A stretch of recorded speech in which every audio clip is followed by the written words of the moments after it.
Okay, we're back with more Final Fantasy 13. Let's keep doing what we were doing. Trying to earn money so that I can upgrade my weapon so that I can play the game. That involves doing mission 13 and 14. Yeah, right. This game has some unique problems that only happen with this game that happen to mirror other general capture card issues I occasionally have. Like whenever I remove an HDMI cable, the game just loses audio forever. Not my desktop, just the game.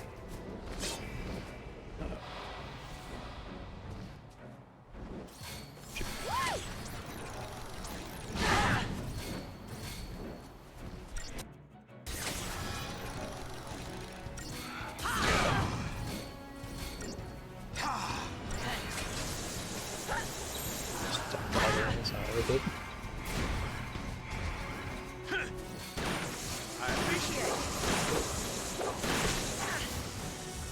God, like casting D shell 4 times, knowing that it could fire, it could land on the first cast, making the following 3 casts a waste of time.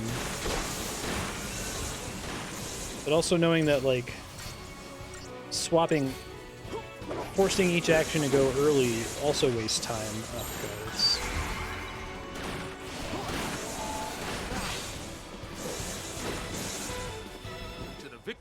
It's a game that maybe makes sense in the spreadsheet when they're like writing their requirements document. Not revisited at all, it feels like.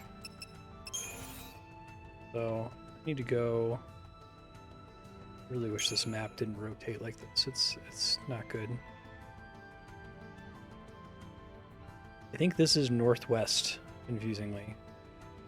Means I need to go down here, I think. It's this somewhere in this thing here, maybe.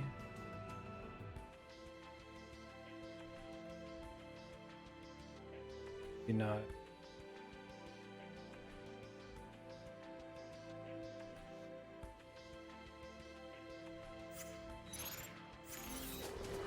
Compass would be nice. I have an objective marker. It's not the same thing.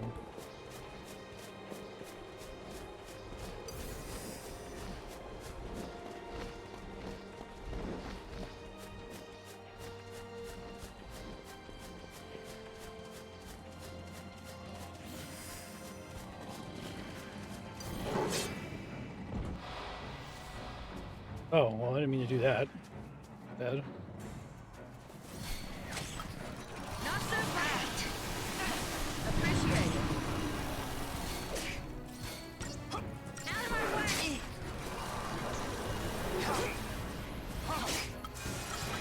Not so fast.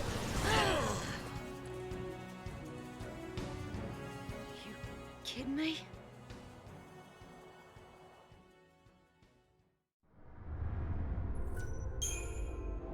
Don't fight the tall guy. It's not worth it. It said don't fight the tall guy. Don't think this is possible. Try it one more time, I guess, but... Feeling nervous?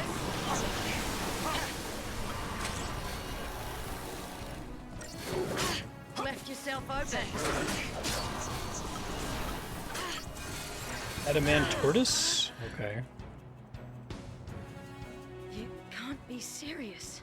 Interesting the number of enemies in this game that look almost nothing like classic Final Fantasy. They still share the name, which, I mean, it's fine, you know, go ahead and reinvent it. I'm not mad about that, but...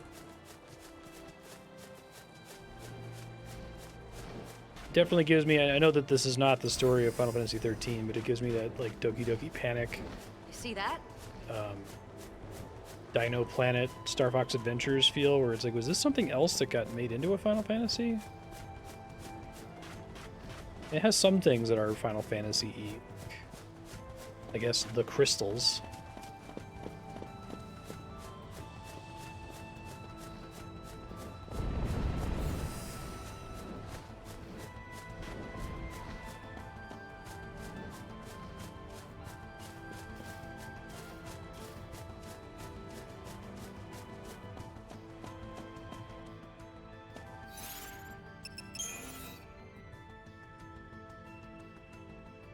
think this is still the wrong one. Hold on. Okay, whoever decided make the map rotate like that. Can't abide it. Doesn't track to me. It doesn't seem to exactly match. Hold on, let me try turning. That's kind of cool.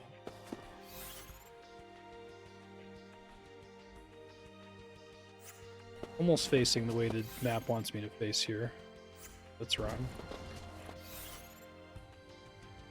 Okay, I think this is right. So I think I need to go opposite direction I'm currently facing and go down this way, I think. You slowing down for me.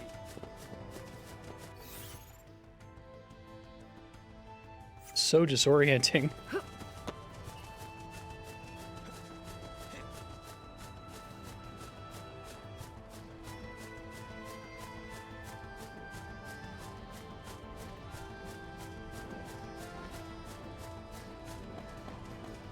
Sure, there's something that this game does fine.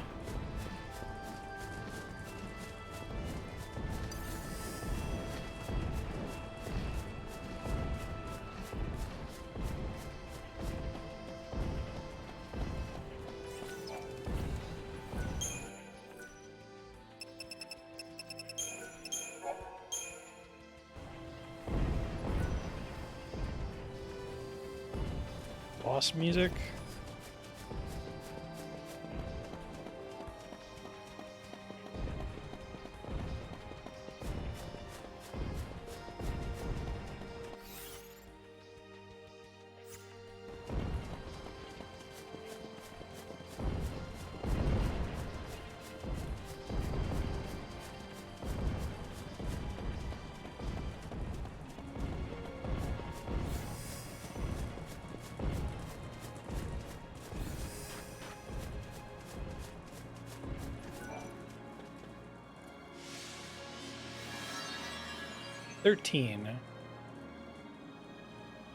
Goblin Chieftain.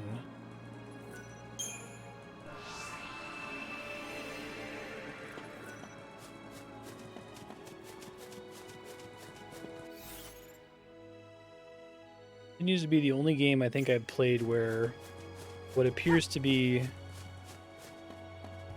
budget cut toward the end of development has actually made the game better.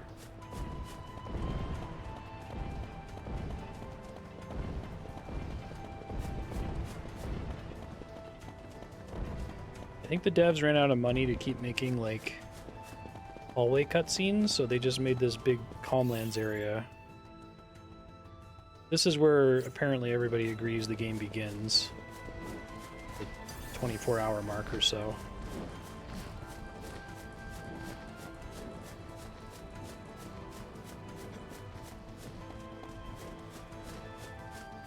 But it feels like it's like they had budget cuts, so they had to like make this kind of like almost featureless side quest zone to kind of fill in for the way they were presenting the content before. And it ends up being an improvement because the way they were doing the content before was terrible. So like stopping that is a good thing.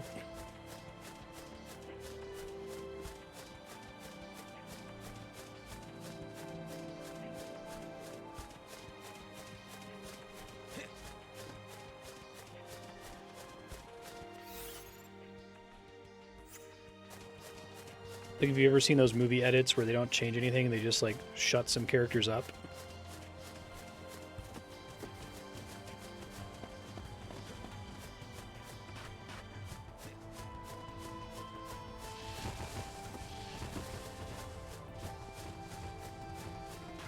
Save point. I guess there's a checkpoint if I die, but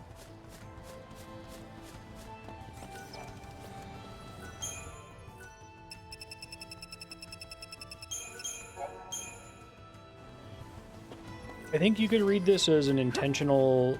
Oh, fucking hell. Jump that way. You see that? You could read this as a fully intentional, oh yeah, we totally intended it to be this weird 24-hour hallway and then become this big open area. Like, that's a thematic choice about the difference between Cocoon and Grand Pulse, but I feels like running out of money. To me, anyway. I guess I can't prove it.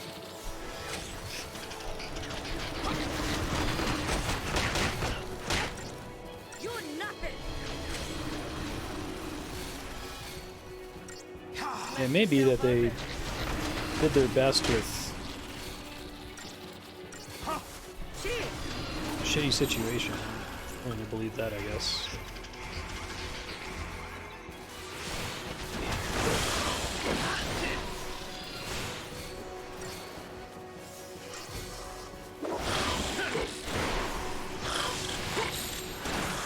Change of plans. Eat that.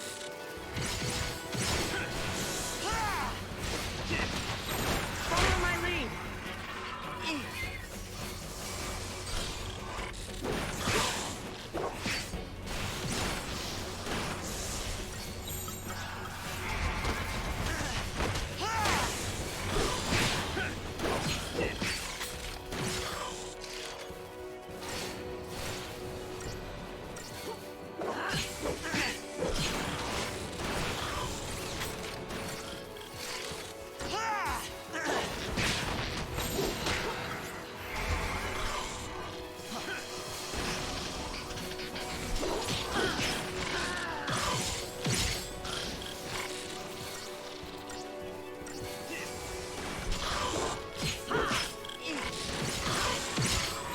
Don't get predictable.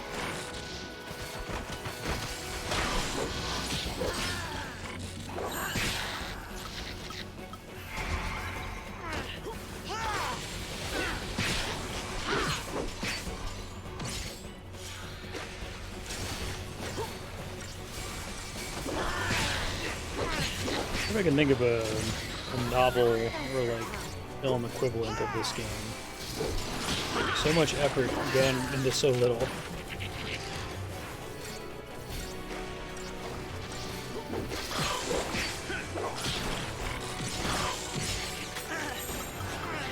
Change of plans.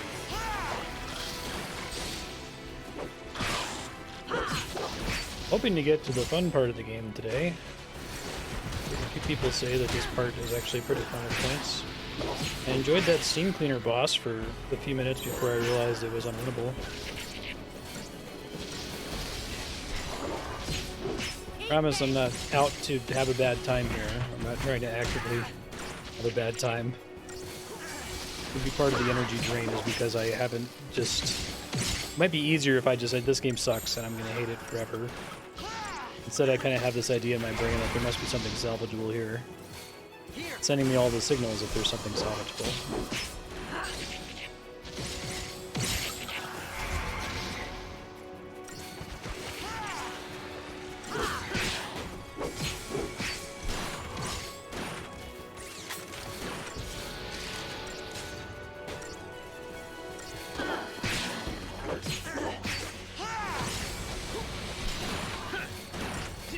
It's like I'll play a game like Path of Exile or Warframe where like the pitch is, hey, if you invest an enormous amount of time into finding needles in a haystack, then the game becomes fun. I'm like, okay, I could imagine how that could be true, but I personally don't want to do that time investment. Here I can't even imagine how it could be true part of it is part of the issue.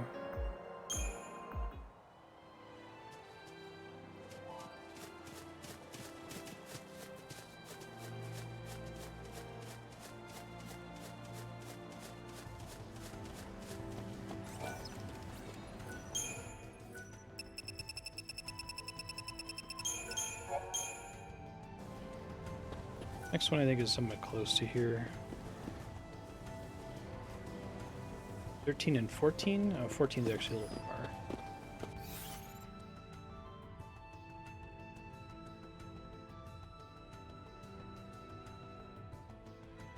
This is the lake I have to use. The map doesn't have all of the same features, frustratingly.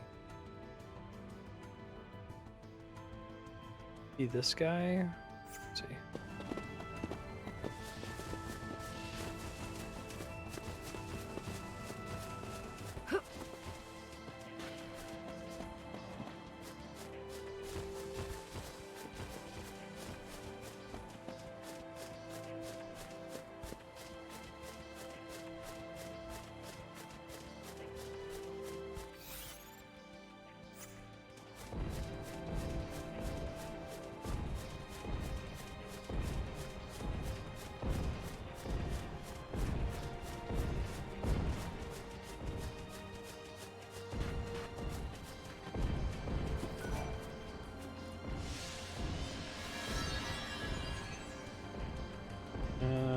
Okay.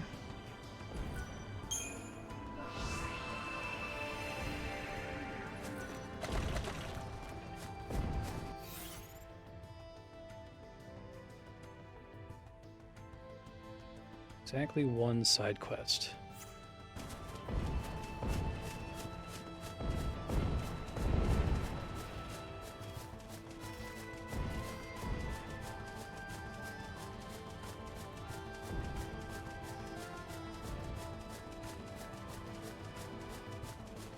It blows my mind that like that one boss we fought, it kind of had a unique model and had like a unique death animation, sort of.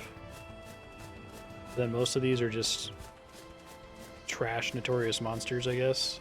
Don't really have mechanics. They don't seem to be like escalating in difficulty based on the number.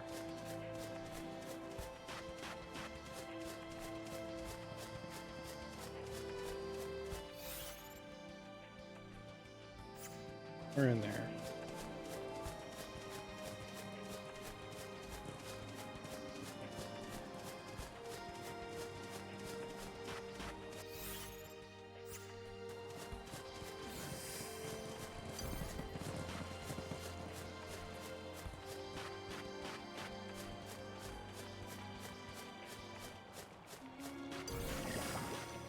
There's a lot of Final Fantasy 11 and 12 models, mostly 11 models.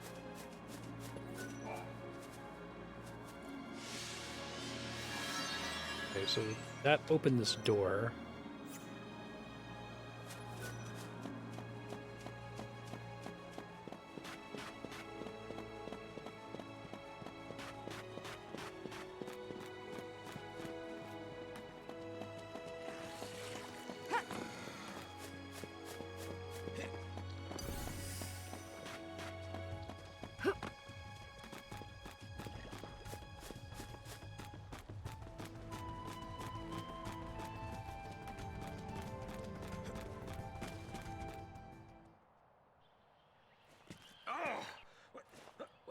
I know that smell.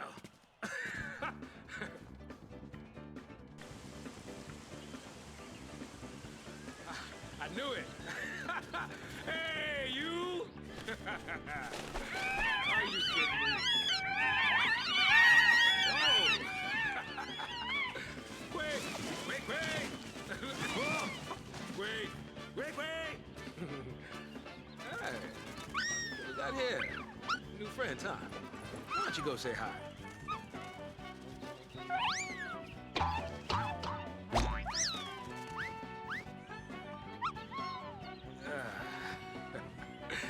You keep growing like that, you'll be bigger than me before long, won't you? Maybe it'd be best to just say goodbye here. Hey, oh! Come on! Jeez! Come on, I was just kidding.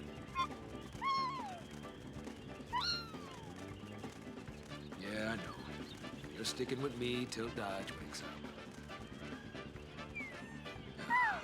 Could be a long wait. No one knows. Oh. Quick.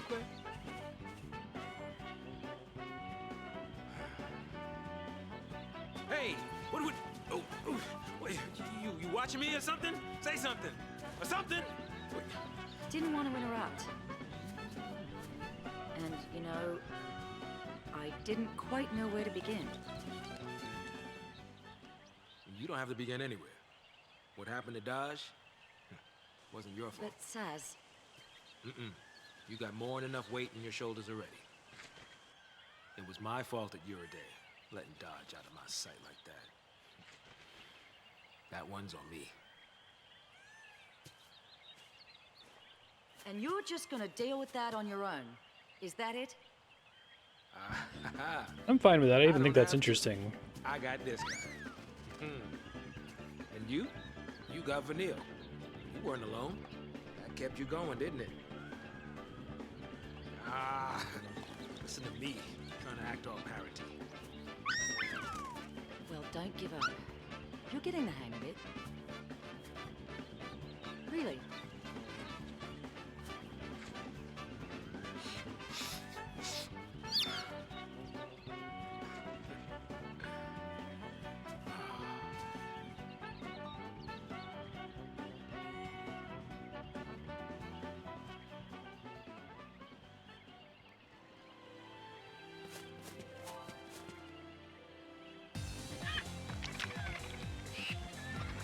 like somebody needs a hand.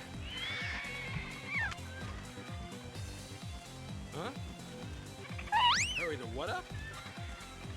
Jeez, someone's had their feathers ruffled. Feeling nervous? I appreciate it.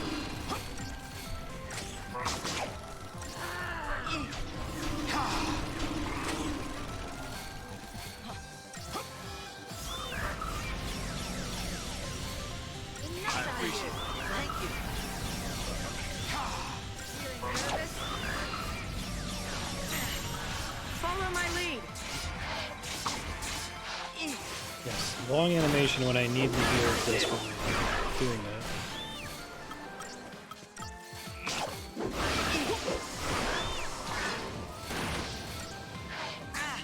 Left myself open.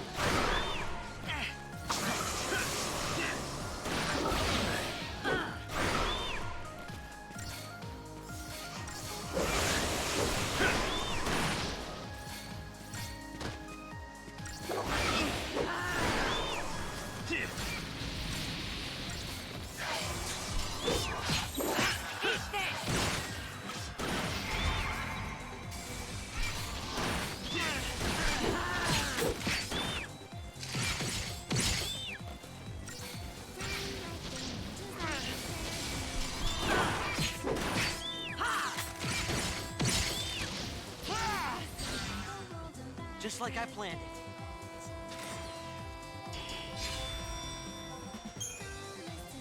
Sea pedal scale. Okay, so like, does the fact that I have a chocobo help with A few minutes later and you'd have been plucked. farming money?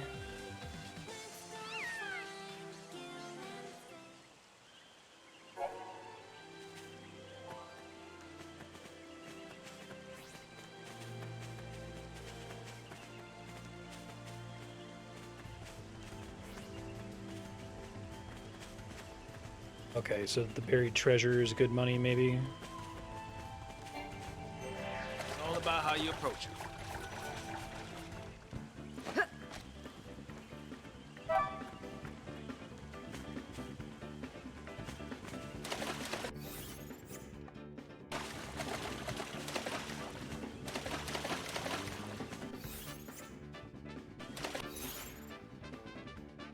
Old portrait.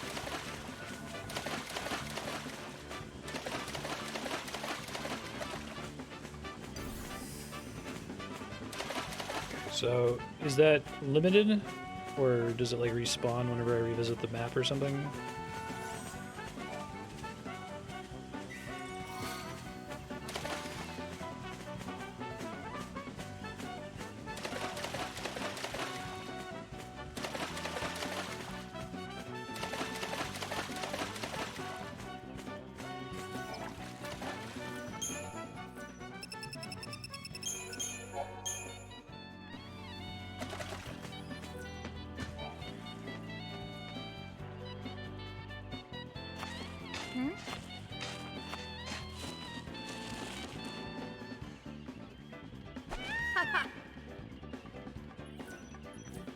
Gold nugget.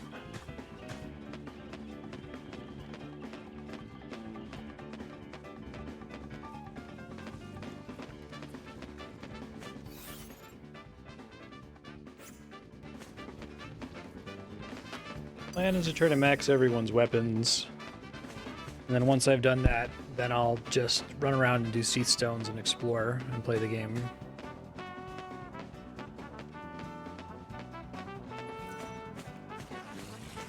Is there any, like, tell for where the buried stuff is?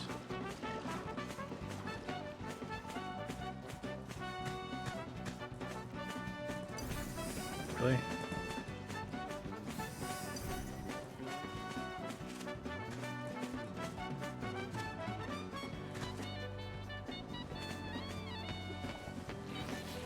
I think there would be one up here since it let me climb up here.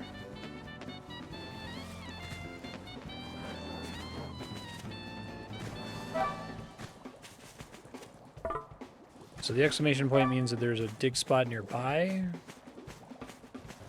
The more it wiggles, the closer you are. Basically hot and cold.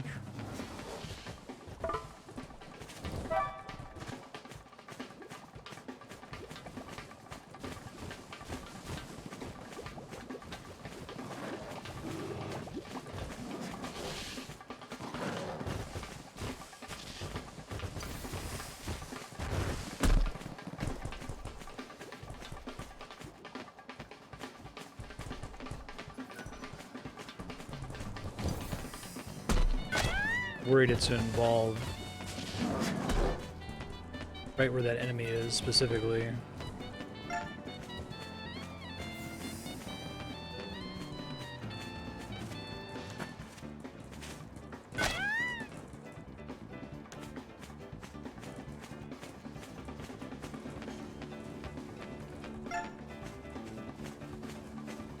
Chocobo feels janky to control in a way that's difficult to describe.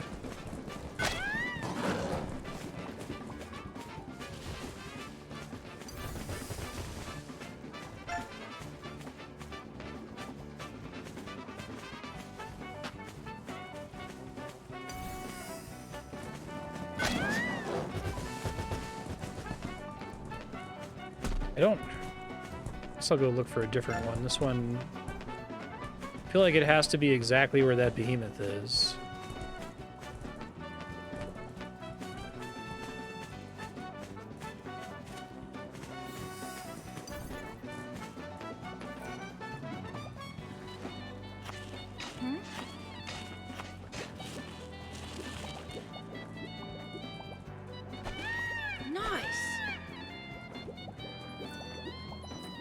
I got a plush chocobo.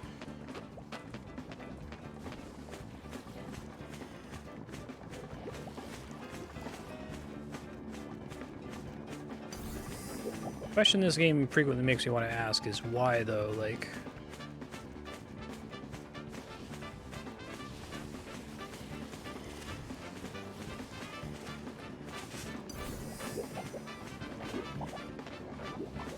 Things feel unusually unmotivated even for Final Fantasy. Sometimes you can have some really fucking weird side quests in Final Fantasy, right? Like the weird Localania Woods butterfly chasing game for Kamari's ultimate weapon is weird. Like, I like that game and I keep using it as an example of a game that does most things right, but Final Fantasy X-2 is full of weird, unmotivated bullshit.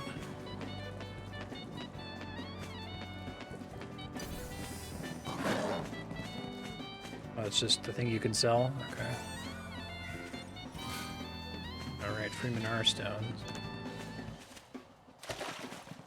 Are those randomly generating, or there's just a fixed number of them on the map? I assume there's a fixed number on the map. May or may not be enough to cover all the upgrades.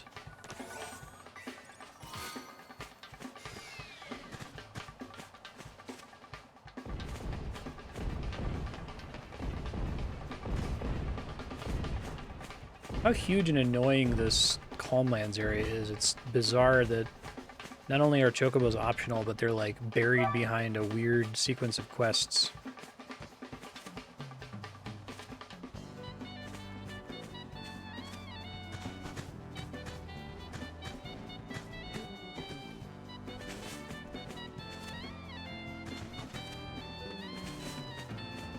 Some of those side quests basically give you nothing, and some of them give you like a crazy new store that changes everything.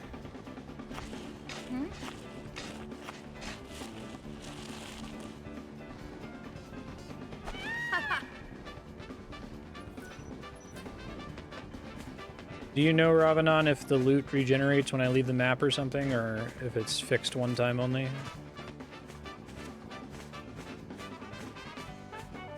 Need at least 150k per character, I believe.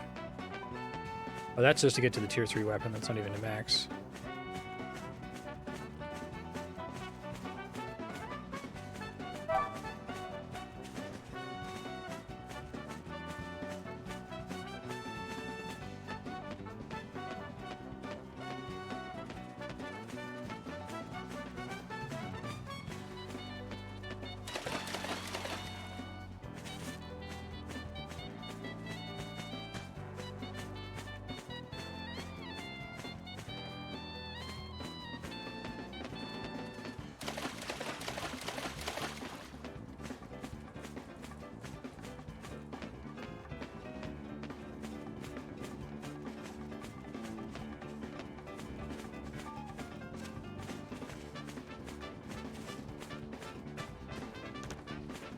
On my Final Fantasy IX hot and cold deck. It's probably my favorite mini game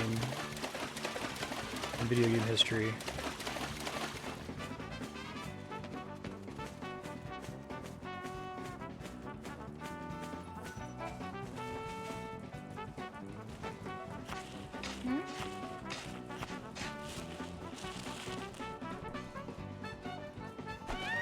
Nice. Oh, really? Okay.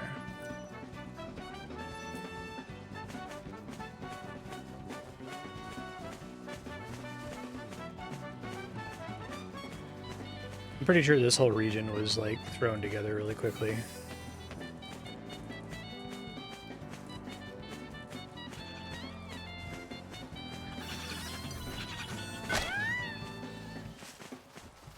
Am I just stuck? God damn it. Can't get off the bird. Literally just trapped.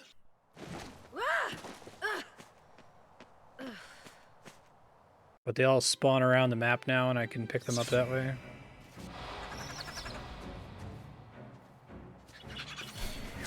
Feeling nervous?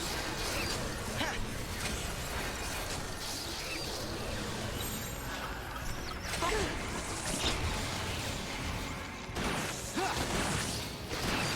out of you. Commando has an ability called Ravage. Laugh at that every time.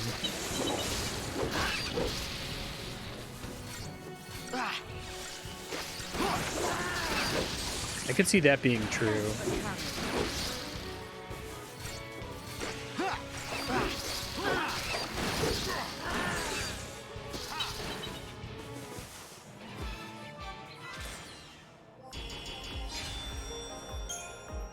Yeah, the Seathstone side quests feel very much like whatever the lowest effort WoW side quest is, right? Where you get like one little blurb of text.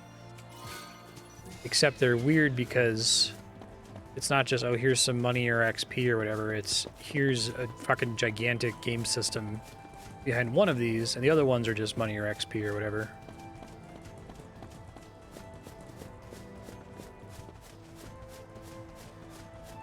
Yeah, I'm gonna wait until I have 150k before I go craft anything, because as I craft the weapon, it'll get weaker. I want to have enough money to...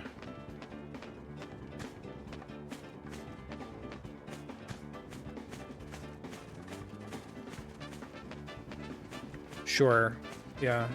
That would make sense.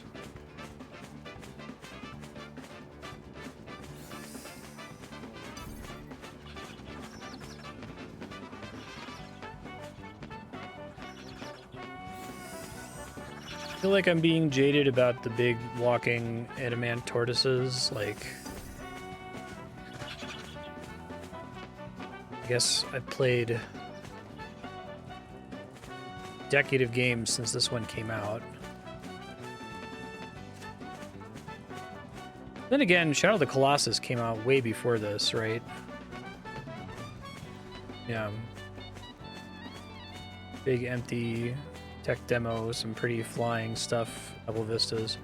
Actually, this area looks markedly worse than the other little jungle area that we were in last time. The weird music, like elevator music. I said I usually don't complain about graphics at all, but it kind of carries on in the tradition of Final Fantasy XIII in general, of the environments feeling kind of uninspired. This is probably the only zone I will remember, the big open Calmlands area.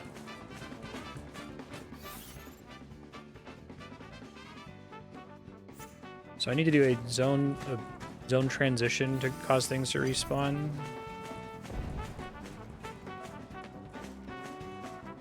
Yeah, on earlier hardware.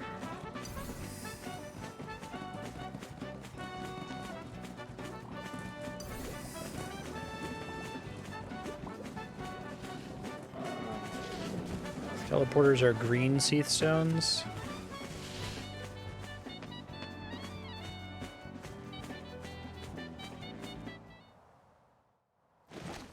What?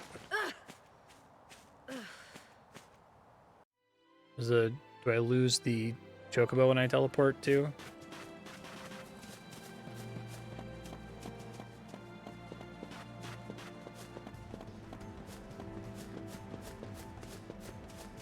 So with a boring, unpronounceable name.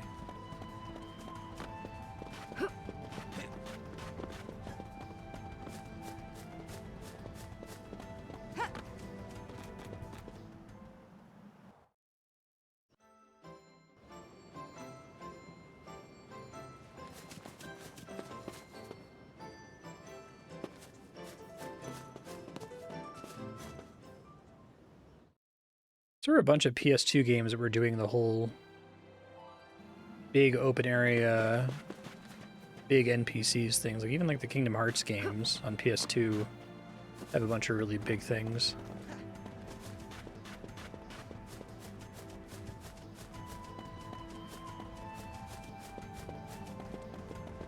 I keep wanting to say this is overkill, that this is like the worst game I've ever played, which clearly isn't true.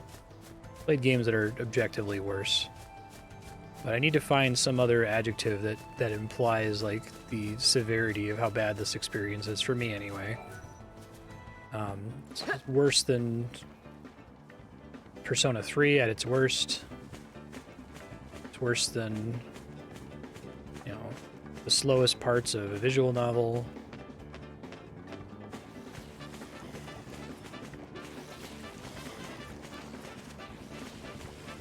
I haven't been able to disentangle whether that comes from expectations associated with Final Fantasy as a brand. Would I feel that if this was just, you know, dumbass exploding star crystals adventure number 1 and it wasn't connected to Final Fantasy, would I be as harsh on it? Probably. I came into this with very low expectations, especially coming off of 10.2 and 12, which I ended up liking a lot less on replay than I remembered it, sadly. And I was like, I bet 13's actually pretty good. Oh, was it Archilt, not Arclight? Oh, I guess I've been just correcting that.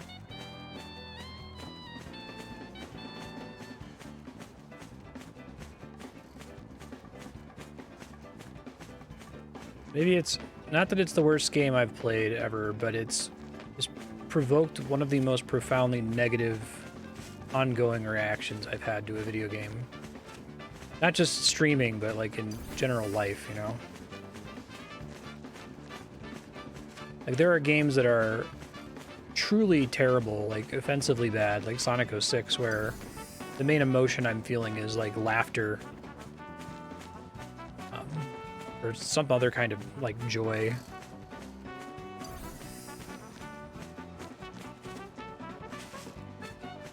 I have pretty negative experiences with FPS games, but I'll play those and be like, well, this is for somebody else. You know, this is a different kind of game. It's not really for someone with my brain chemistry. I can begin to imagine what someone who likes it is like. Nonsense in Japanese, too.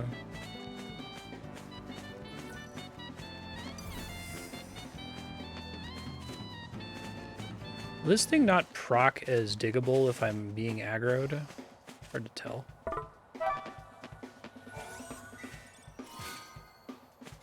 Arcilty? Silly.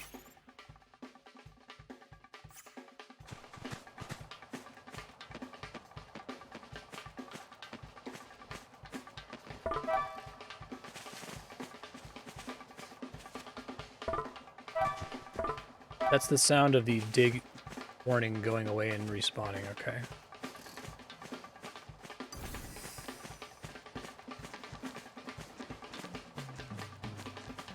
What is this thing?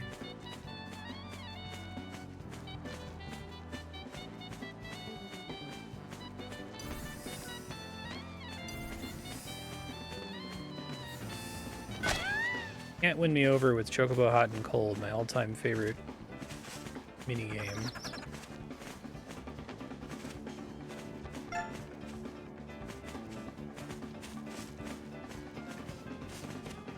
What the hell was that sound? Oh, is the morale coming back?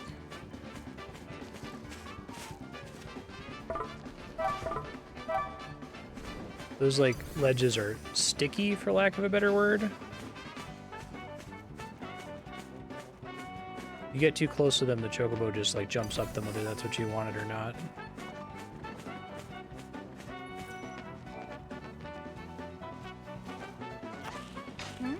Hey, Charles.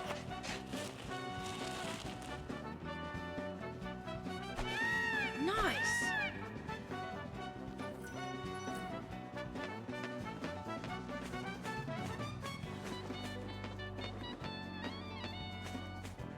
It's the Four Dicks crown.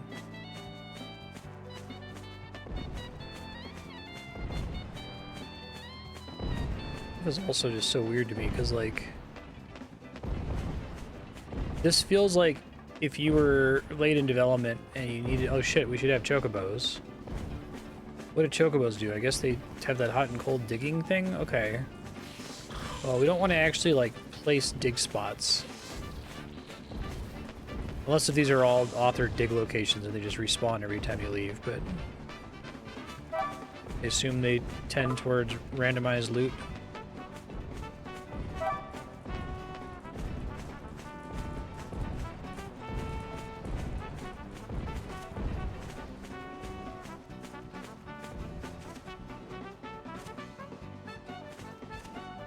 I don't know if there is a dig map that I can just use to know exactly where to stand for each of these. This looks like a place that there was a dig spot earlier.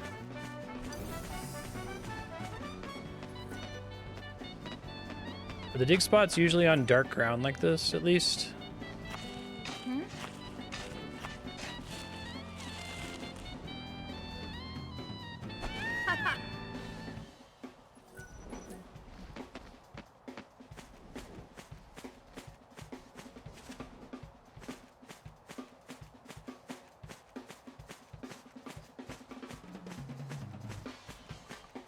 It like desperately wants to do this like over the shoulder camera thing, but it can't decide which side it wants to be on the chocobo.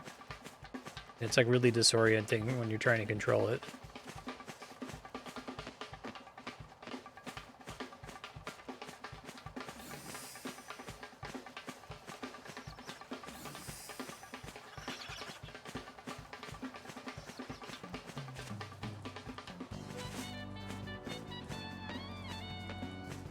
Stuck here a while ago.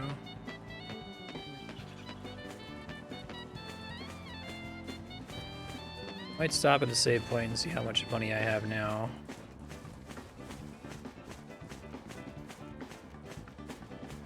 Somebody on YouTube made a comment about a way to farm for XP that I appreciate. Something to do with an instant death ability on one of the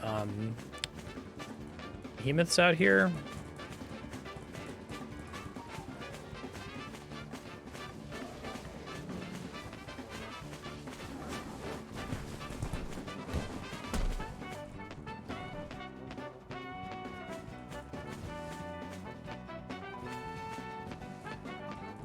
I can conceive of somebody finding this part more enjoyable. I'm not having as nightmarish a time as I was having earlier. But I also have a bunch of things like a map that I'm following and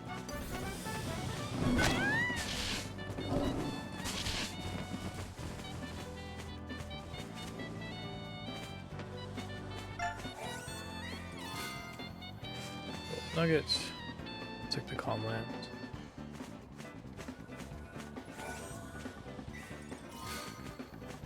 What is a clay ring?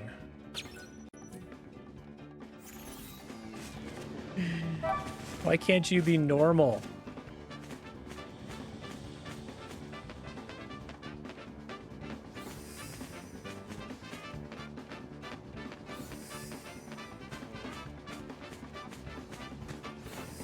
Yeah. Like they're kind of incompatible gameplay loops, almost.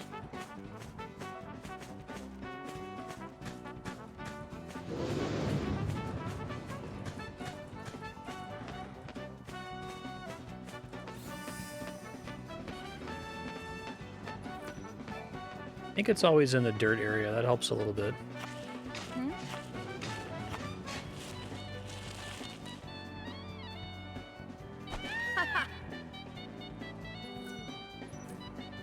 I did mention earlier that this game feels like it has a lot of systems that were plotted out in a spreadsheet and then never user tested, and then all of them interact with each other in like the worst possible way.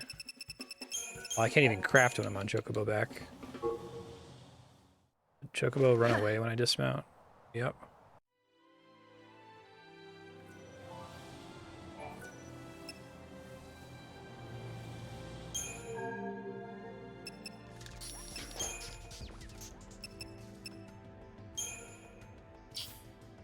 Yeah, I feel like I've having such a bad experience with it.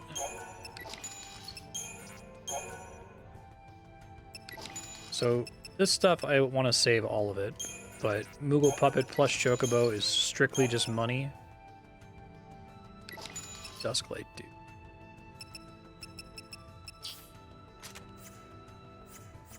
Okay. So, in theory, save before I do anything here.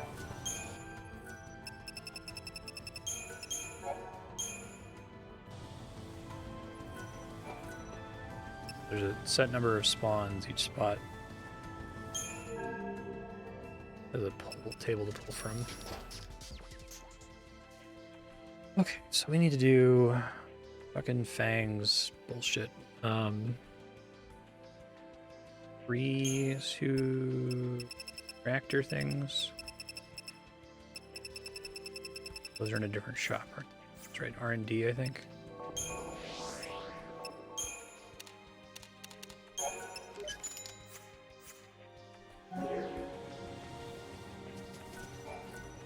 Fair. Yeah.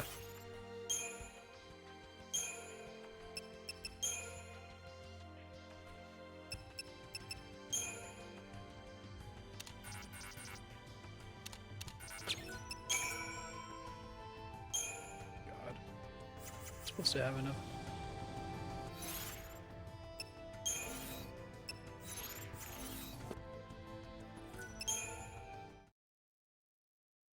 The love of Christ game.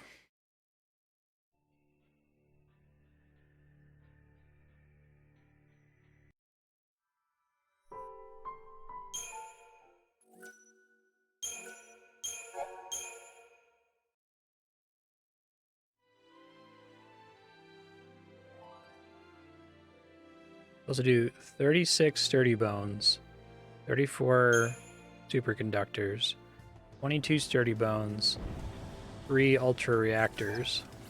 I already did the 22 sturdy bones. It looks like I'm potentially just short.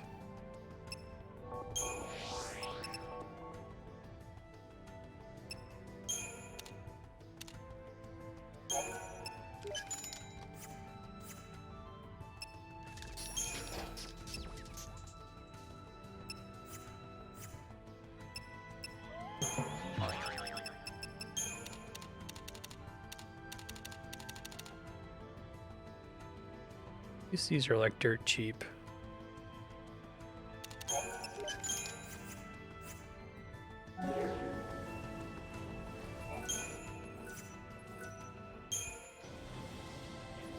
Let's save first, since it seems to be unhappy with me here. I love how the sturdy bones are like utterly trivial to obtain once you get to this stage of the game. Crafting system is like, we don't understand it. It's a total mystery to me.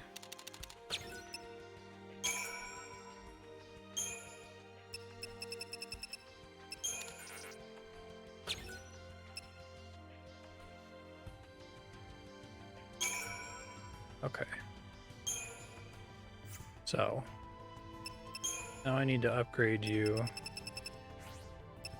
which requires trapezohedron.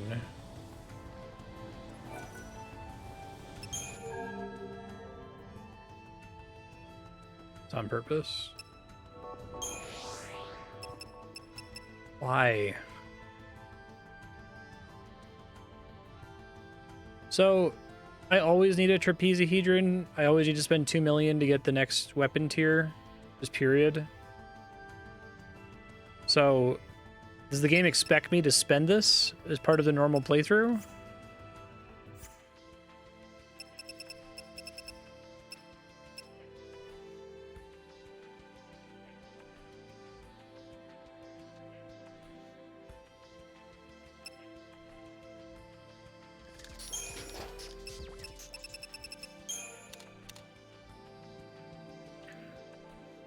Get my party set at least, I guess.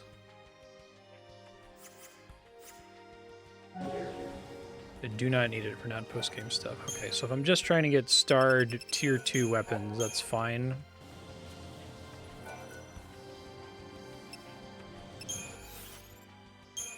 It's Vega 42. And another Perovskite.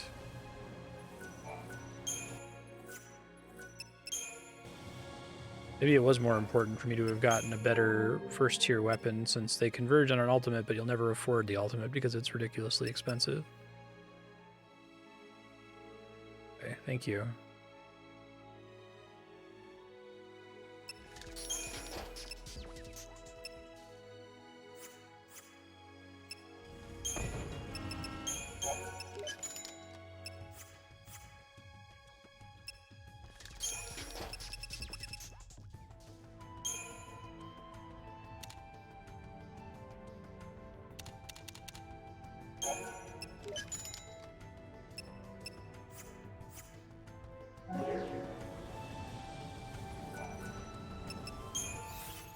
Yeah. It's literally just there to be a punishment for trying to make a bunch of money.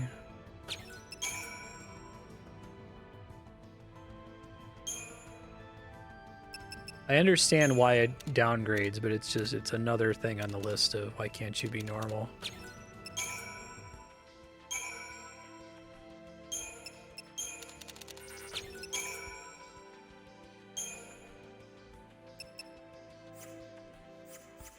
You get another 150k before I can get Saj's weapon topped off.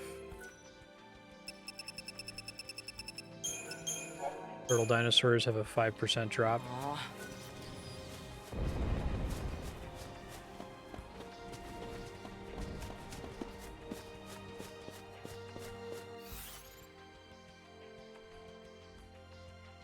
Feathers do show on the map. Next time I should try to dismount nearer to one, I guess.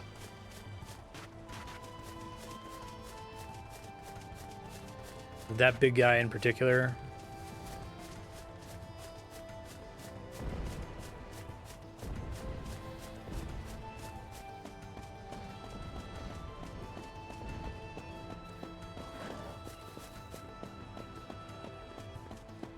Definitely have this strong feeling that I'm going to do all this work to get these 2-star weapons. Then it's going to be an almost imperceptible change.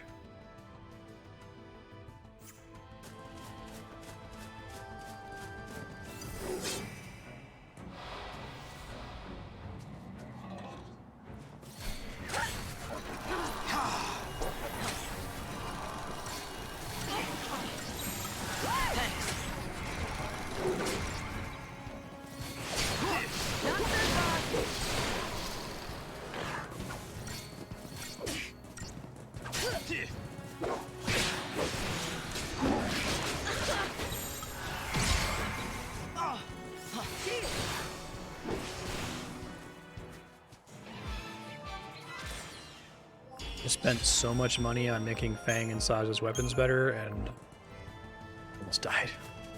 It's 2 dogs.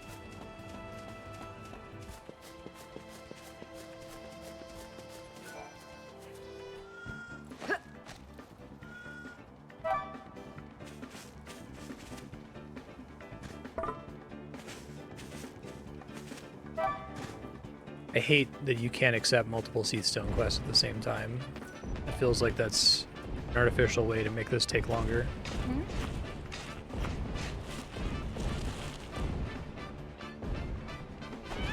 Nice.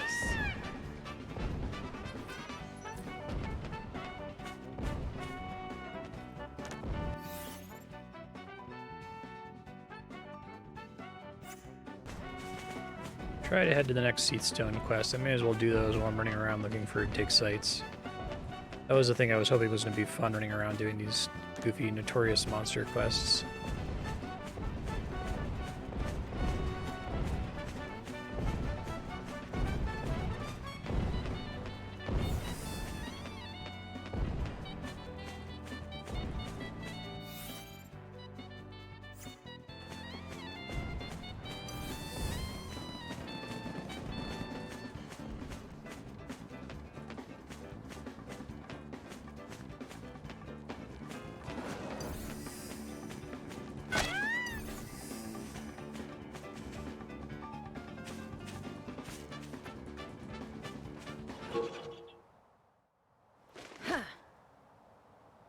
not want to let me dismount there.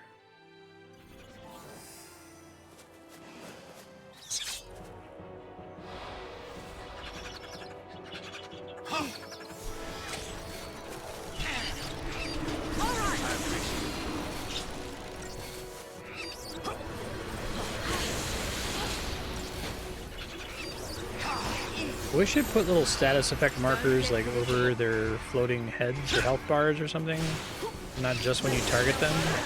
I couldn't tell if those Fogga casts were an utter waste of time or not. Follow my lead. Technical limitation, you just can't have that many map markers. Sure. Could buy that too. I appreciate it.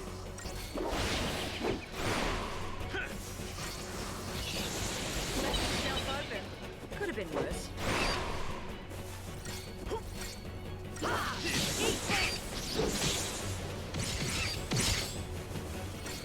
This fight seems like indistinguishable from just a regular battle.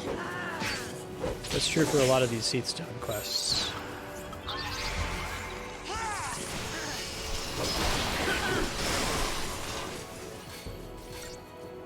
I guess he summons dogs, so that's a mechanic at least. It's more than like, fuck all, which is what I thought they were doing.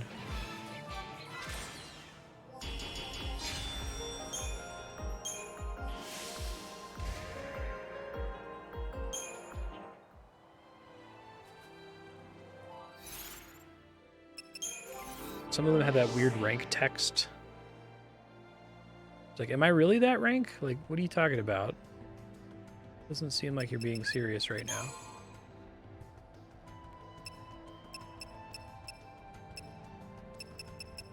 Okay, I got all the abilities. I don't really need the duration upgrade right now. Stick on commando, I guess.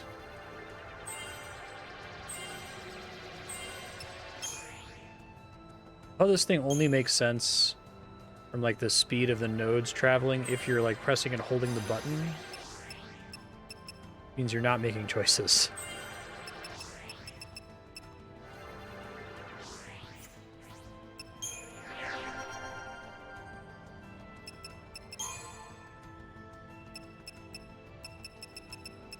Some shitty bar spells. There's an ATB level all the way up there. God.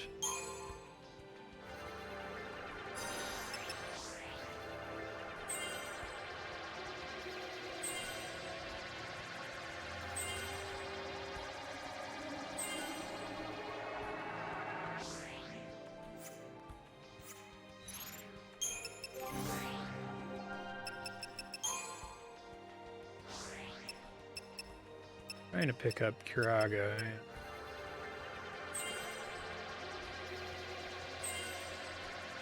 Does medic roll levels just increase? Oh, Curasa.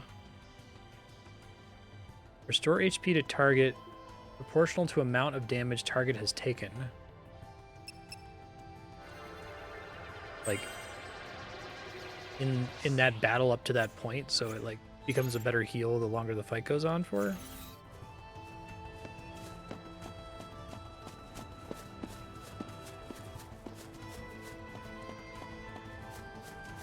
Anytime you teleport with one of these, even if it's to the step, we'll also respawn all the dig sites. Wait, how do I use the teleporter? Can I just do that from anywhere?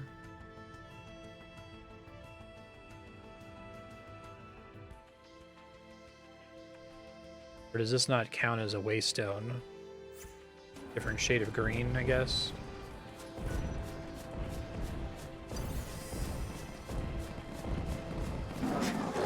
Yeah, I thought maybe they meant current healing, but that's not what the description says.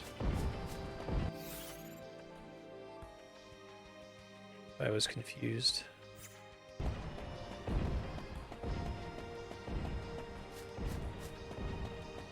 Are there other...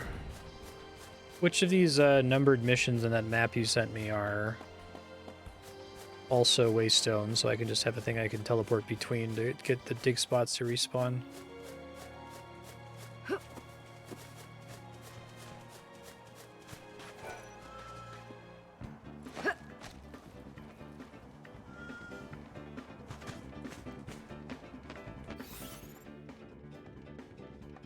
17. Okay, thank you. It's this map rotate. Well, I already have 17 unlocked, right? Isn't that what that means? So there must be another one. I need to have at least 2 here to be able to warp between them and reset the dig spots, right?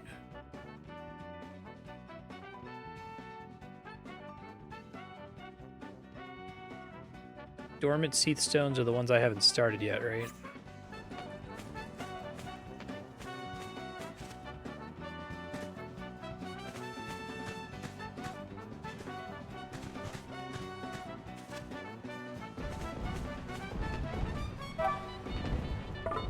Red glow means it hasn't been completed. This map?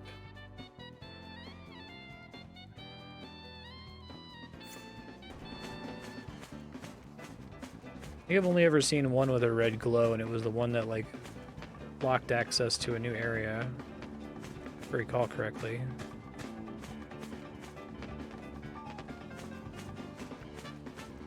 Big notification. Here.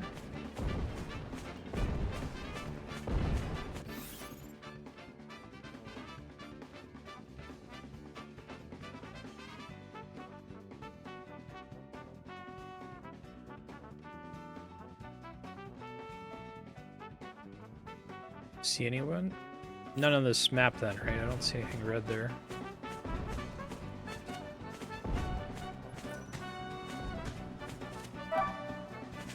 Just up here, maybe? Ah.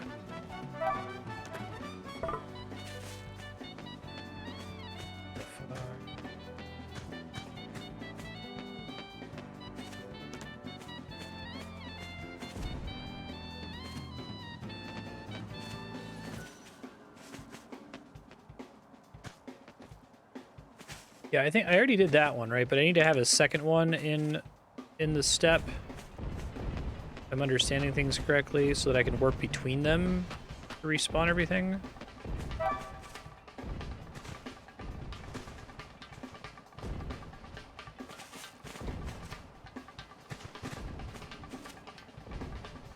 Oh, really? What is happening? It's only registering, like, on this part of this hill here. Just ignore it, it's fine.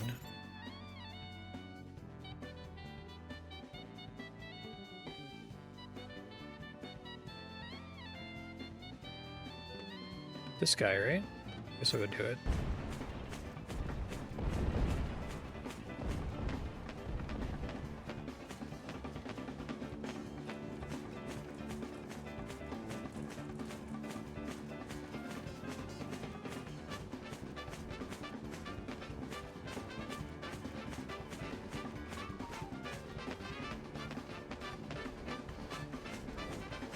I wanted to make this shoulder camera happen so bad.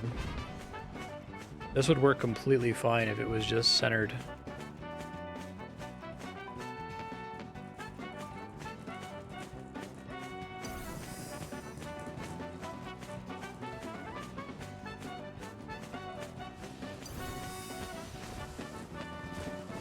This is familiar.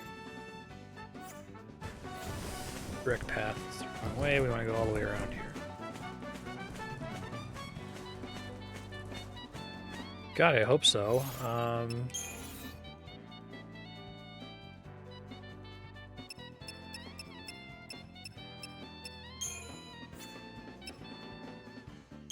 Think so.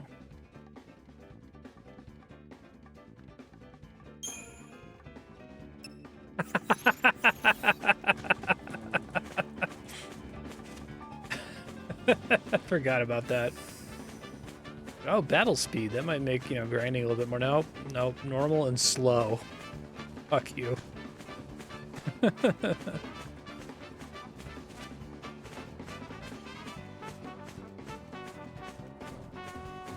I may have noticed that back in, like, episode 1, too, but it's been a while now. Yeah, the map rotation thing, it's like... I understand why they'll sometimes make the mini-map rotate with you, that's fine, but like the main map, it's horrible. It's just not good. There's no defense for it, I don't think.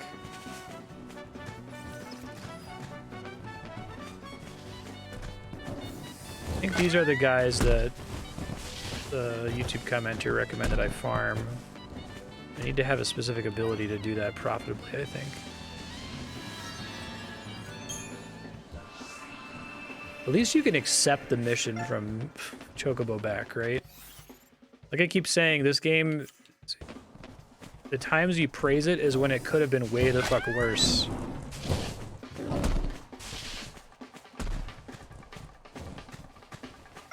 There's like some ability that Vanille has that one-shots them. Is that true?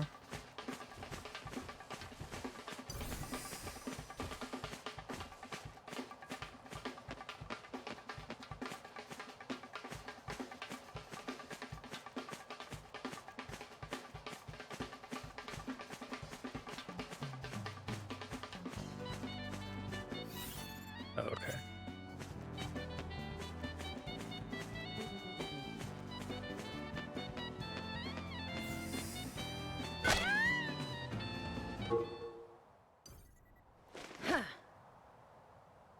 I see. Oh, it's that strong, huh?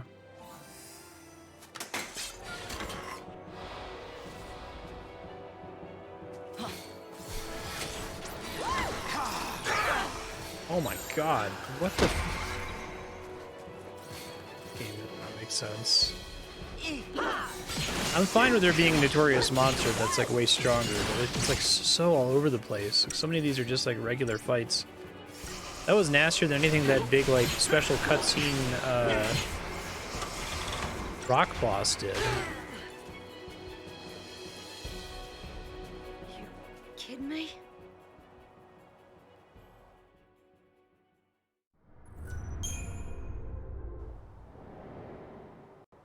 God. Right, because it's not guaranteed to land. Oh no. Some metal slime energy. Thanks.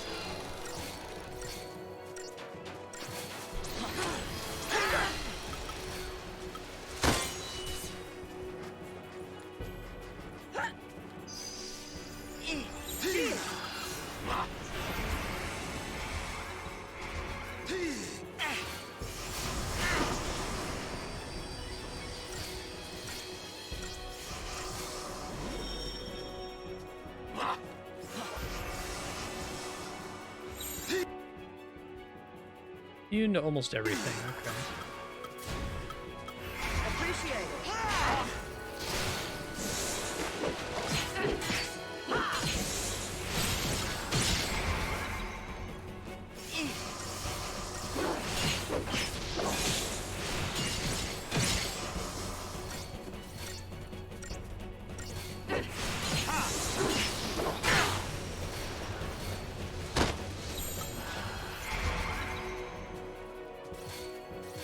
You looking at me? Thanks.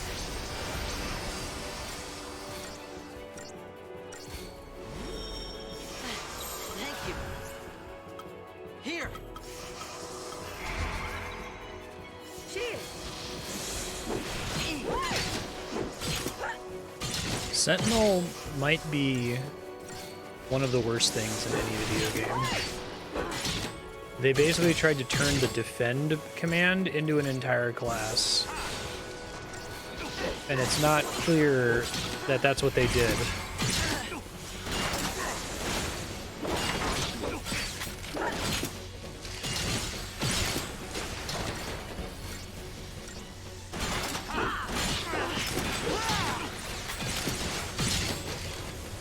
It has one of the worst game feels I've ever seen in a video game. In fact, almost all of the classes in this game have horrible game feel.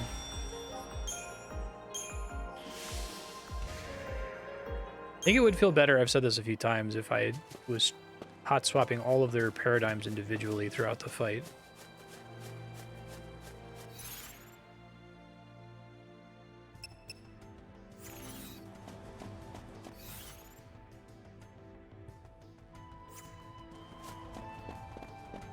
Be nice if you could at least encounter marks on Chocobo back.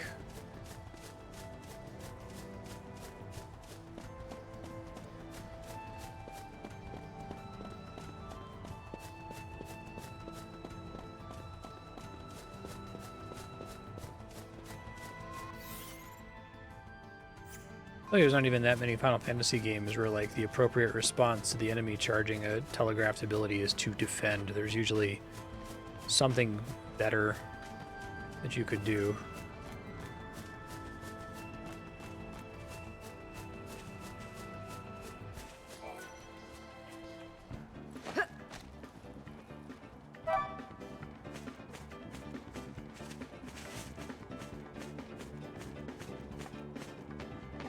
Okay, at least I know to look for the dirt areas. That makes that a little bit better. Hmm?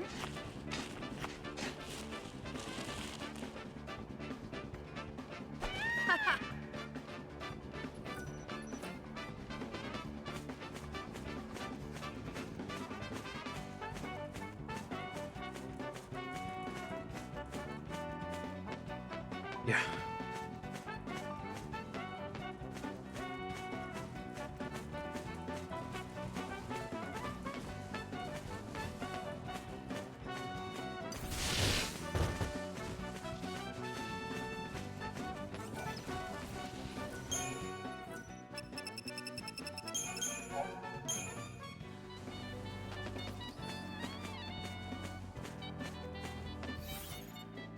I don't even know if I would use the word baffling to describe this game. I think this game is shocking. I'd say that those are synonyms. I feel like shocking is a bit stronger and less like amusing.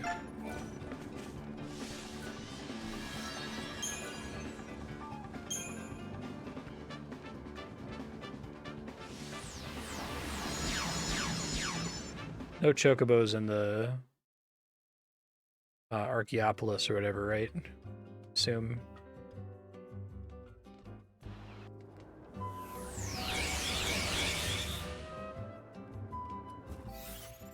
I just intended to do all of these in a very specific order. Like the ones that are currently inactive are because I haven't done other ones that unlock them.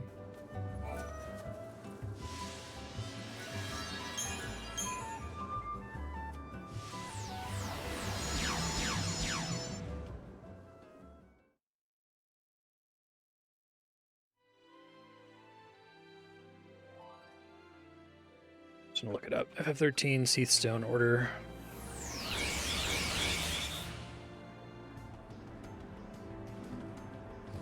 Yeah, this just has them in numerical order.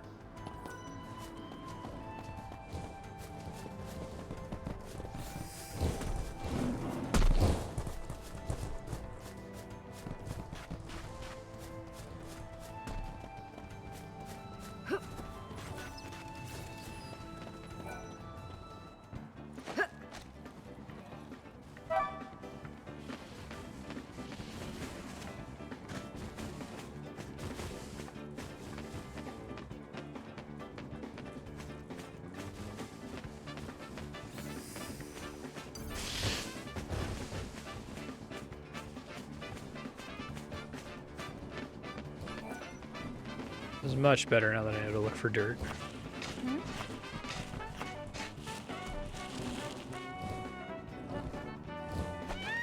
Nice. This is funny. Seathstone guide and like the number of battle descriptions that are just like fight it until it dies. Try to stagger it. Okay. 4, 6. Okay, thank you.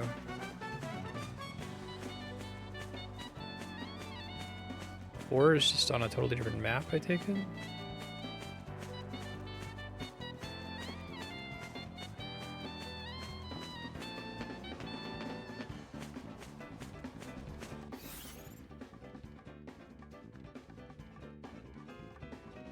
Dormant Seathstone are the ones that I have to do other Seathstones to start their quest, right? Active Seathstones are ones that I've already completed.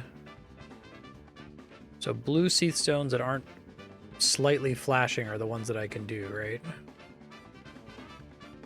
So like this one over here, maybe?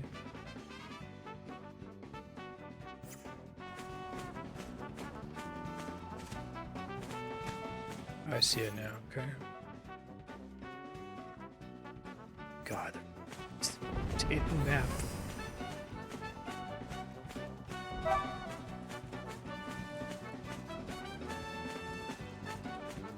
It's really not that disorienting. Like, I think I'm probably overplaying how much of a pain it is, but it feels more disorienting than it otherwise would be because I'm so used to those maps being static. Maybe if I get used to it for another 10 hours.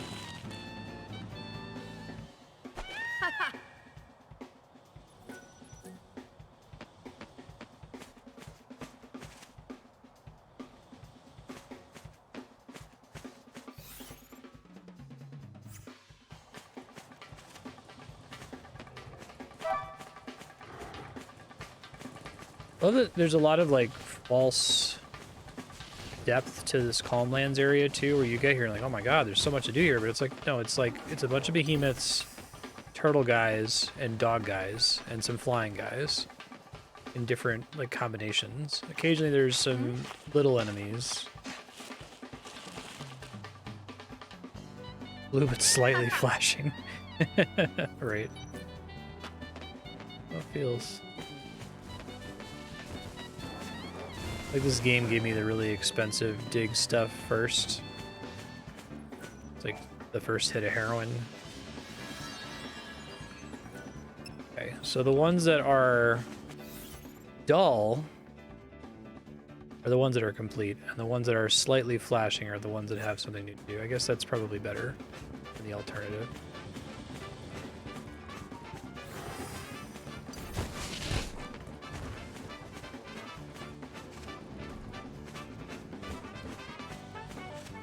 Amusing to me that not all of these jumps are marked.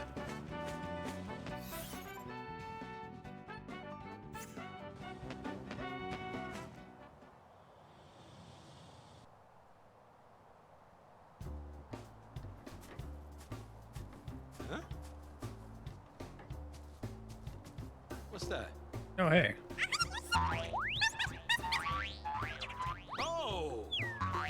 Chill out there, Greenie. Hey now, stop that already. Oh, you asking for it now. All right, that does it. So here I'm like, okay, how do they adapt the Cactuar to Final Fantasy XIII's combat system? You just wait until next time, big guy. Oh no, head spinning. Don't go hurling now. Do they even? That thing could grand the pulse right out of us.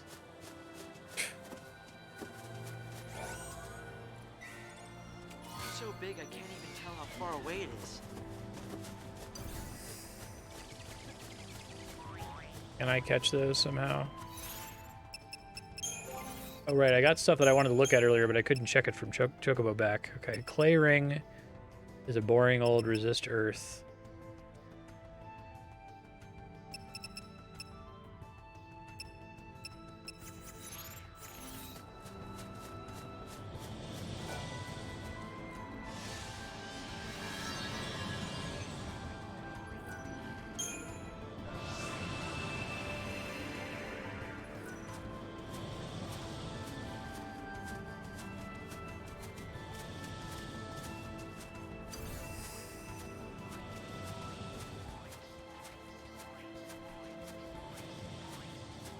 Great hope, you got this.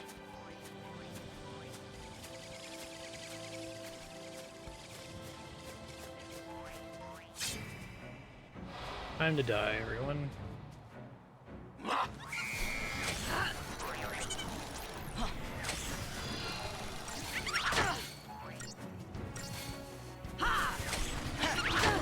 need to think about how to present this thought that I have here. So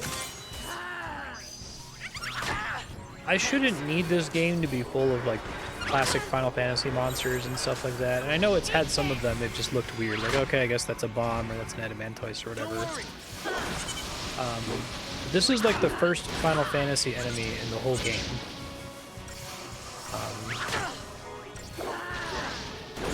I shouldn't need that to be a thing, but I'm actually kind of intrigued. Like, oh, okay, how are they going to do the cactuar? Right on. Even the bombs, like, I guess they explode, but not in a way that matters. You know, bombs really matter in the other Final Fantasy games, but...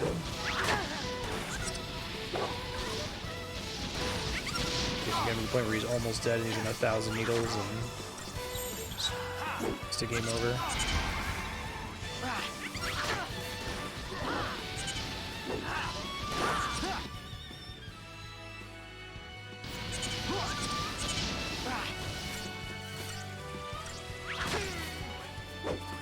Staggering and super realistic.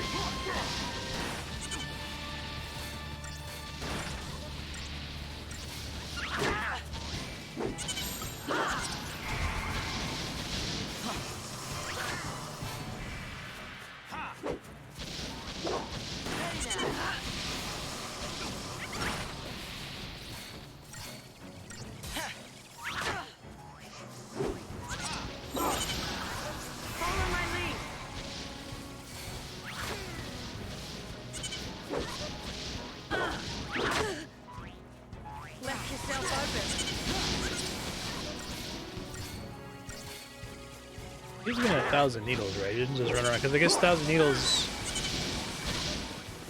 You should see your daddy now. Okay.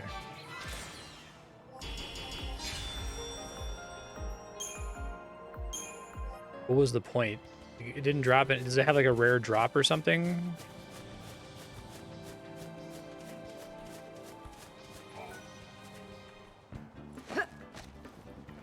Why are you the way you choose to be, Final Fantasy 13?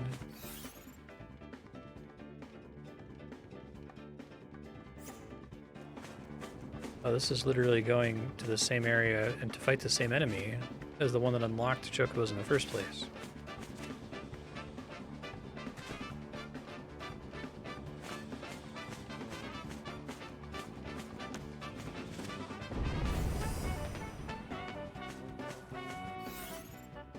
Cactuar fight was shocking. I'm going to say shocking instead of baffling.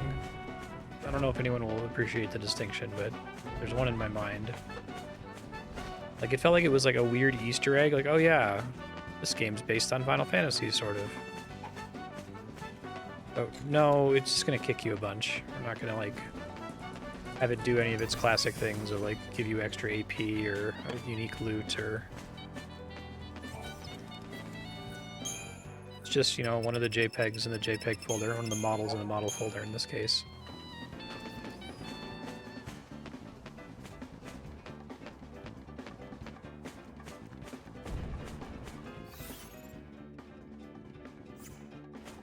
I don't need Final Fantasy to be unchanging. I don't need it to be constantly assailing me with nostalgia and hitting me with the same remix of like 10 classic monsters over and over, but it actually makes me wonder if like that is that what Final Fantasy is? Is it just the brand identity really? Like part of why this game feels especially hollow is that that stuff is all not here at all. Yeah, we gave it a 777% stagger threshold. That's cute, right? I mean, kind of. It's more cute than anything else about it.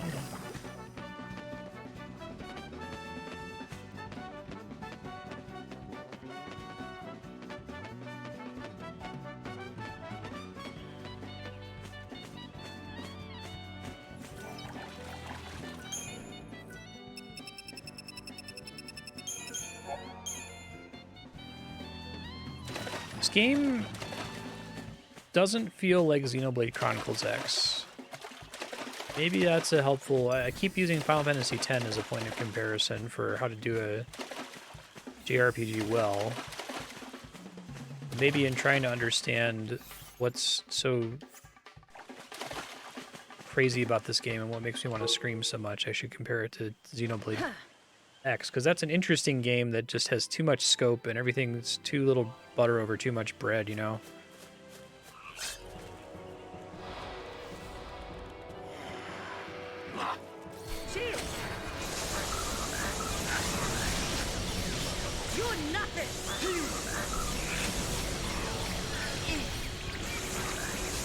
I have no idea if that Kursega is doing anything.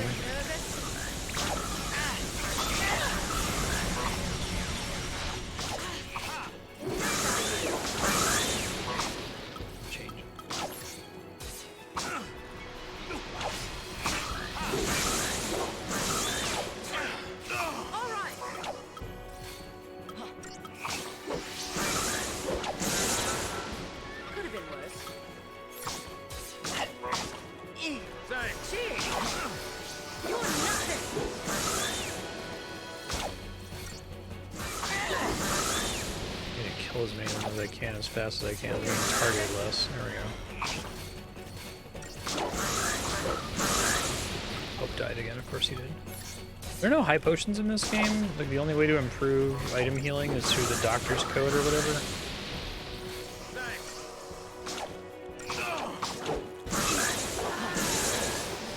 Thanks for coming.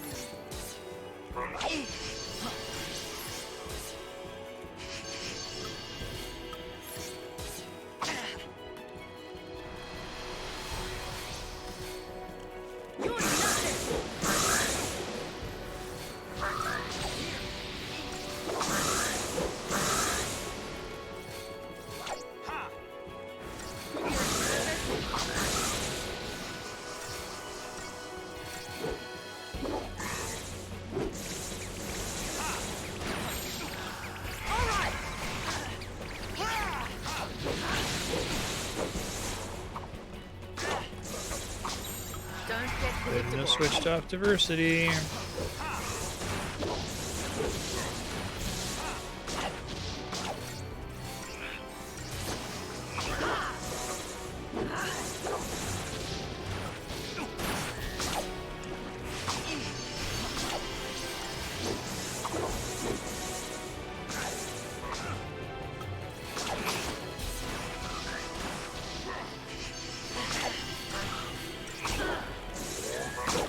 Bang dies right now. I'm gonna be kind of mad. They like interrupting hope or something?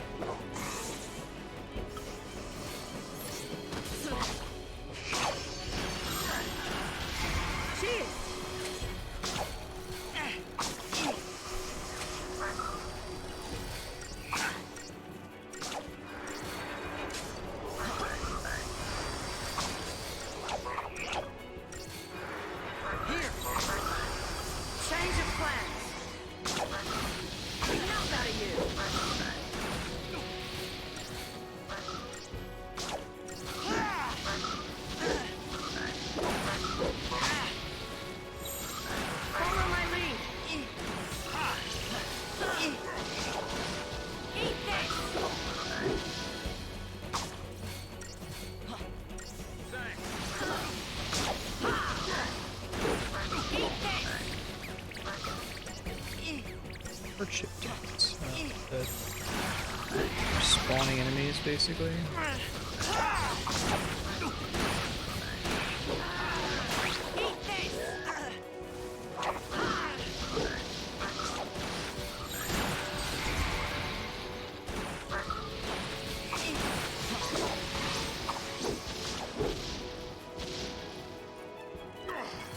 These fights are sometimes tolerable in other Final Fantasies. Like, oh, if I kill more summoned enemies, then I'm gonna get more XP. I can't even really tell which one is doing the summoning, because they all have similar names. I think it's that one that looks different in the background.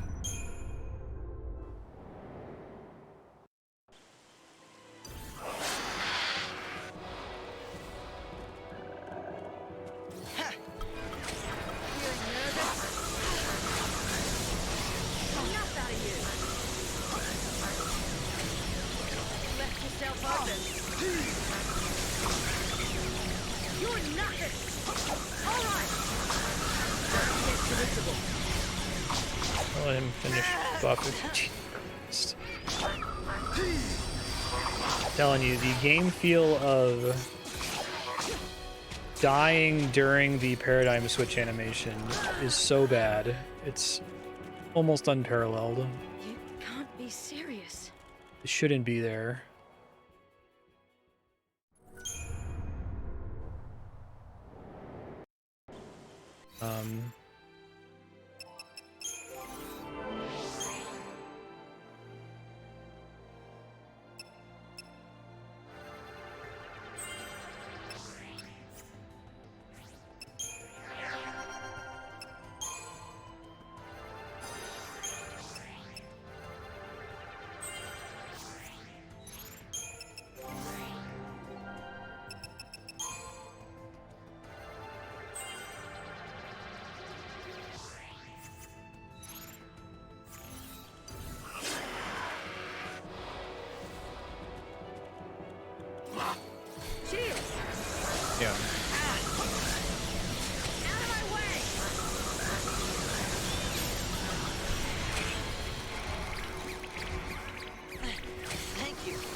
wasting my time.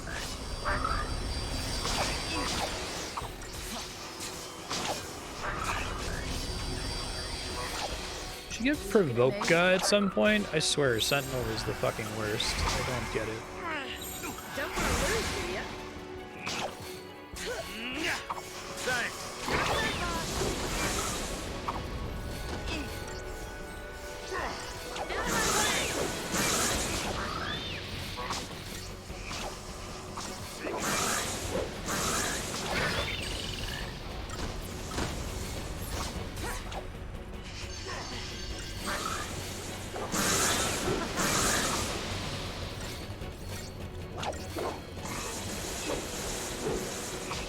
She'll like stop using Blitz Appreciate when it. something's launchable, right?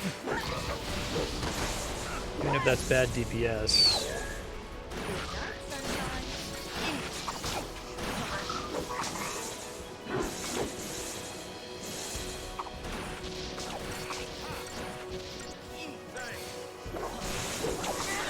Problem is that Hope just keeps getting knocked on his ass. Is that all that's really happening here?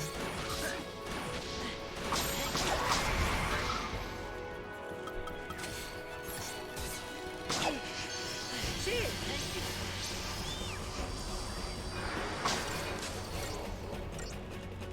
She doesn't even get time to like use her tank ability because she's just trying to spam Provoke repeatedly on the same target over and over. It's so bad. Appreciate it.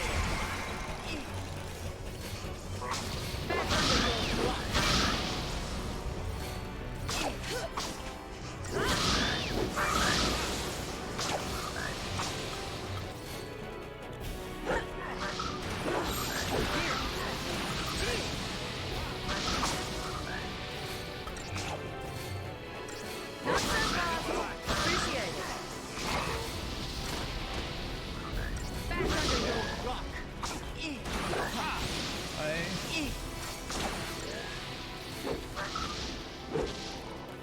Didn't even break a sweat. Did that like super clip of everybody screaming "Why" from Garden of Gethsemane from Jesus Christ Superstar.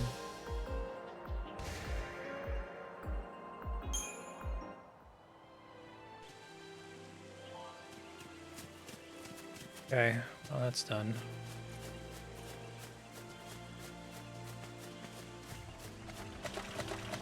Love the Mario Maker chocobos in here. Yeah, it was just like 9 chocobos in there or something, whatever. But there's a difference between having it be like, oh, this is the Chocobo Grove, this is where they live, and like trying to place them in a way that feels motivated. Completely fine. It would make sense for there to be an area where there are multiple Chocobos, but they definitely just feel like they were just plopped down there. I don't know, 7 of them? Who cares?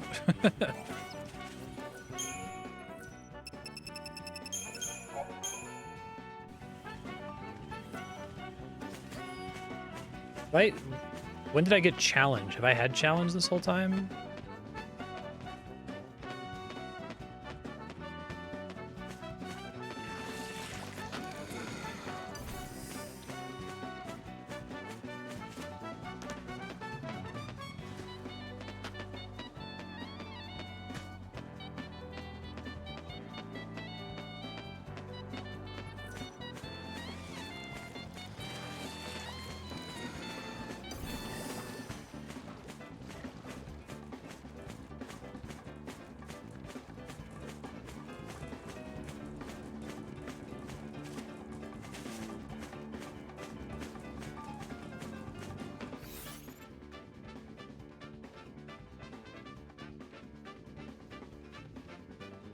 Do you see what I see? When you complete the Seath Stone, that Seath Stone grows, it glows in the world, but it turns dull on the world map.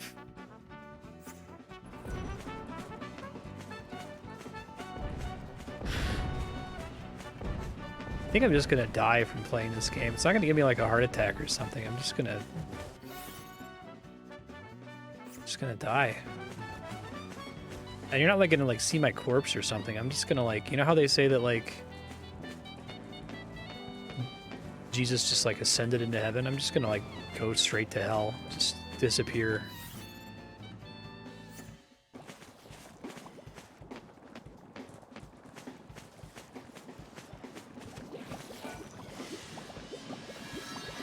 Maybe this is like Silent Hill or any number of stories that where it's secretly purgatory all along. Maybe I actually died like months ago. And in the real world, Final Fantasy 13 is actually super rad. Or at least pretty good. But I'm playing this weird like fever dream version of it in purgatory. I have never seen them activate the challenge skill, I don't think.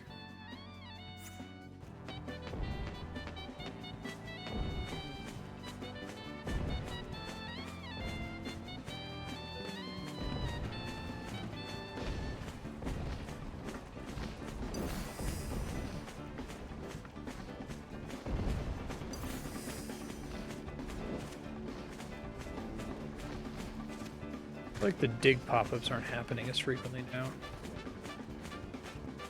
Maybe I'm just getting bad luck on the locations. Yeah, this game definitely offered me some heroin with those first 3 digs. And I'm like, oh, okay, so I like, trivially can make money now and upgrade all my weapons. But I haven't seen another golden nugget since then. There was one that was in like a authored chest, but I thought it was like, okay, maybe the cheapest thing is like 18k. No, the cheapest thing is like 40 gil. Like,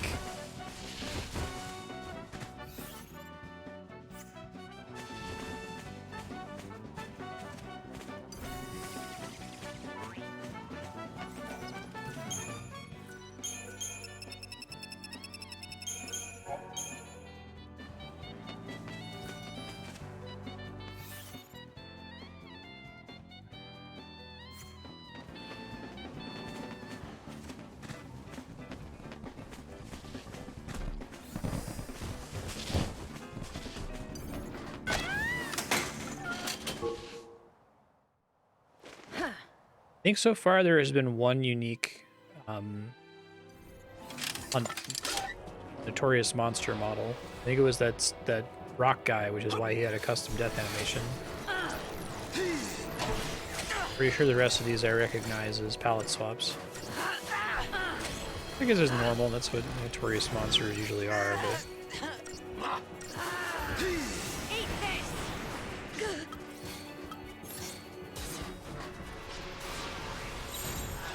Follow my lead. yeah.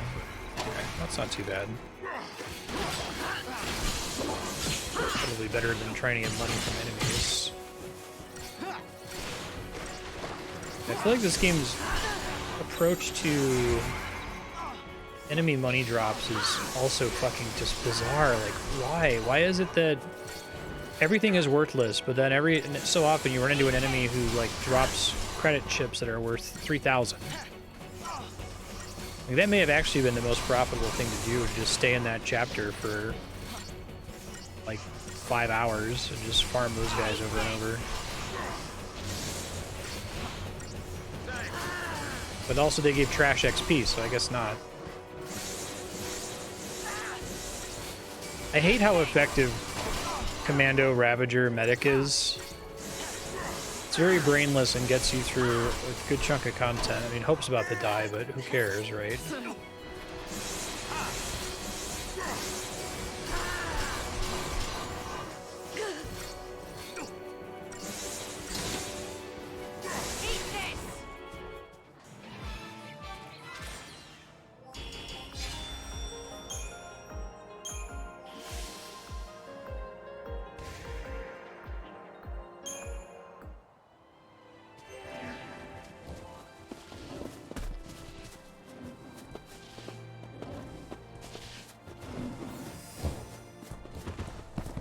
What's the chance?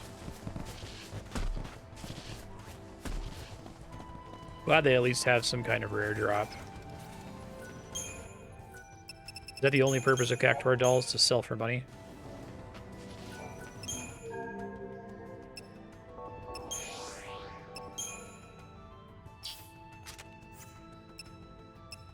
And they give me all this garbage, and it's like 15 gil. Okay. I literally got the supple leather from this area.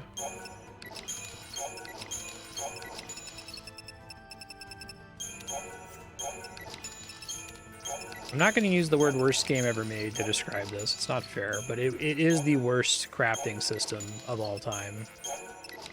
Like, hands down, I think. No contest.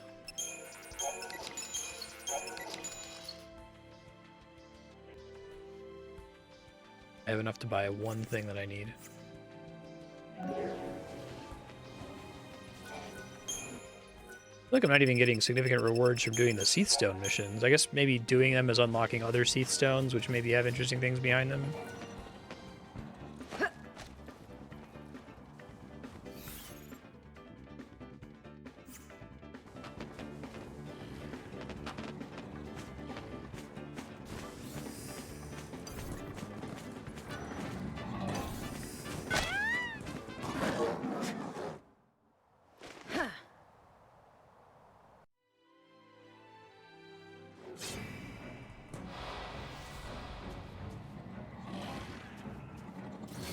I wish the behemoth didn't get pulled in, but I wasn't sure.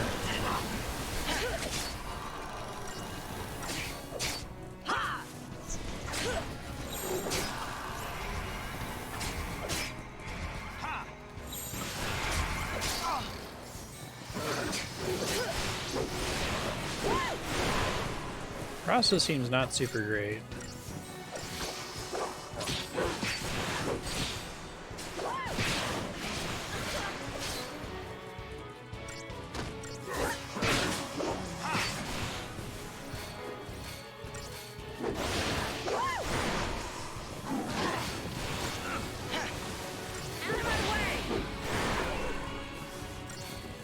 It's like when I load in on Saboteur, and she casts Fogga once, I'm like, okay, that seems like a good try.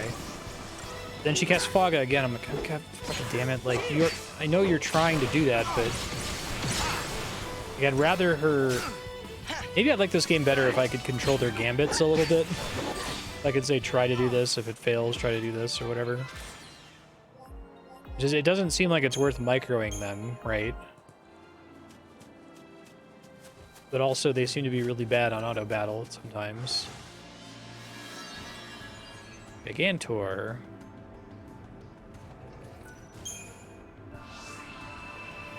Is this going to be trivial or really hard? Question 1. Question 2. Is Thousand Needles going to show up now?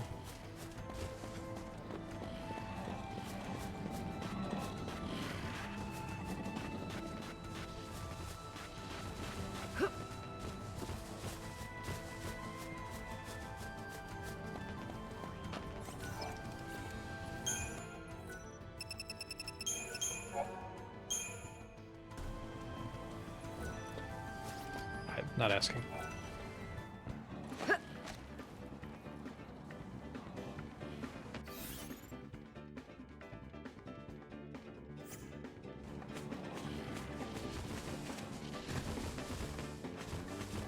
Have increased chance to be fogged. I'm going to spam this AoE of low base chance to fog until it sticks to all of them.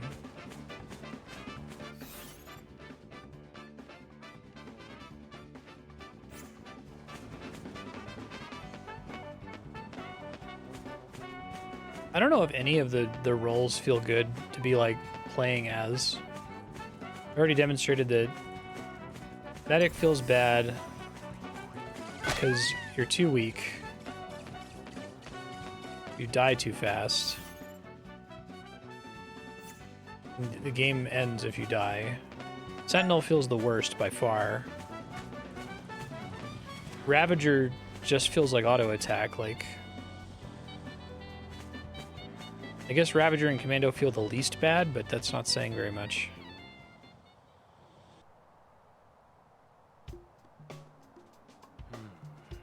I think our prickly green pest's back. Come for another shot at old Saz, have you? Sweet mercy. No. I don't believe we met. I know that trot. It is you, isn't it? Find yourself some fertilizer, did you? Well, size ain't These are stuffed animal texture.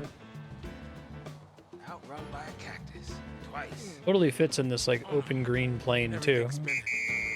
Playing with me?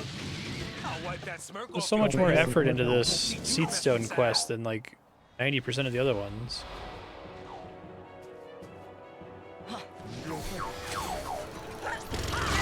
Okay, well, there's 10,000 eagles.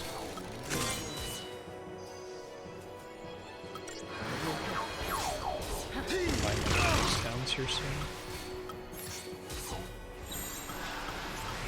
Sentinel even like mitigate that? Thanks. You kidding me? I don't know that I want to try to figure this out. This seems kind of dumb. What's the trick to it? Like 3 sentinels when it's about to attack and then build up stagger otherwise? Am I not supposed to be able to fight it yet?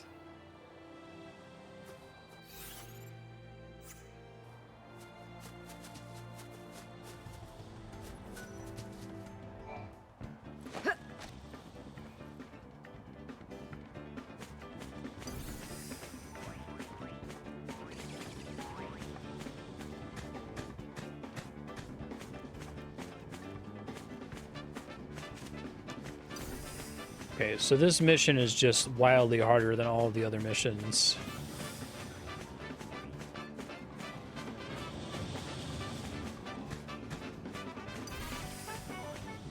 I can get off this.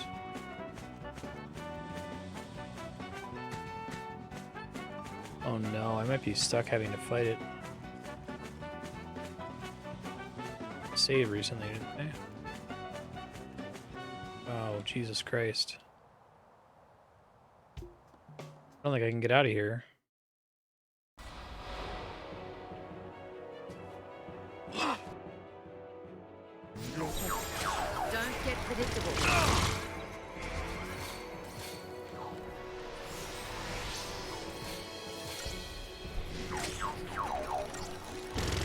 Look at me.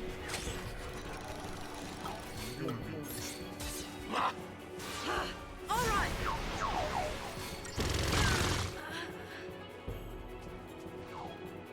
You can't be serious. Stuck, aren't I? I can't like warp out of this area. I can't get back out, I don't think.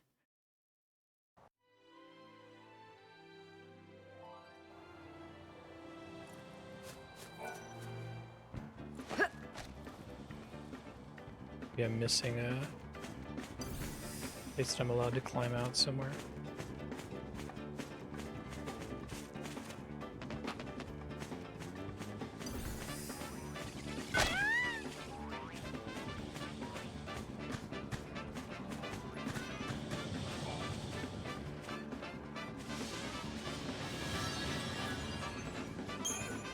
Okay, I can abandon the mission and do that, I guess.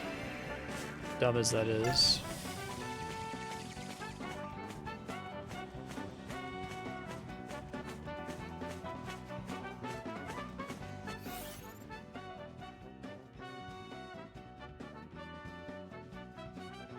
that the one that I just got my ass kicked on? I think it was. Okay.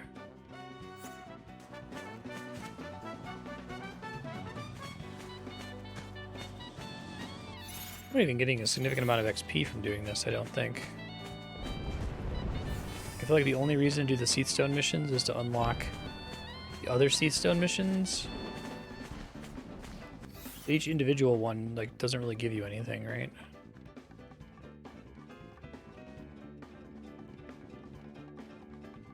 Keep instinctively trying to rotate the camera here.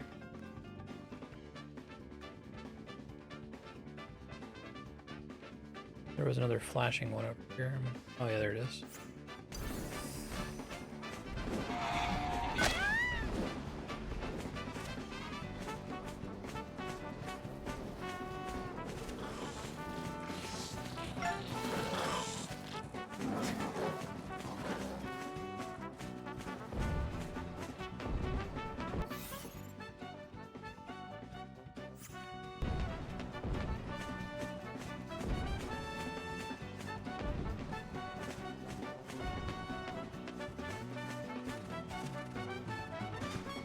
I'm not getting dig options anymore, despite having teleported recently.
Of the random cactuars.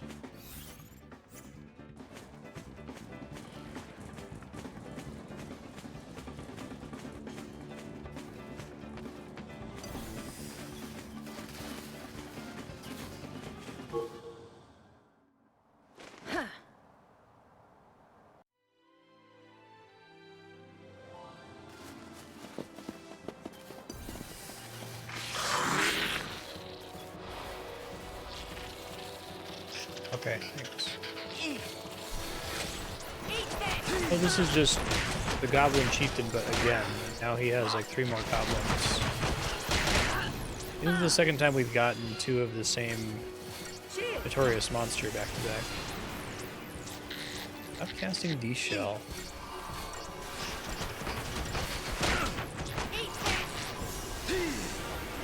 I just love when it lands on the first attempt. The rest of the casts are just a complete waste of time.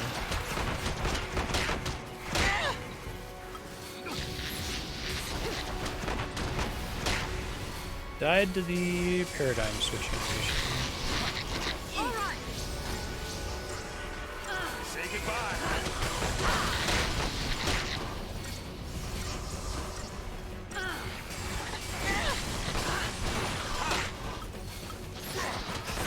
Buy more Phoenix Towns soon, I guess.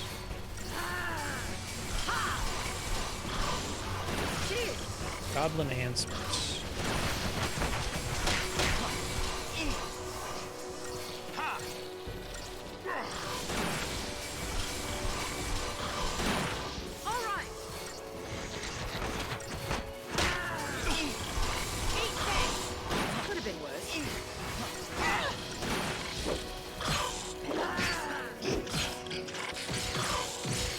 She was only casting Ruin because I inflicted D-Shell earlier. Even though it was way worse than blitzing the giant AoE stack of them. Okay, thank you.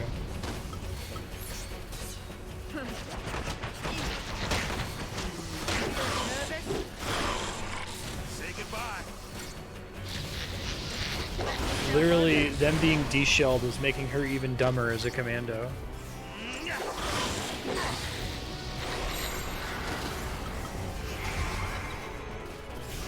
Let's get haste recast here.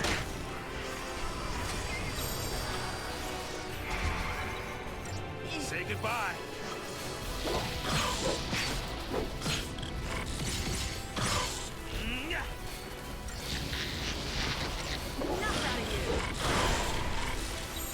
Change of plans.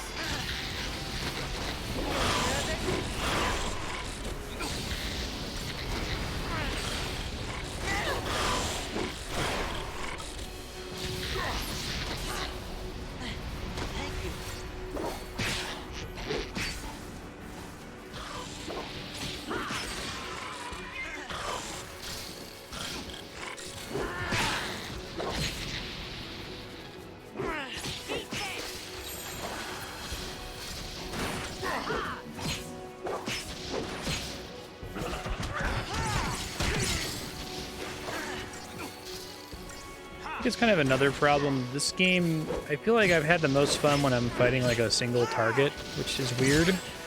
Like you'd think like giving you the choice of which thing to take out first should add some welcome depth to the game, but I don't know, it always feels just kind of arbitrary for each battle. Can't really get away with just, oh, look for the one that's like healing or buffing and fight that one first. It seems like it's way more important to like just take out whatever is weak to reduce the amount of pressure being built on you. The Goblin Handsman is a good skill name.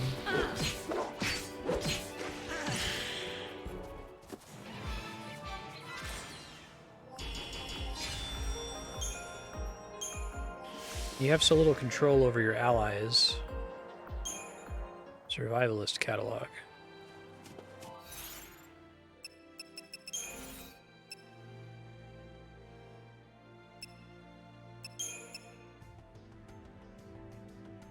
Increase the odds of obtaining shrouds after battle. Is that even worth using?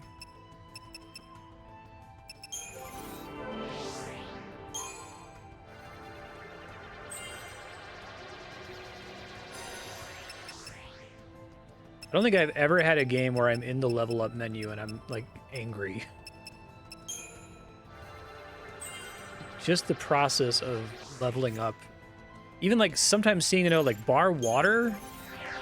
God fucking damn it, why? Like,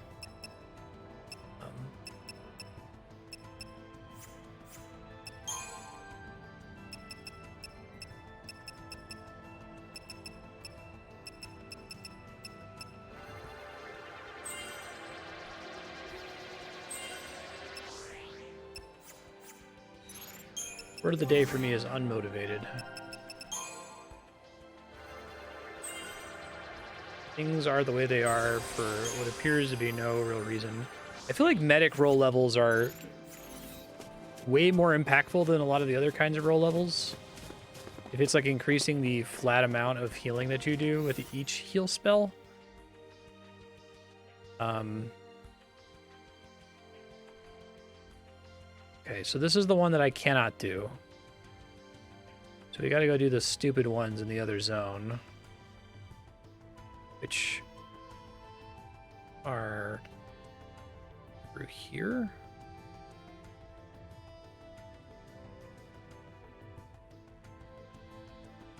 Oh, can I only see chocobo feathers when there's like one nearby?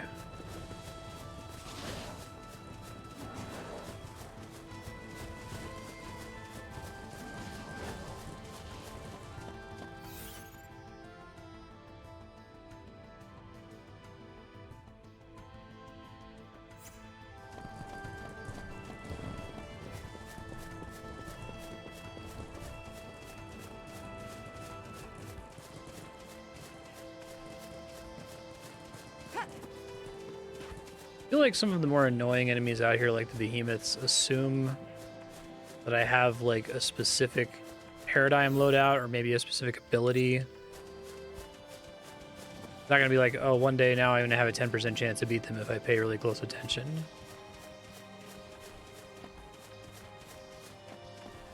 We're just gonna go from impossible to like easy.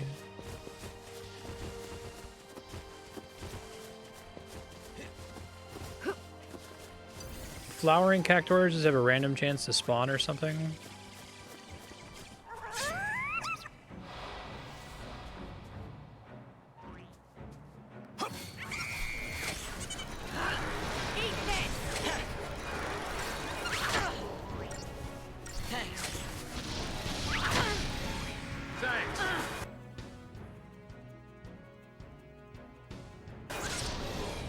What's Fang trying to do right now? Don't get predictable.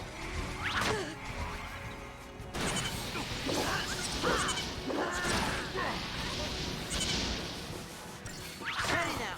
Cheers!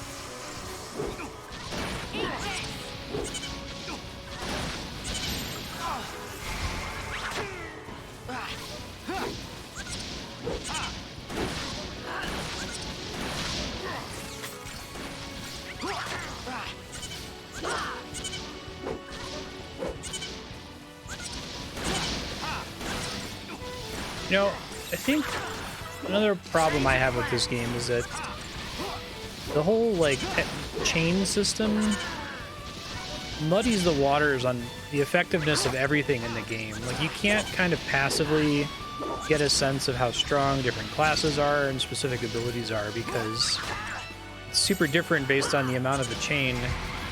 And the chain isn't something that you have universal control over, because they're trying to do this design space thing. We're like, oh, the Cactuar is cute because it's 777% maxed out, you know, or it resists chain buildup more than others.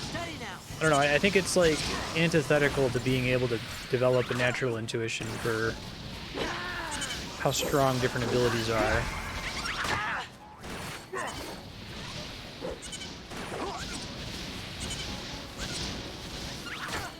It feels like a Mario Party JRPG in some respects. And I was just getting started. Where it's like you can do all these, you can do all this stuff to try to, you know, strategize, but at the end of the day, there's only one thing that matters. In the case of Mario Party, it's how many stars you have.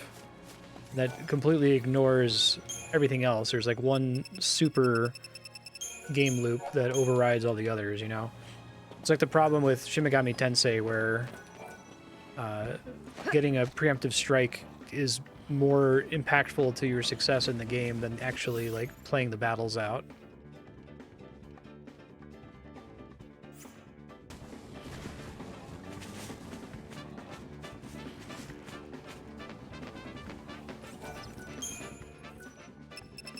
Yeah, the Quidditch problem, right.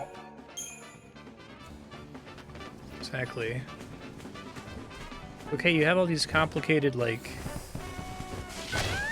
elements to your core game loop, but at the end of the day, only one of them matters. Why do we even have all these other ones?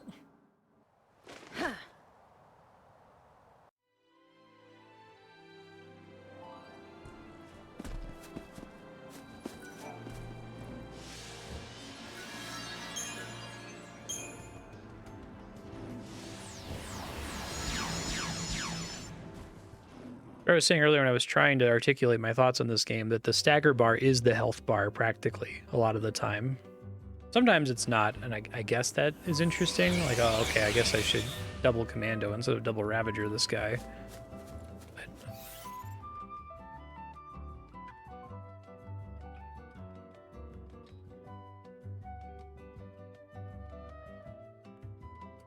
there's supposed to be more here, are they just not on the map?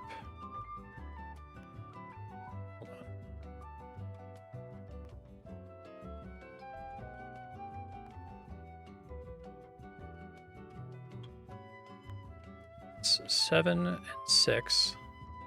There's supposed to be 5 down here somewhere, but it doesn't look like it's marked. Maybe it's on like a higher level. Maybe going back around this way is the worst possible way to do it, and I should come in from the front.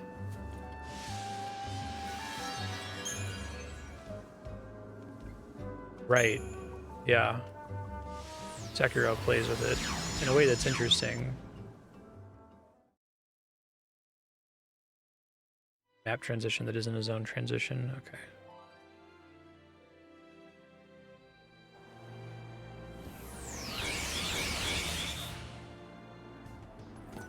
Right, I think that's where I got confused on a notorious monster earlier.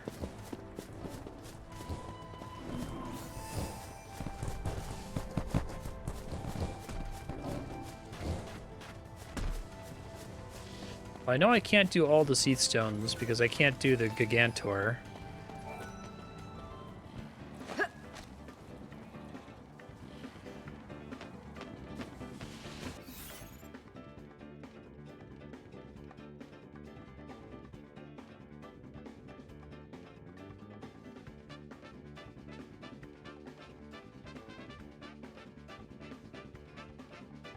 I want to go all the way here, maybe?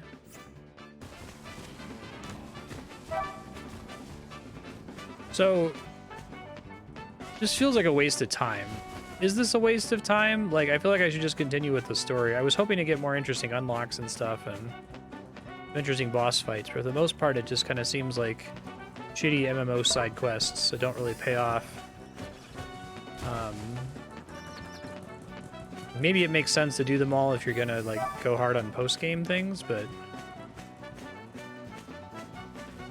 doing all the sea stones is post game. Okay.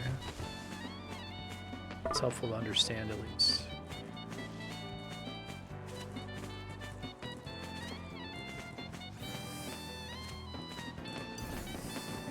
Like, they just don't seem to be non-degenerate enough content, right?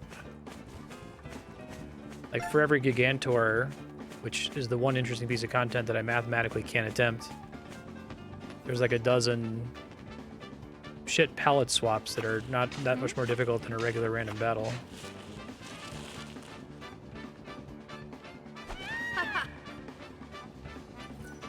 Okay, good. I was mostly just doing it to have something to do while I'm looking for these dig spots, but I guess I can go back to just looking for dig spots and ignore the Seath Stones. I'm all done with the ones that are out here other than the one I can't do.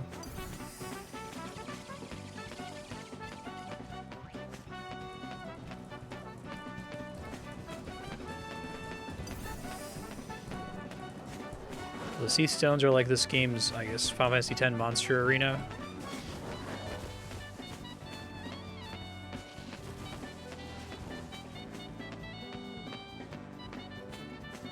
Even the Seath Stones, I like your theory of this is a tech demo, this area was the first thing they made for the game. Because even the Seath Stone just kind of feels like, hey, here's a weird proof of concept to go fight some bosses and shit. It's not structured in any way, there's not really any cutscenes associated with most of them. They're all kind of half-baked. Most of them don't give you a reward, but hey, run around our big open area and check out our cool battle system.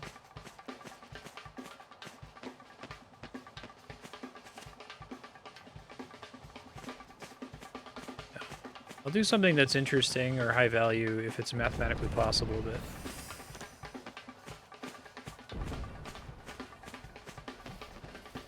Dude, why are there so few dig spots now, it feels like?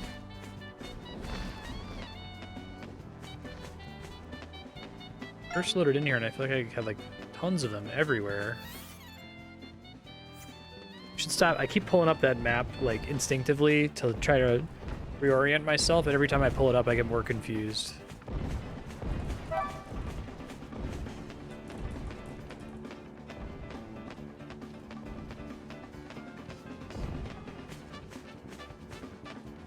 Remember that weird point earlier where the hot and cold thing was like only showing on a bit of ledge? I was starting to think that was like a bug.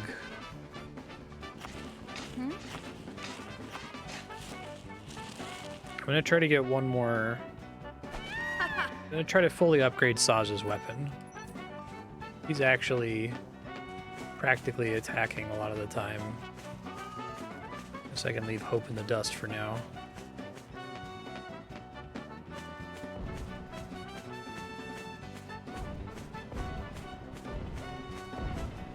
So strange that they tied all of this huge like subsystem of the game to money, and then made money like stupid.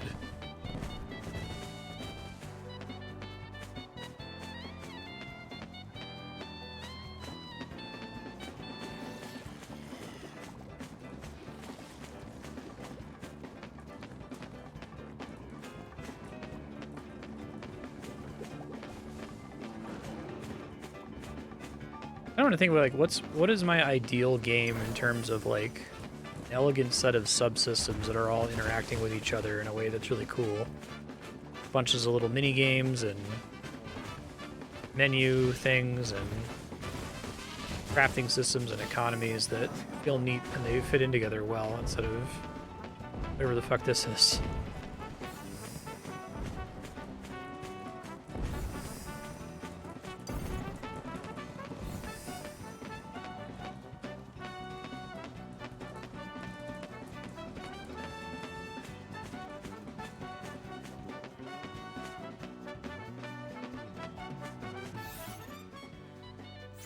This specific loop right now of running around looking for dig spots and just having no idea, and it's such a huge space and it all looks so samey, so it's really easy to get turned around, and knowing that after I hit like 2 of them it's probably correct to just reset the zone, you know?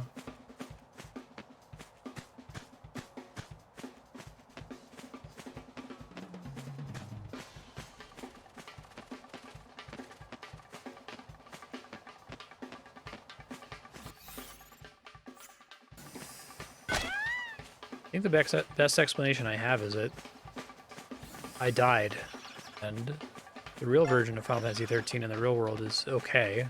It's not like a masterpiece. This isn't... The thing I'm playing right now is not the game that came out in 2009.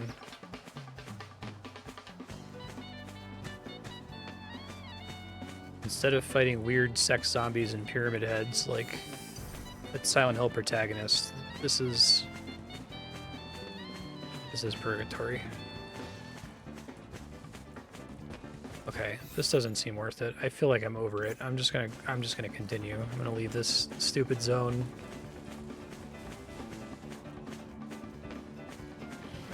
It's better than what came before, but now, because I've had such a long gap in between episodes, even a week at a time, like, I'm now so used to this that I forgot how bad it was before. So, the novelty has already worn off of this big open area.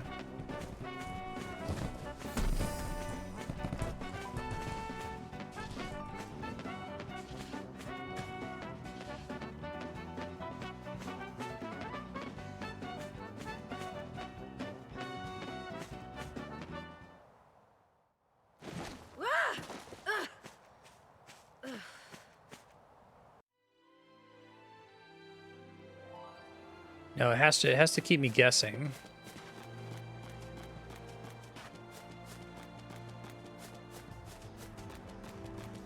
Because if it was nonstop torture, it would be hell, right? And it would be obvious that it was hell. It would be like the Good Place.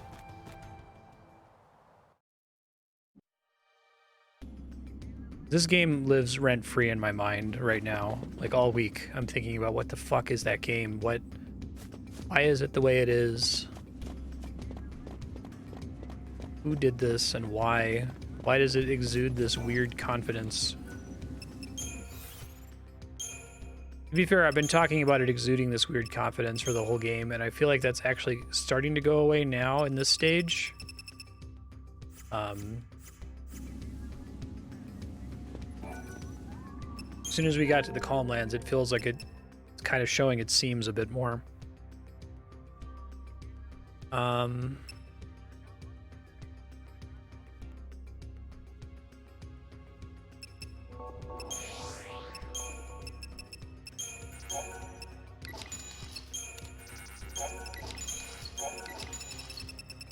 Like, it's like a waste of time to even like sell some of these things, you know.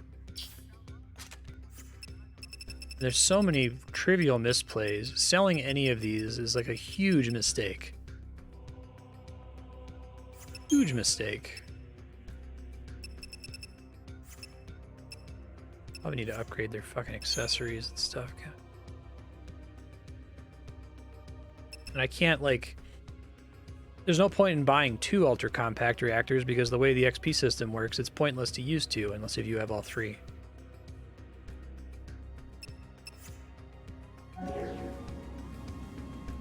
I think it's also specifically a weird I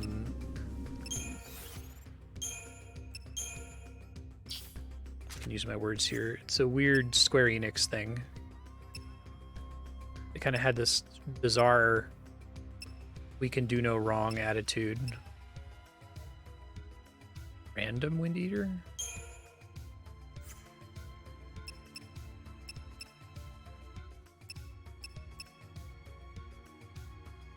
Honestly, kind of hate looking at these. Like, I hate thinking about upgrading my accessories because, like, I gotta go pull up the spreadsheet now of what they all turn into. Like, it seems like it's correct to try to get immunity to certain... Fuck it, feels like it's a lot of brain effort for not a lot of payoff right now. If I get into a boss fight that I'm getting insta-pained or something, maybe I'll Google it, but...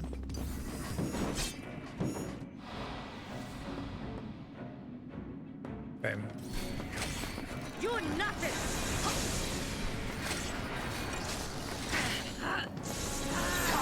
Dude, just give me the little icons floating in the air when I inflict them all with a status effect. Please. Begging you. Eat this. I'm gonna try that steam cleaner boss again. It'd be interesting if I could equally like wiped off the map, even though it's like 7 hours later. That would help me to know if I've actually advanced at all. It feels like I haven't. It also feels like that was a ton of time and investment. All that running around on a chocobo to get one character's weapon, not even max, just to max level 2.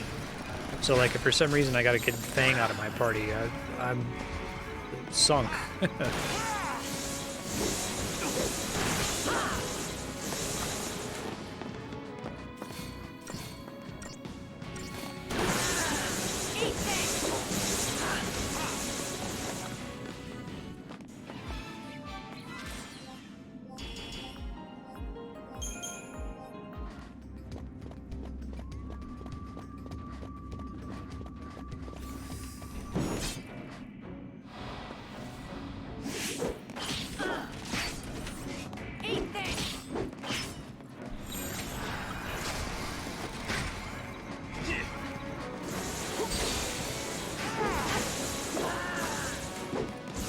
I was excited about doing the Seathstone side con, but I'm like, oh, okay. I really like the monster arena in Final Fantasy X. I know it's kind of complicated and controversial, but like a big series of little puzzles. But here, all those Seathstones are just conveying to me, like, this is a waste of your time. Why are you doing this, right? It's less interesting than grinding Korok seeds.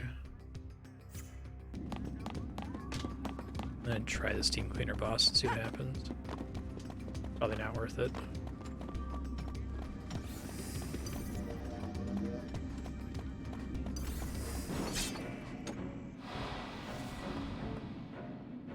Not so fast.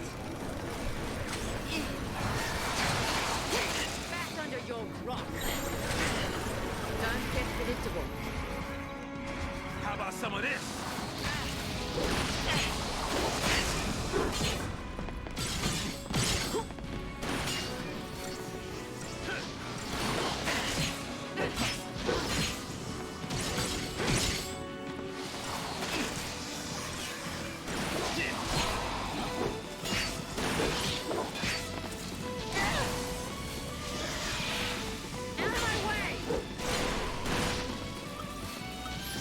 Gotta remember to buy Phoenix Downs, I keep forgetting.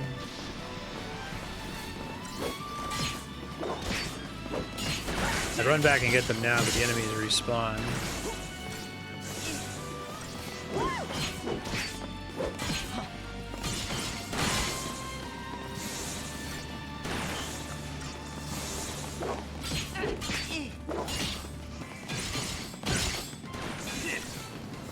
I appreciate it.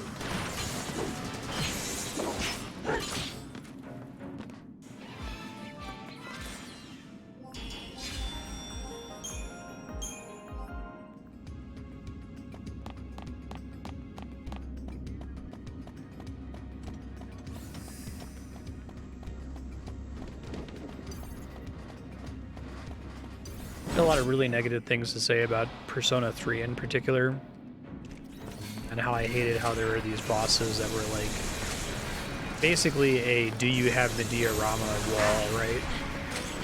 But Persona 3 still kind of had this feeling that you were, I don't know, the game was getting more difficult over time, or that you were passing certain like difficulty pacing thresholds. Well, okay, from now on you're going to be expected to deal with this, and from now on you're going to be expected to deal with that. But even just like the pacing of the difficulty of this game is just fucking so weird. It's just like trivial button mashing for 20 hours. Then you kind of get this more open part where if you go down one path, it's trivial button mashing. If you go down another path, it's trivial button mashing. If you go on a third path, you die instantly at the start of the fight. You go on a fourth path, you get a fight that seems a little hard, but maybe is doable, but actually becomes mathematically impossible halfway through.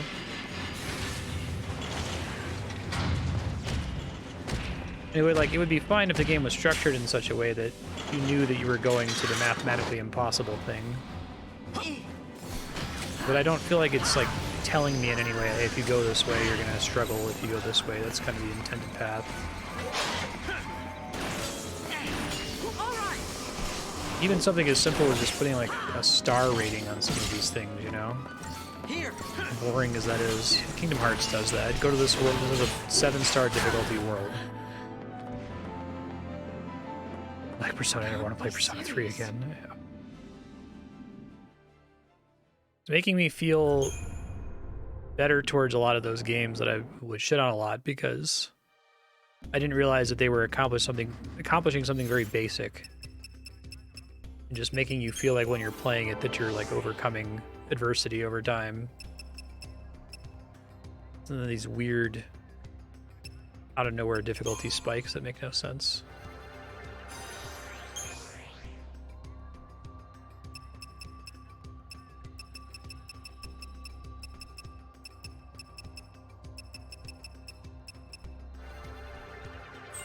This fight, but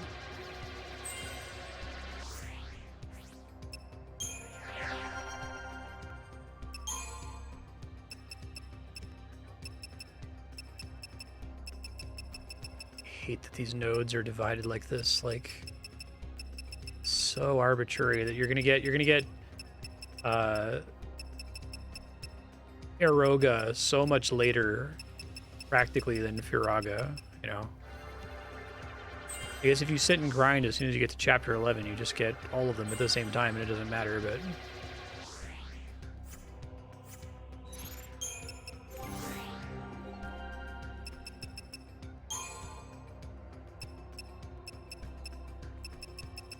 got everything interesting from Medic, I guess.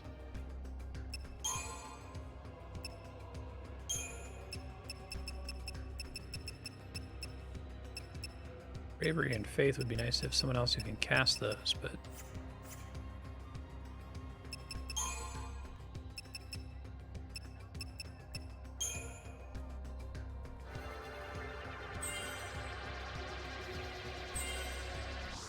it'll be unplayable after 4. Isn't there like a remake of 3 that makes it a little bit more palatable? Lets you control your party members, for example?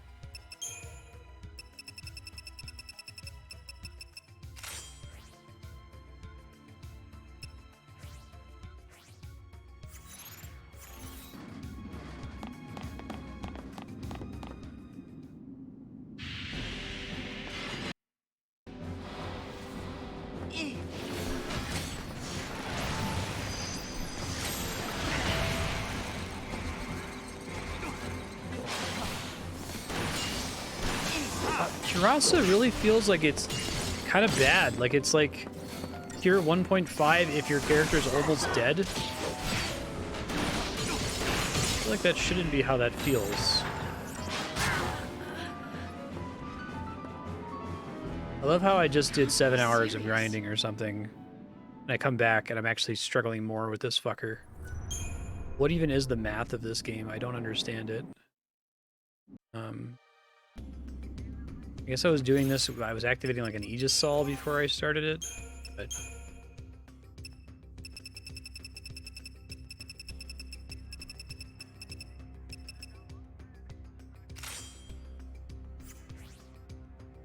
walls are like so bad.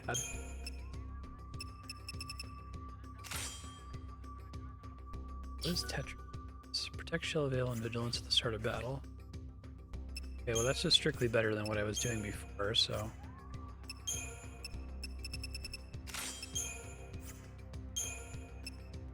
Anything together, I guess that makes sense.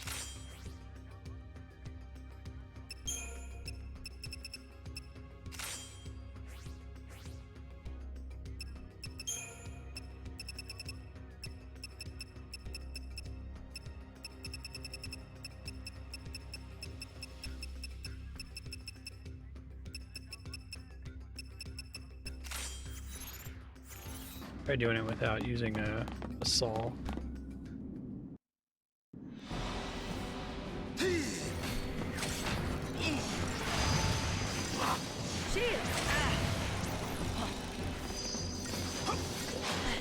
Thank you. Appreciate it. So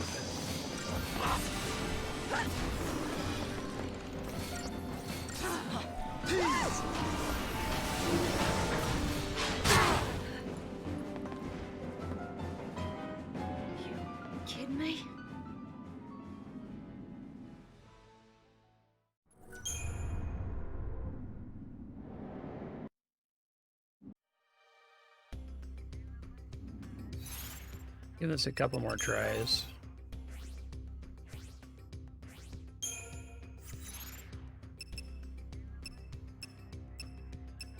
But I didn't spend more time here earlier, though, because, you know, with all this grinding, it's still this difficult.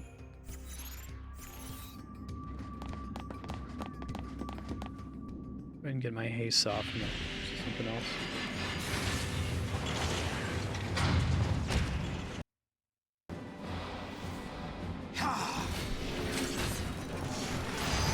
All right.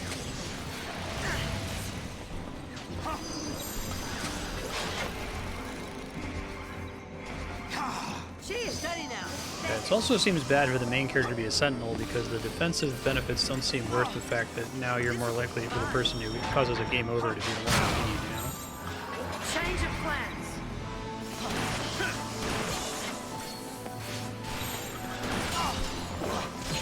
Take this opportunity to fully buff here.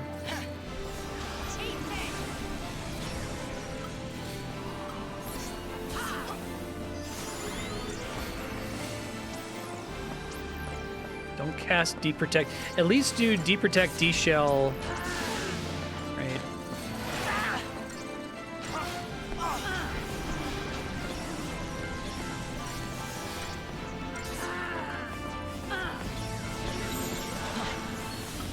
Follow my lead.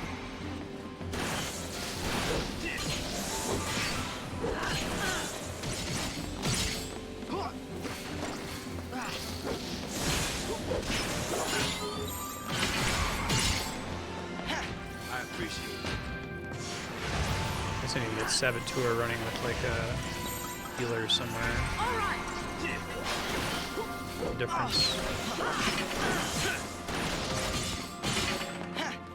I appreciate it. Eat this.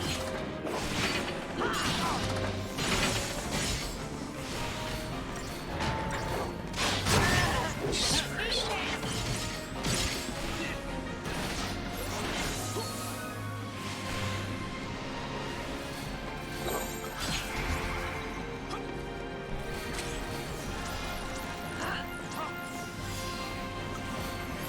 Don't sweat it. I appreciate it. Thanks. Dead.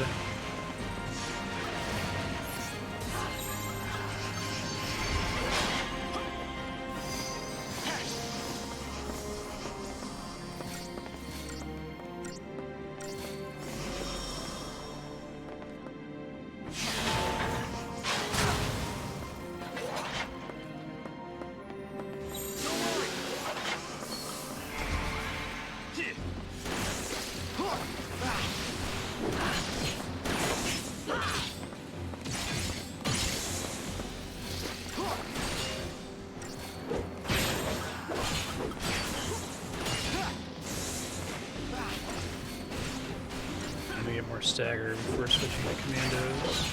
I think I'm still at risk of getting one shot at any time, basically, unfortunately.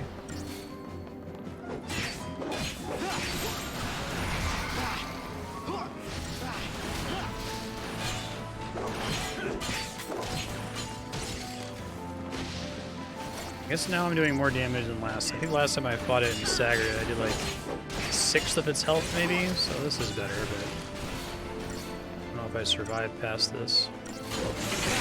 Oh, the fight almost felt indistinguishable up to this point though. Because again, like, it's the Quidditch problem.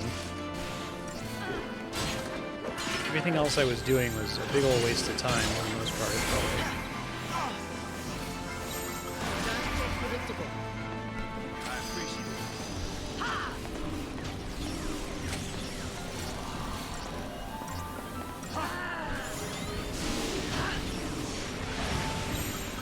Follow my lead. All right.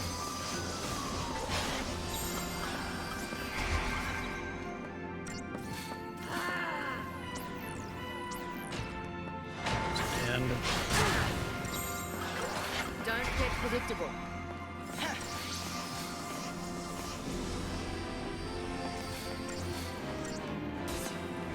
Cheers.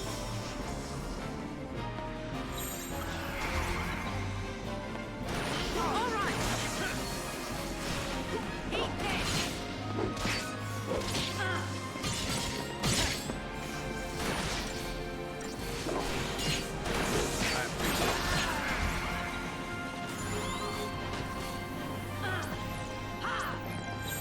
You know, even one of those off at a time.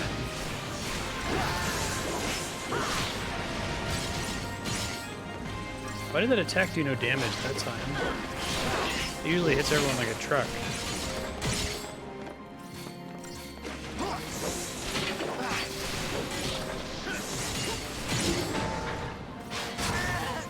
Insta dies, and I'm gonna die now due to lack of Phoenix Downs, I think. Oh, Phoenix Downs. Cool. I appreciate it. Are you looking at me? Try to at least get the phase change here before we die if possible. Possible, it can happen. Nope, we're dead.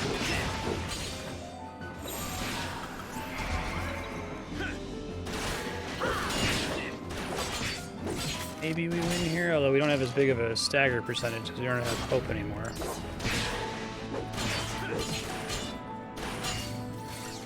Yeah, that damage percent, man, it's like, it's such a, plays such a huge, annoying role. Actively dislike it.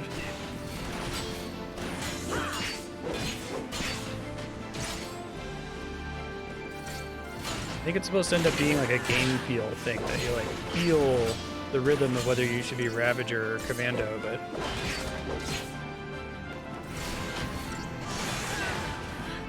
god damn it. This also does it. Like, what's the point of beating this guy? Like, he's the most satisfying thing I've done in the whole game. Do I get something good for doing it? Is it worth it?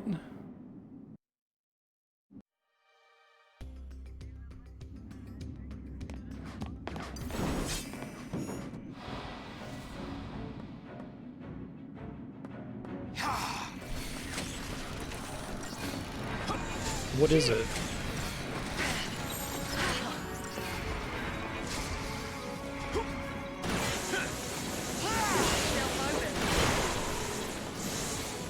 Can I just buy those?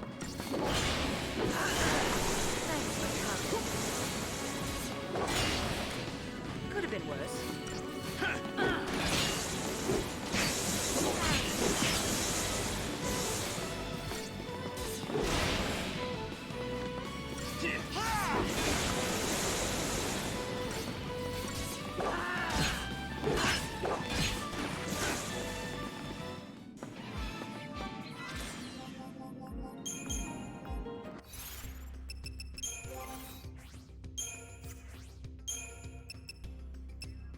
Can't even tell if this brawler's wristband is doing anything, to be perfectly honest.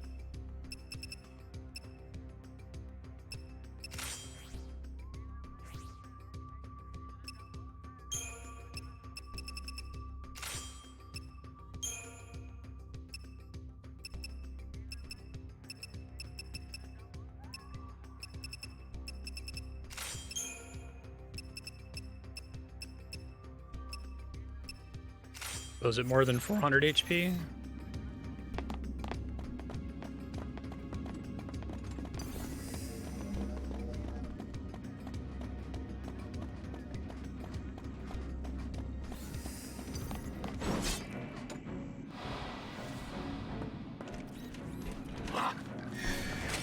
You're nothing!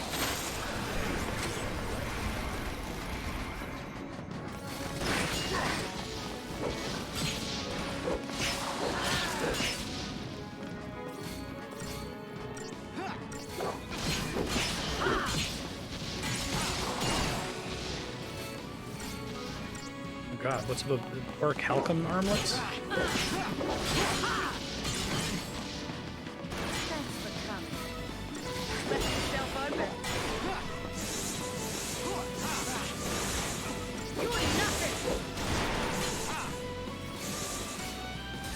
Nervous?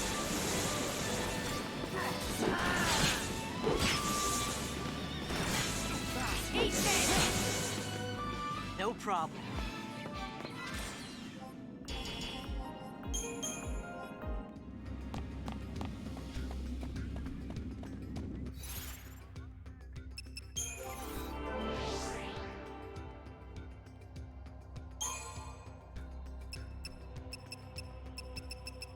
Get that ATP.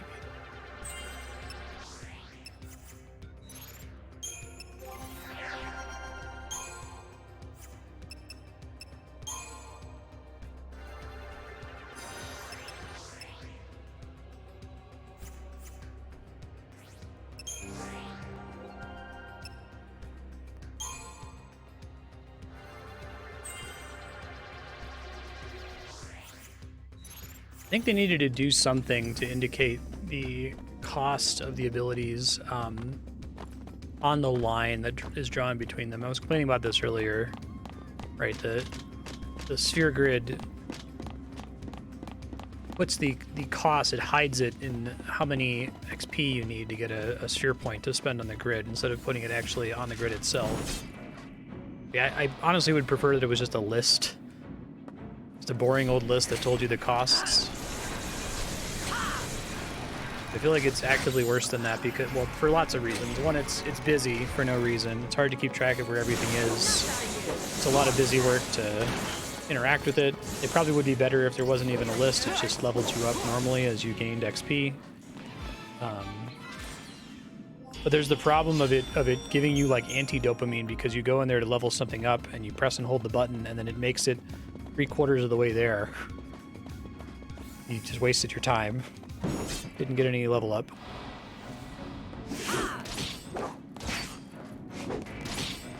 Appreciate it.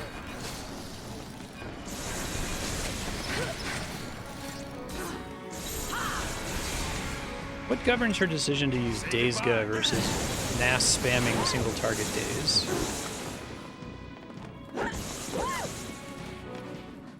At least this cave feels like I'm routinely getting XP, but I'm leaving so I can go buy Phoenix Downs. I'm gonna ignore the steam cleaner guy. It doesn't seem to be worth my time. I don't think in all that time I got any gil.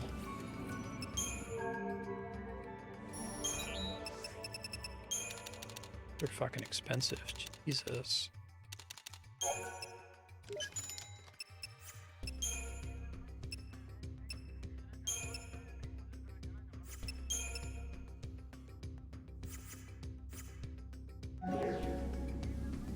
At least the solenoids and the bomb cores sell for an okay amount, I guess. Still not as much as the credit chips from the random human enemies forever ago, but...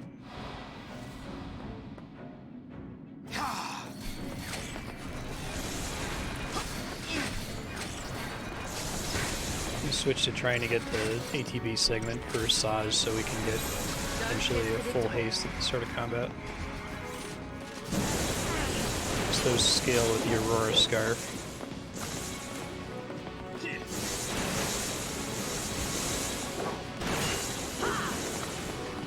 I was saying how there's a lot of systems in this game that have like anti-synergy with each other. So like classes that feel bad in this system feel worse the more ATB segments you have, right?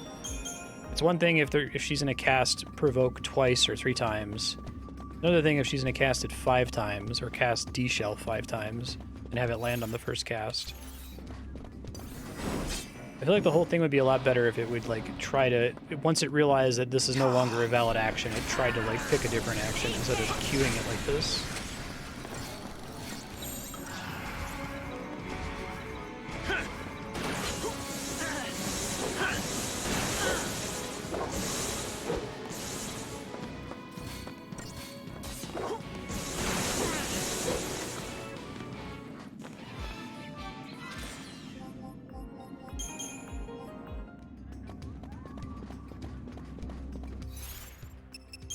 She gets new ATB now. Hooray. Each of them is going to have 1 extra ATB segment somewhere. And Synergists. The whole point of putting points into Synergists is just for that. God. Anything else interesting in Ravager? Aeroga, I guess. Okay.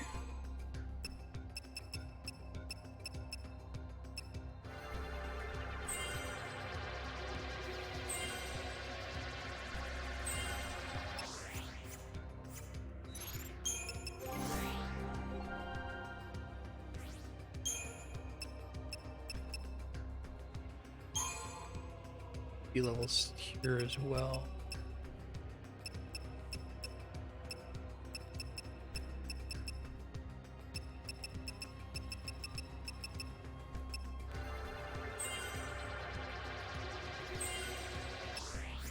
Oh, cool.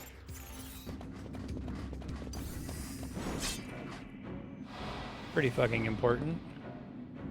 It's like factor of 100 times more valuable than any other node.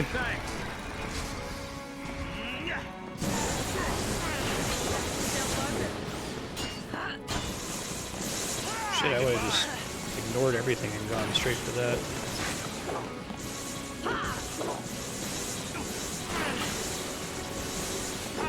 Yeah. Or a saboteur. Or a synergist.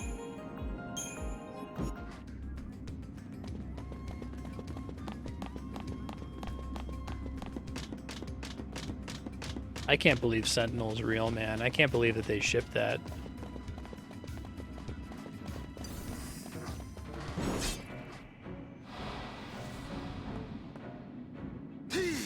Appreciate it.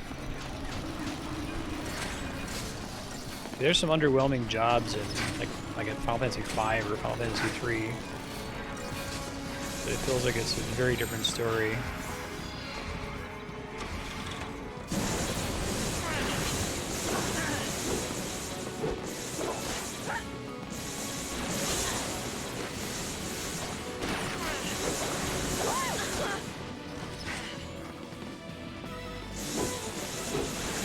Being knocked down in this game, it just feels awful.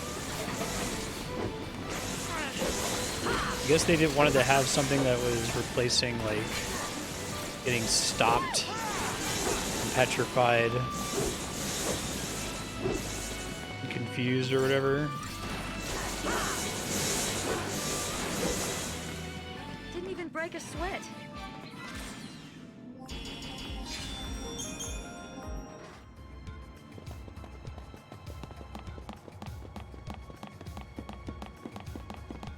Yeah.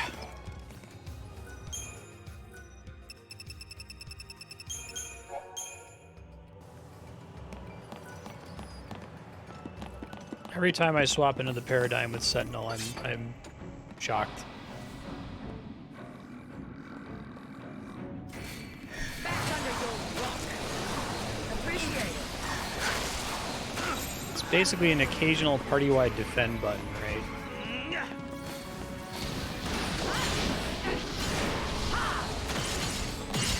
Say goodbye.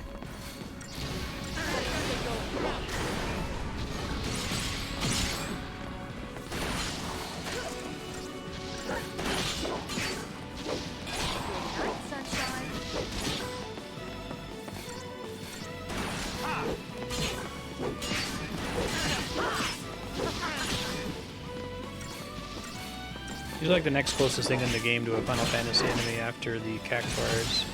I guess the Behemoths do the thing where they stand Just up like and I get planned. nastier, but even them... I associate them with finish them off quick before they cast Meteor, not half your party can't do shit now because it casts Painga.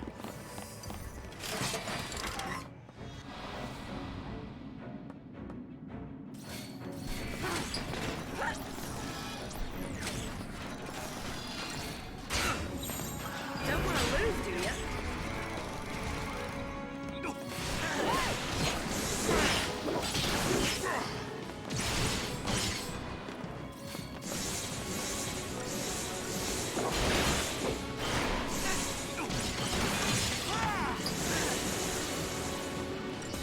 so far.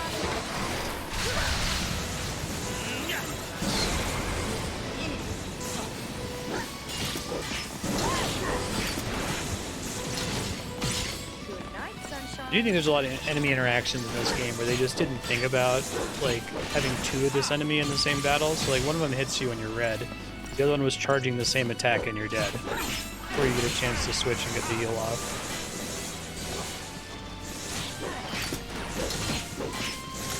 I feel like if this game had a little bit more depth in the paradigm switching, if it did something like Manichemia, where, like, whenever you switch to a paradigm, each set of 3 rolls does something the instant you select it, right? So if you did, like, you know, tank plus medic plus buffer, that, like, instantly tries to heal everybody. Well, I guess there's no rush. I guess if there wasn't any long animation whenever you switch jobs, it wouldn't feel so bad, but I don't know. I think Usually I can envision how could this be different for me to like it. And I think this game might just be so fucked up that I can't even think of any improvements that would make it way better. Like it needs to get, it needs to go back to the drawing board. There's nothing really iterative you can do here, I don't think.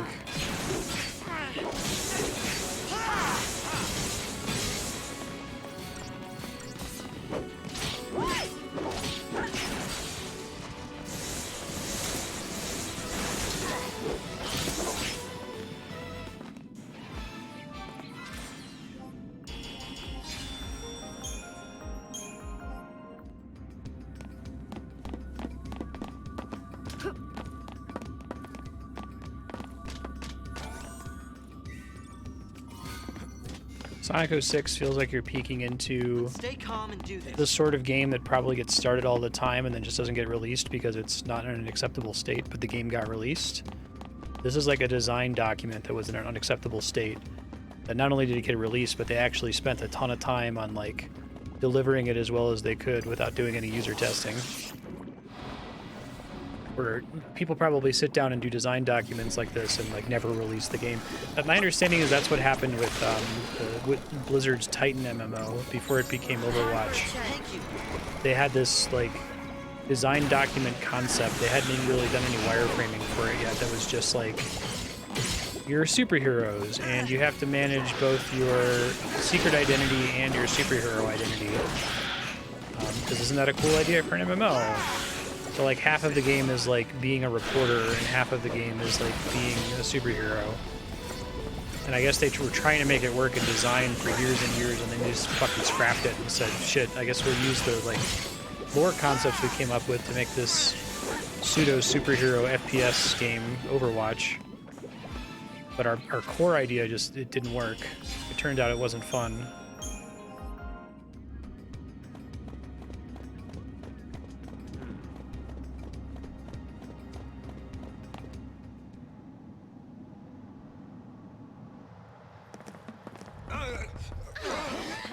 Guys, heads up. Whoa! Look at that thing. Let me guess. That's a foul C? Yep. Busy carving out new tunnels. Making roads where roads ain't meant Weird to go, triumphant huh? music. Yeah, it kind of sounds like us. All right, roly-poly. Let's hit your ride on that thing.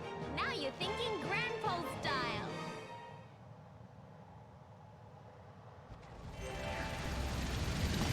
Figure he's looking for something.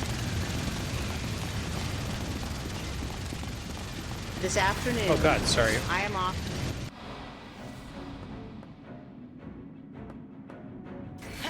All right. Eat this. Cheers.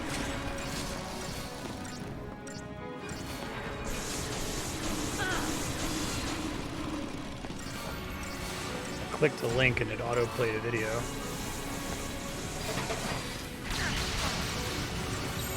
Follow my lead.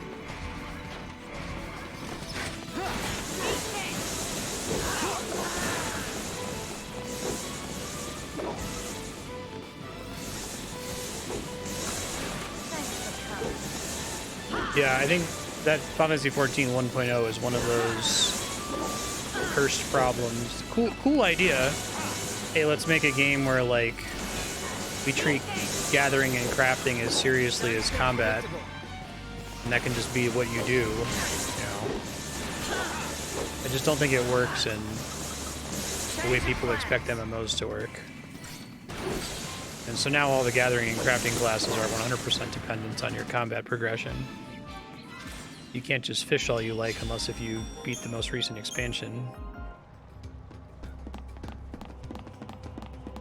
I guess RuneScape gets close to achieving that goal, but it's also like really weird and not fundamentally structured like an MMO.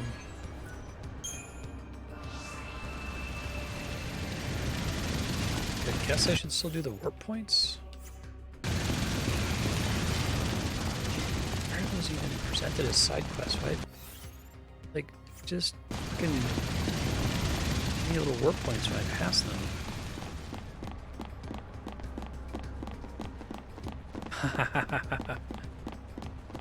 If you picked one of the gathering classes, they give you a throw a rock skill to kill the jellyfish. That's amazing. Oh hey, it's a group of enemies I've already fought, but this one is a notorious monster. Oh wait, no, it's guarding the notorious monster. Disregard. Left yourself open. Enough out of you. Follow my lead. I feel like I could enjoy casting Days Gone more if I saw it. There was like a miss pop-up or Now you done it. a landed pop-up or something to let me know that it did something. I can only tell that it did something to the target, not the AoE people in the fight.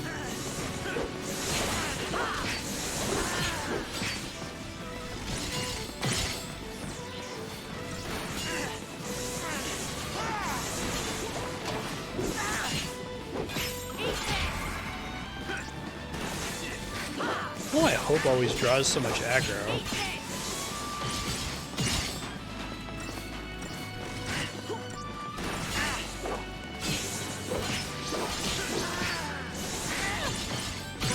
Oh, you suck at this, dude. Why are you like this? I've learned that it's a gigantic waste of money to use Phoenix Downs, and I was making a huge mistake by burning them earlier. You can't be serious. I am happy to use consumables in this game if it gets me through some of these battles a little bit less miserably, but...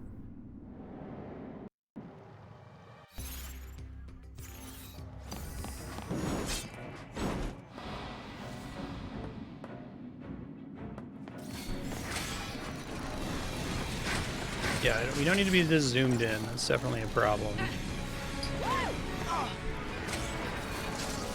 Agree with that. Just cast Daze 5 times. Cool. It's because she knows they're weak to Daze is why she's doing that, right?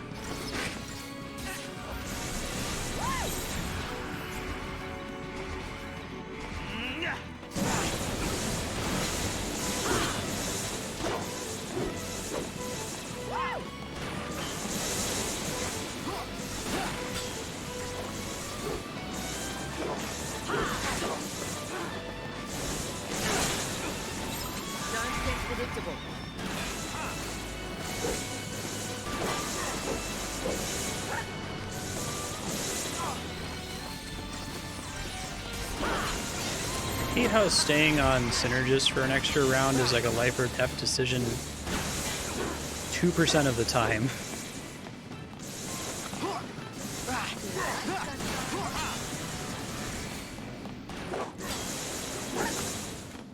Didn't even break a sweat.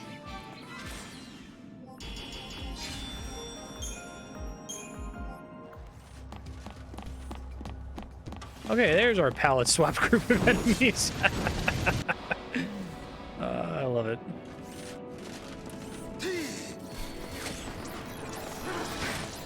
Yes, thank you. Back under your rock. Please do Days Gone more. I don't know why you keep insisting on doing single target Days.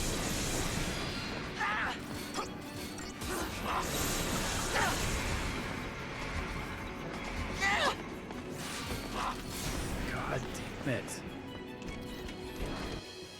Okay, fortunately I can just retry.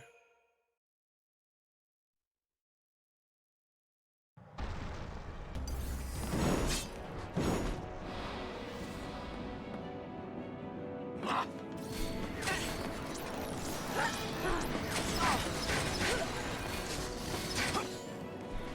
of my way!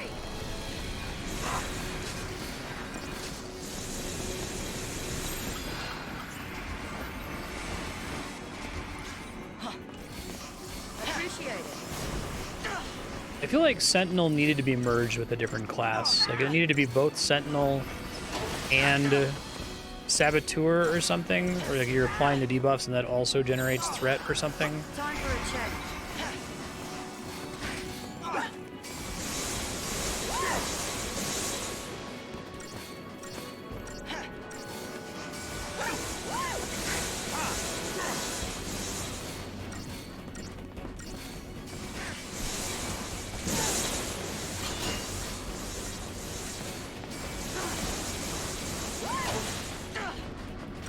Why does Hope draw so much aggro? I don't understand.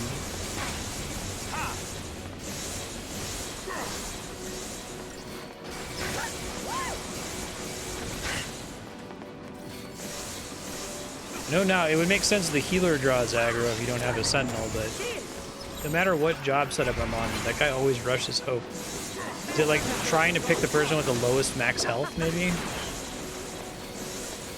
Good night, sunshine.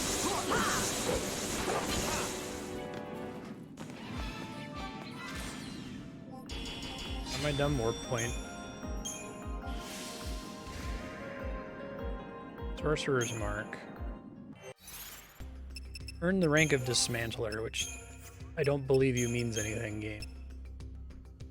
Magic plus 100.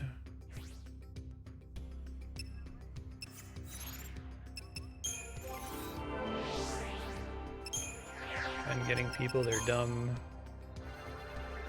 ETB bonus.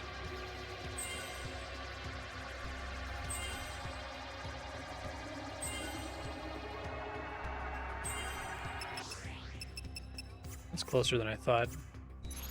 I feel like I've gotten more CP from just like fighting the enemies that are in order in this dungeon than I was getting from doing all of those side quests in the Calm Lands earlier.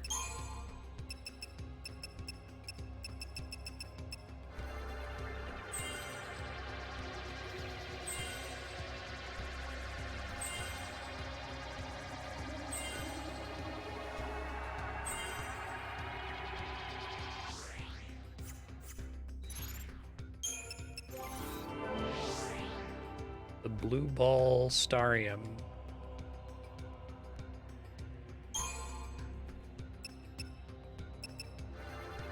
What's the roll level effect for Commando? Damage? To find where her extra stupid accessory is. I guess I can see from this menu. Sentinel. Ooh-wee. Do I not want to level Sentinel? Jeopardize. Jeopardize, like, does the opposite of what Commando is supposed to be about. Jeopardize is a Ravager ability on Commando.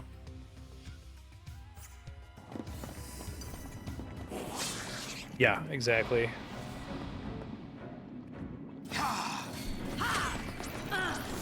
I really do think the Crystarium is one of those things where like it almost couldn't be worse. Like the crafting system. There's a dead stop in one frame.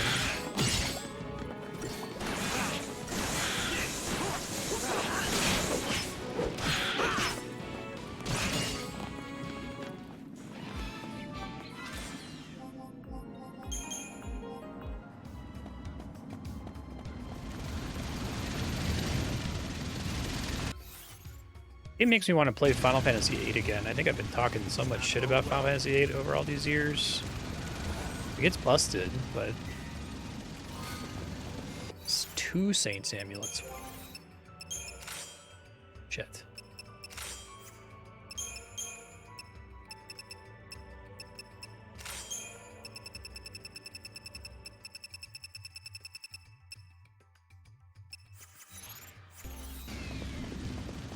Yup. Yup.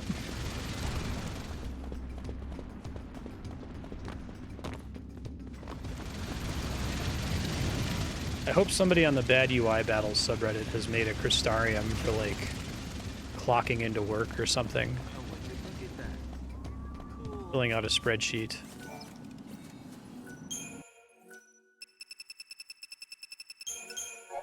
Entering your phone number.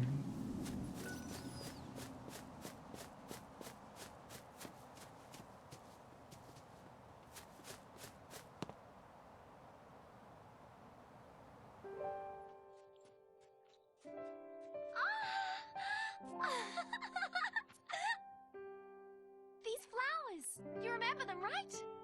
Yeah, sure I do. They grew all over Eba. We can't be far now. It's my fault Grand Pulse ended up like this, isn't it? What? I remember everything. I became Ragnarok. I scarred Cocoon. And I left Grand Pulse in this mess. It was me. What are you talking It's like the only two about? people who It all lived here. came back to me. Everything that happened with iFocus. All of it. You're lying. No, it's the truth. It's all my fault. Don't say that! She needed to get her thing. Okay. Vanille! I hate these so much because like the idea is cool. I love the idea of like when they're conflicted, you know, they get their summon, The Eidolon knows the truth. Ha! I knew I was right. but they like almost all of them happen at the dumbest No moment. more than I think you. Saja's is the only one that's made any sense so far. You remember everything. It wasn't your fault. Vanille, we should talk about this later. Bangs and Hopes were dumber. Well, she's not leveled up, so we're in trouble.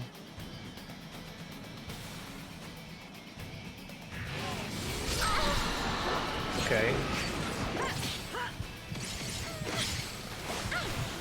Oh yeah, I need to like do some dumb bullshit here, right? Do I have to do it twice? You're gonna swerve. Okay.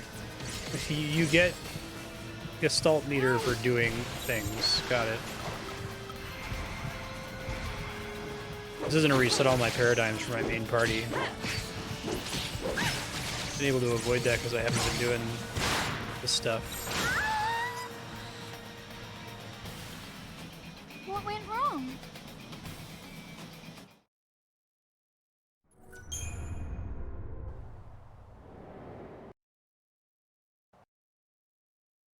That's awesome.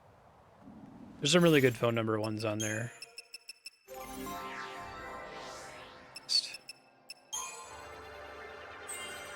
Wait, let's see which one has the ATB. Let's do that. She already just have it then? She had the easiest, the most accessible one. Okay.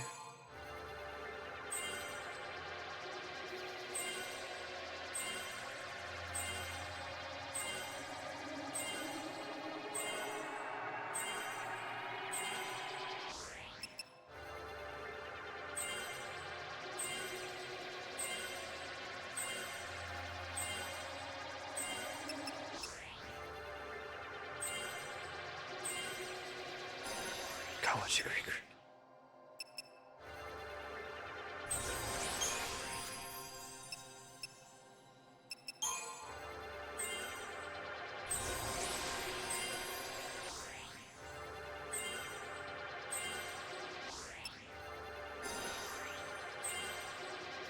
Well, basically a bunch of free stats.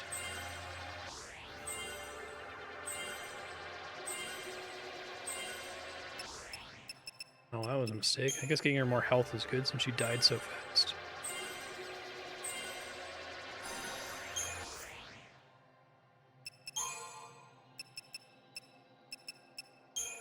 Peril God. Yeah, right.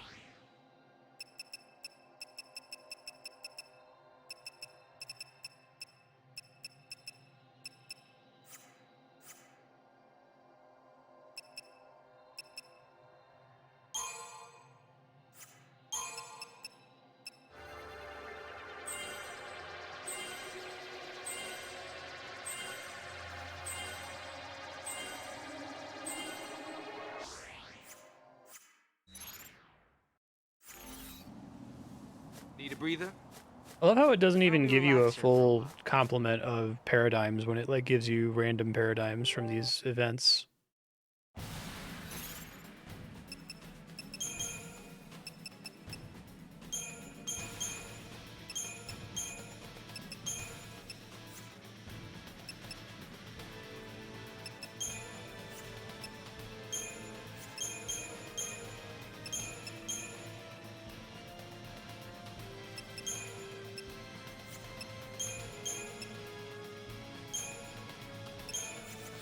I don't think Commando does anything in this, actually.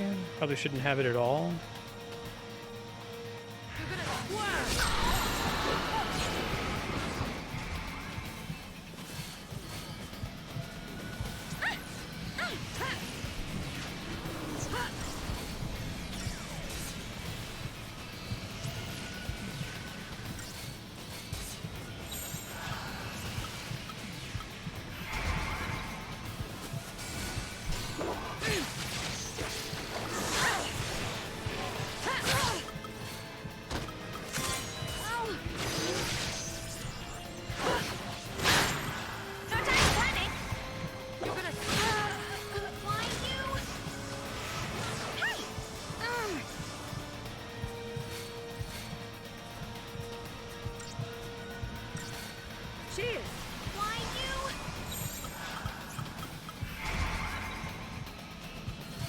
quick.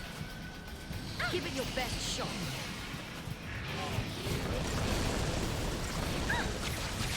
Doesn't matter if it's AoE.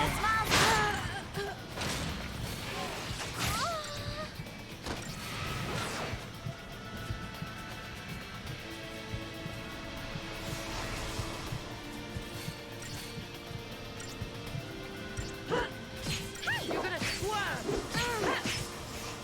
Why you? Better be careful.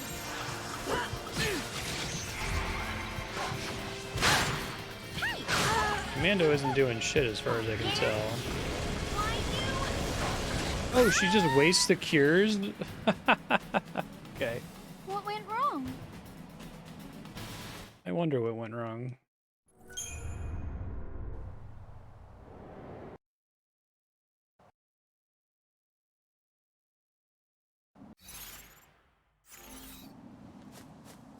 Need a breather? Why don't we relax here?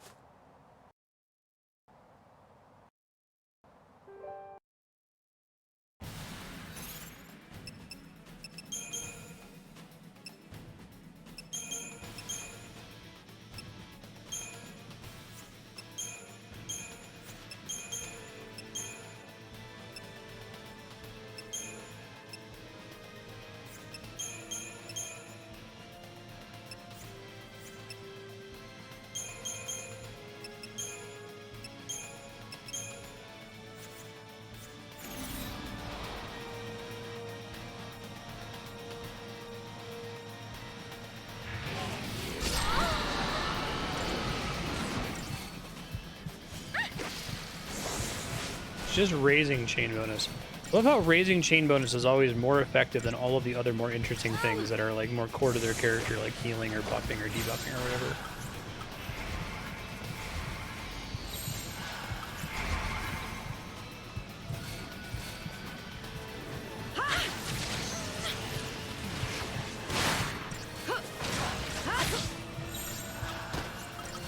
I'm not all smiles and sunshine. Bring it on. Wrong, actually. Different order since it resets it every time. I can take it. Hey! Yes, do Cura first and then Curaja. That makes perfect sense. Heal people up so that your second heal is less effective. The fuck? You like this game? Not keeping me down. You won't do anything now, okay. Bring it on. Oh yeah.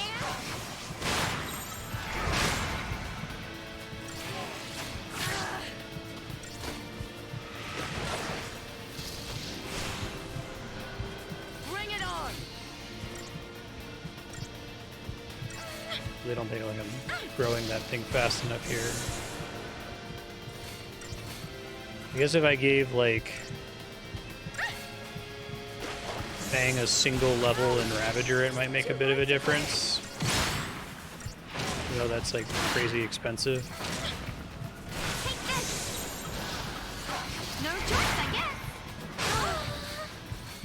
Stay strong.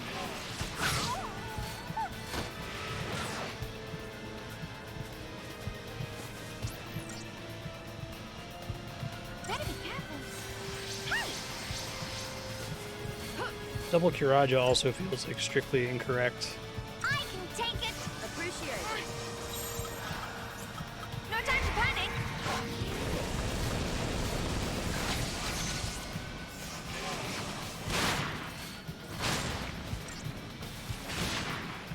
Not keeping me down. Sucks not having haste here too. Oh.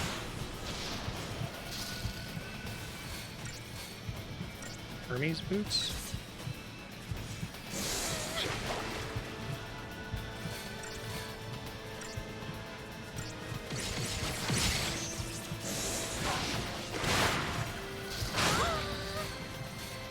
Bring it on. Oh.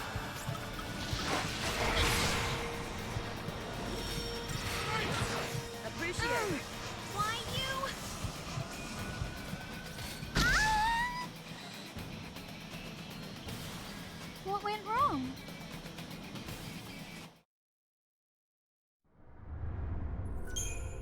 When I need to craft Hermes boots.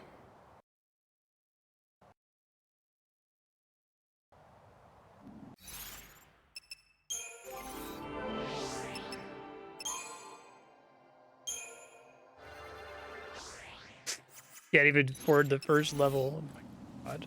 Need a breather? Why don't we relax here for a while?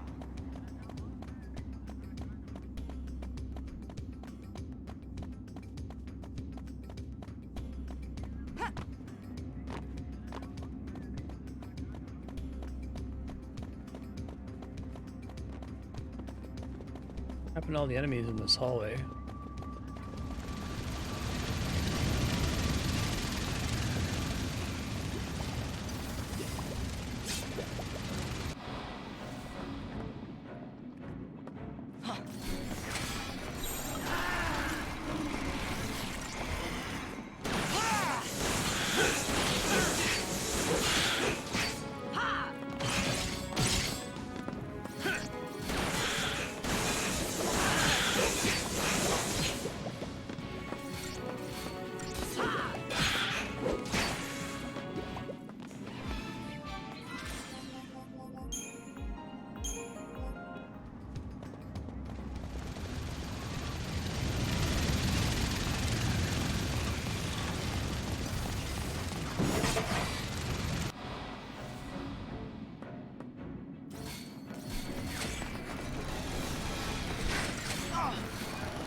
I love Hermes shoes in Final Fantasy games. If I had seen it, that would be the main thing I'd have equipped.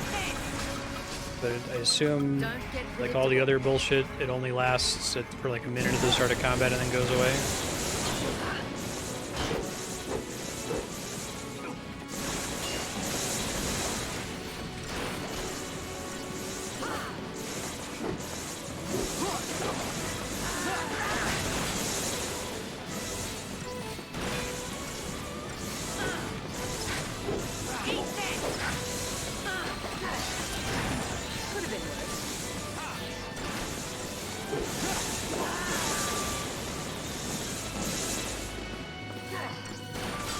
Oh, those tiaras are really good though.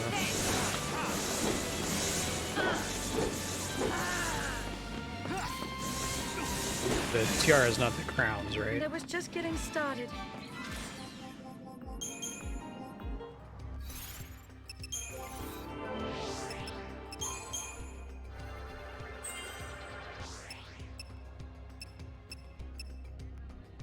She have no abilities to start with? This is so dumb. Like, why do they even give you this when it's so expensive? I don't... It's just there to give you something to dump points in the post-game? That's what it feels like.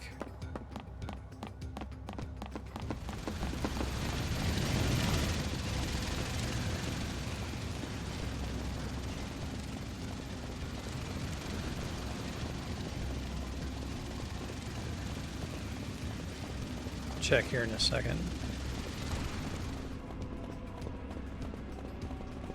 Yes, since it's not actually auto haste, you have to think of it in terms of the number of actions it saves you at the start of combat. So if it gives you 4 buffs that you probably want, and getting the 1 buff haste that you want only takes, 2 actions.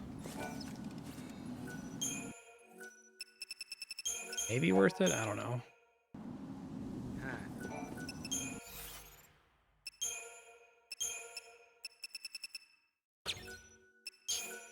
Love that it doesn't tell you what it's going to give you.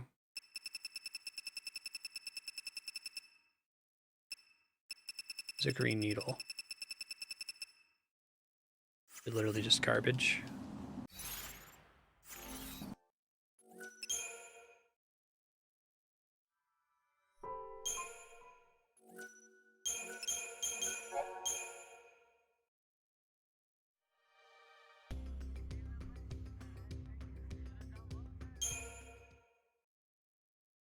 Does increased magic stat make characters, like, raise the chain bonus faster or something?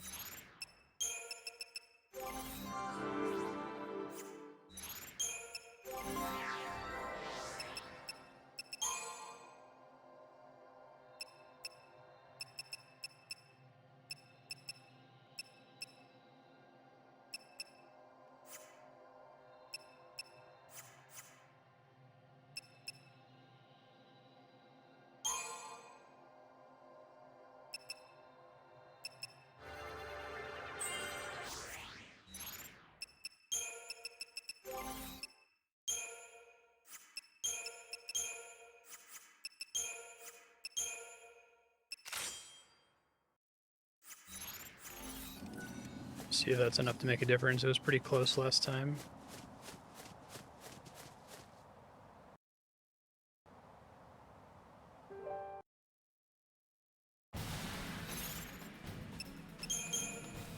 This one's funny because it's like, I feel like you literally need to change here. Oh, she can't be a Ravager because she doesn't have its action yet. Okay.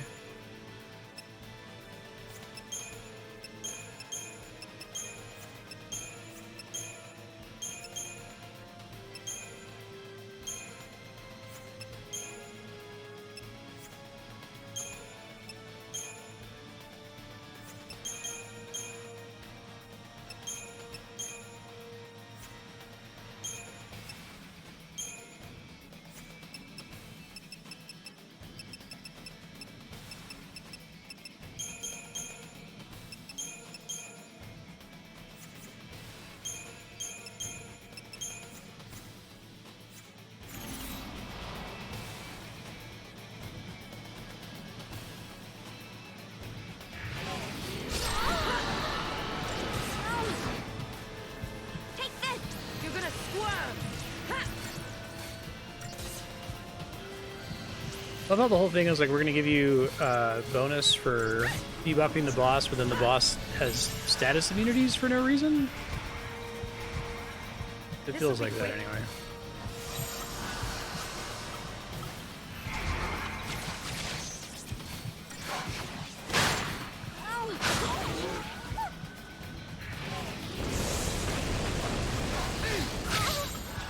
I'm not all smiles and sunshine!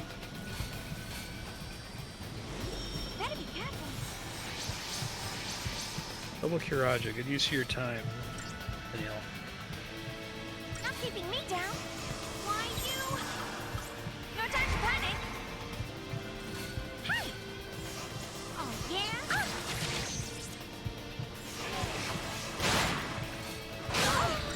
Knowing that like two of Fang's jobs are incompatible with this battle.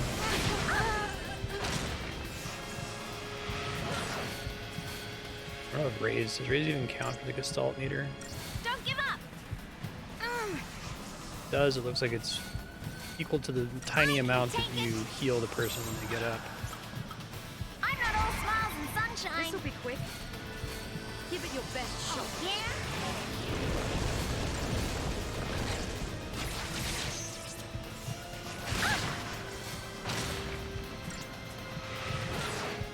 Better be careful. Cheers. Hey! No time to panic. Take this.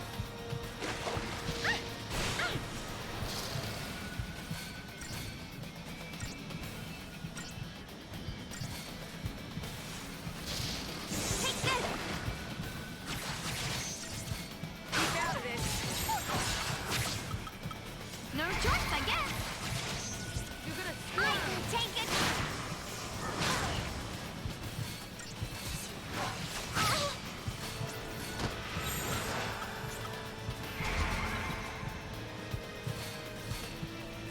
Not keeping me down. Oh yeah? give it your best shot. I'm not all smiles and sunshine. Cheers.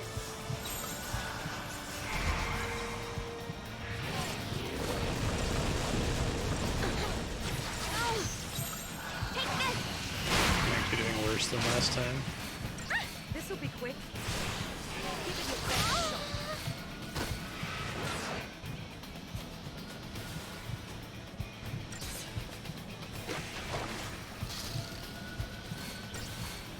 Take this. Maybe able to stay on Ravager for as long as humanly possible, I think, but that's what fills the meter. And that's been true for anyone that fills their meter based on chain bonus. Don't do any of the interesting stuff, just, you know, hit it a bunch.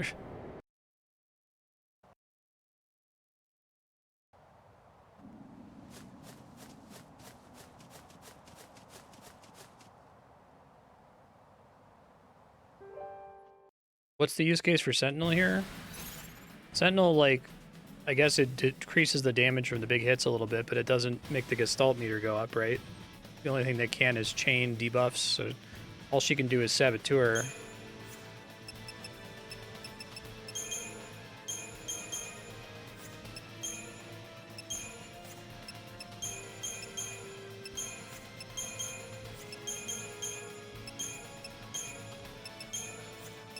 Love that it defaults putting you with commando, even though that's like obviously terrible.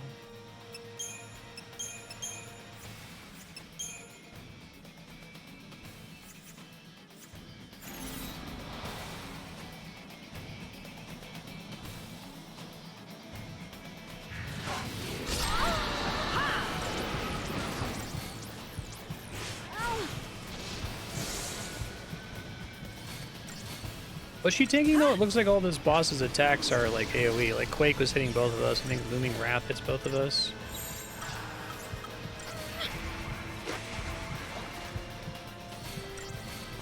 Well, she tries to do the debuffs repeatedly to feel clear. Just pummel single target.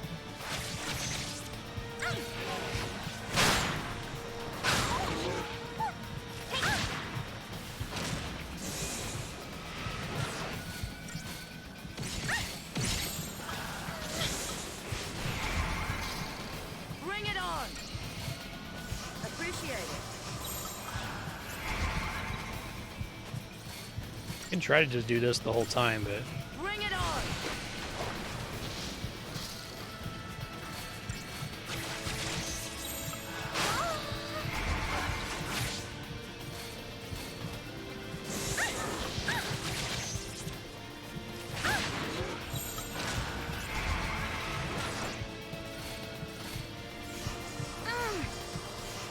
Why you?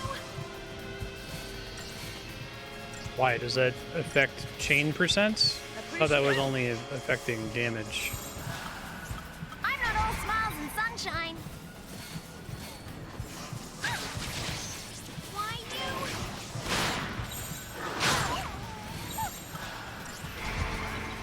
I'll deal with you. Oh.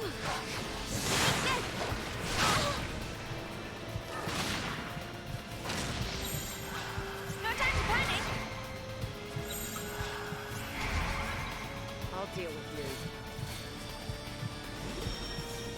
Hey! Let's heal the character who won't cause a game over. Hey!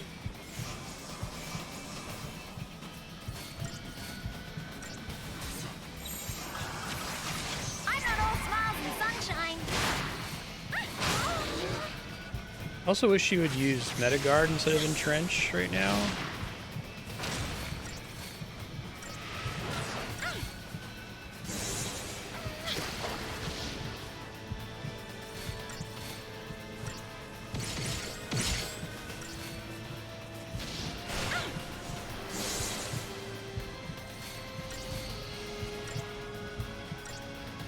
Take this!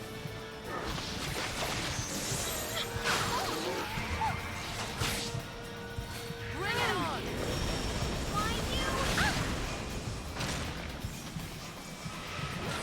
Quake feels like it's the big thing that disrupts me. That's AoE.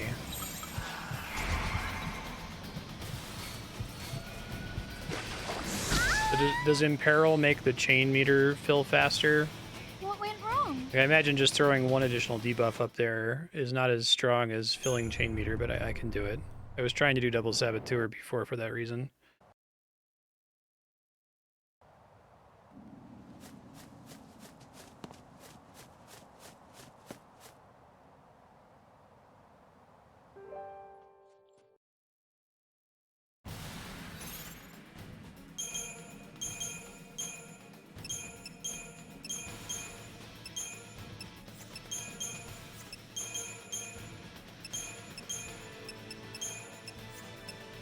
I just need these three then. Is there any reason to be on anything else?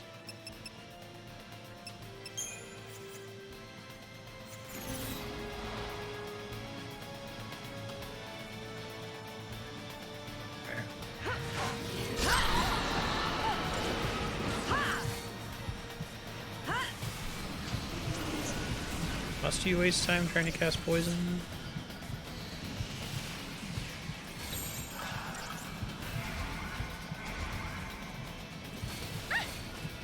Bring it on!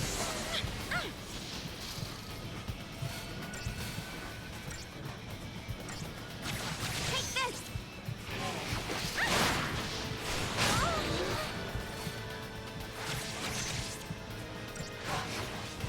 Two lights are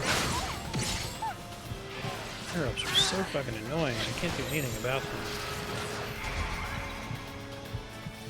Why you? Bring it on!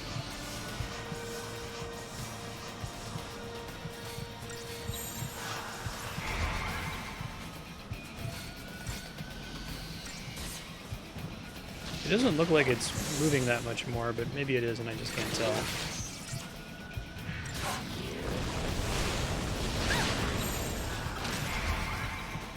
Bring it on! Appreciate it. No time to panic. It's already fully No debugged. choice, I guess. Oh, that's interesting. Sometimes the debuffs go away while I'm targeting. Bring it on! Oh. No time to panic. They're like, they're all gone now. Take this. Take this. I'll deal with Hey. you. Appreciate it. Oh.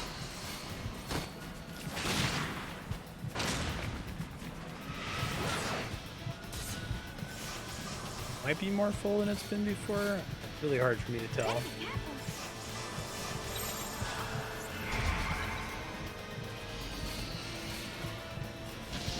Oh.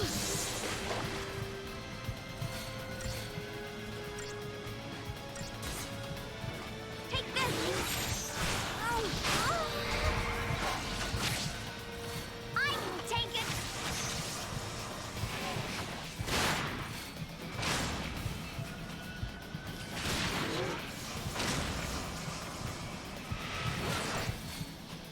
Oh yeah.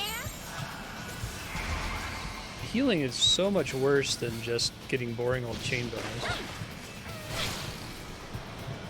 Lord knows why.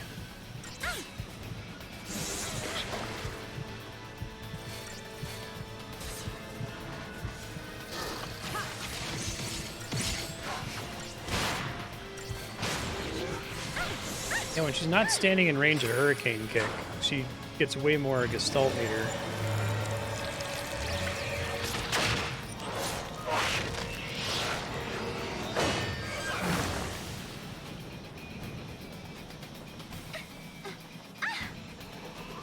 All right.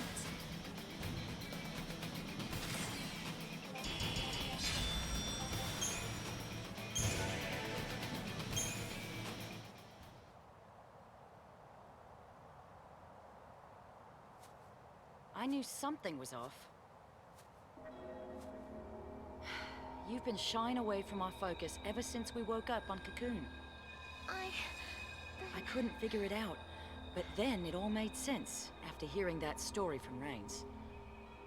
You already knew. You knew Ragnarok was the name of destruction.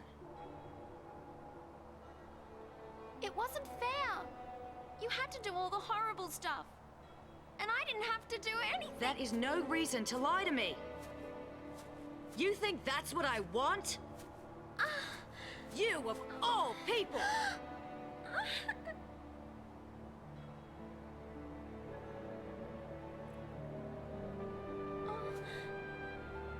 Poor kid.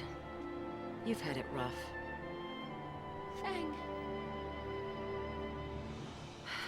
Listen, you're not alone anymore.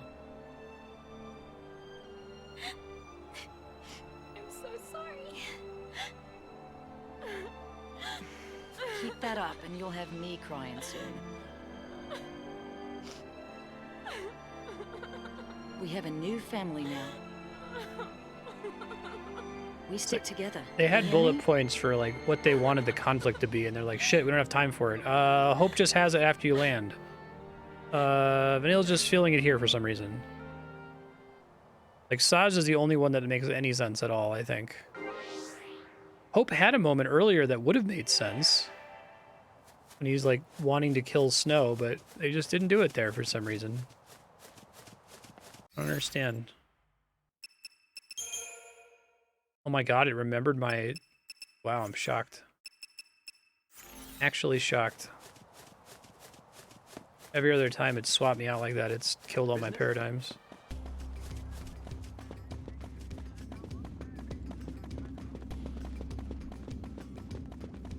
Yeah, right? Right? Right? Right? Right! It's worse that they can do it sometimes. It's worse. How do they not understand that it's worse?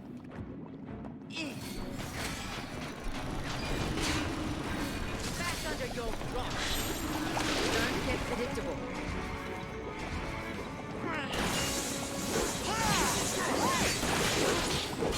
It's like the whole, oh, if an enemy dies mid-ATB, the rest of the ATB will be redirected to another enemy. But that's the only way we're ever going to redirect ATB in any way. Just to let you know we can do it. You fuck.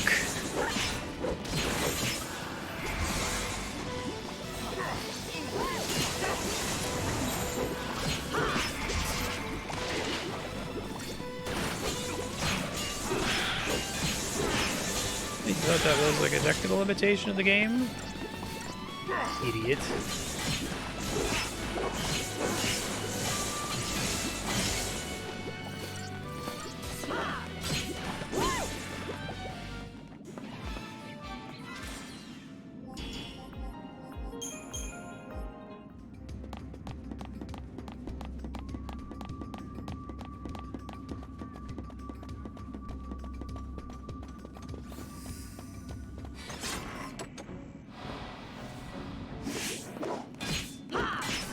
Cannot take that preemptive strike seriously.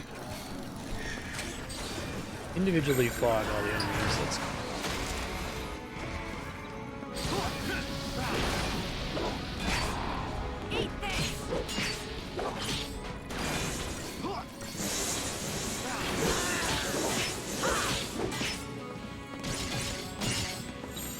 Follow my lead. All right. ending one seems good because she has that thing that gives her ATB refund whenever it's a debuff enemy.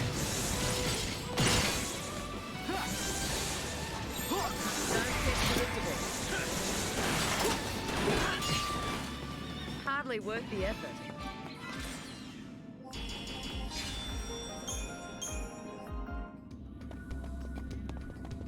This isn't easy, is it?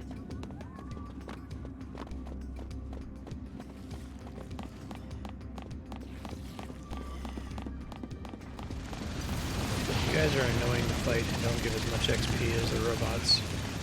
I want these small groups of like 5 robots back because they were giving a lot of Oh dear me, that's me. CP.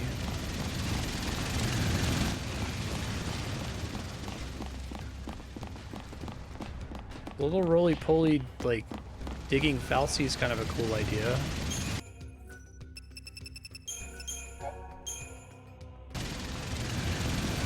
Yeah, exactly. Almost to the point of farce. I think that's the thing that keeps getting me, that it's like, it sounds like I'm joking when I'm like being dramatic when I'm like, oh, this feels like this was a prank, or this was like a design thing to try to make the worst possible UI. But sometimes I honestly think that, like, I can't explain it otherwise. Like, you have to go out of your way to make this suck so bad sometimes, you know? Just don't get how you get there.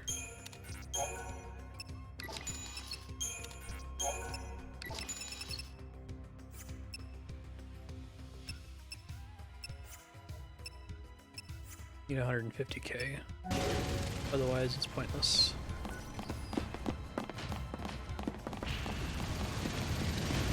This the same guy? Got same optional boss from before? No, he looks. He's. Oh, it's swapped. Oh, but he opens with the same attack. Cool.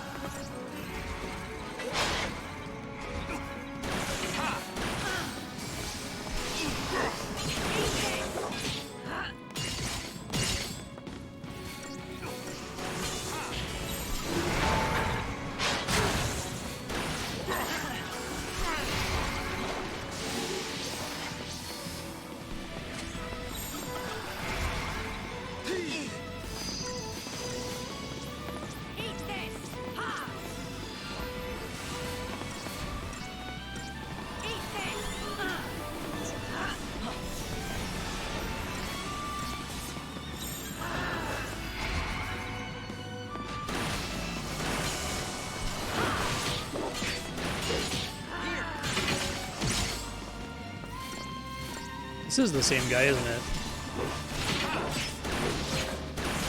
Also optional now, I guess? Change of plans.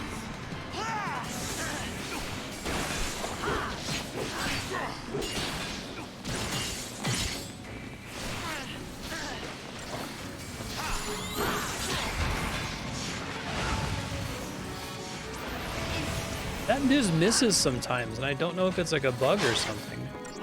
Very strange.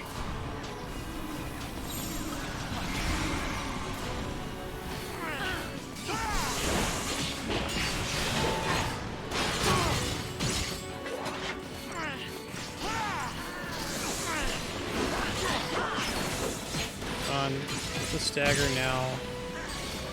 Thank you.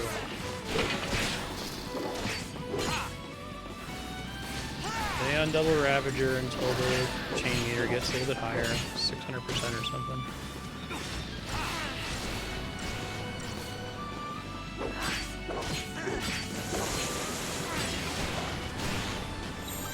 Follow my lead.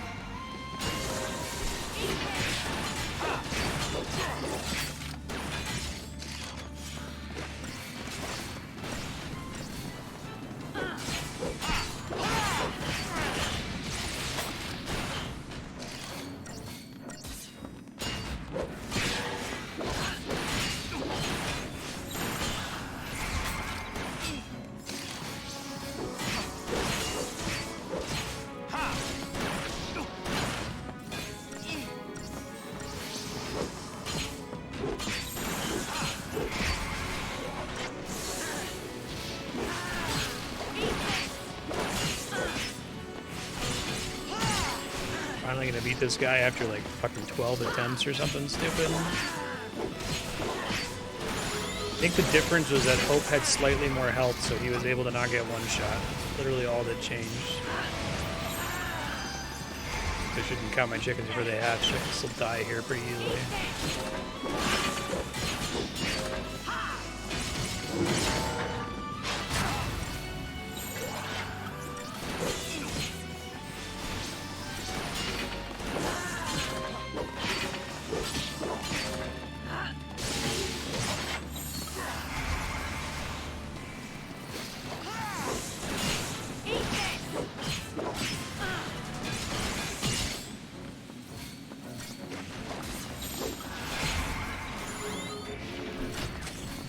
I really wish she would slow first, to be honest. I have no idea what governs her choices there, to be honest.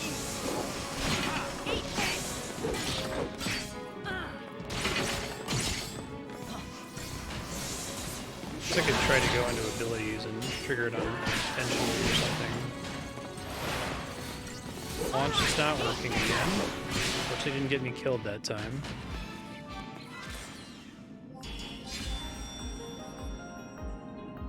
$3,900 Christogen points. Wow. What a fucking waste of time. God, why is this game like this?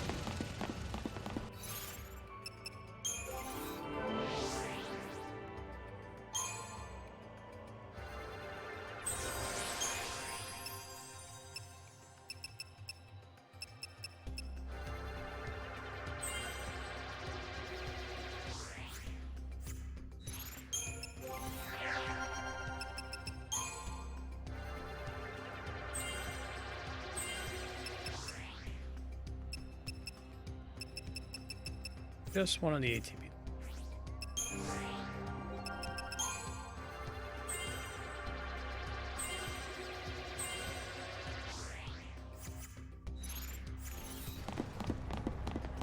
That tungsten tube sell for, watch it sell for like less than 500.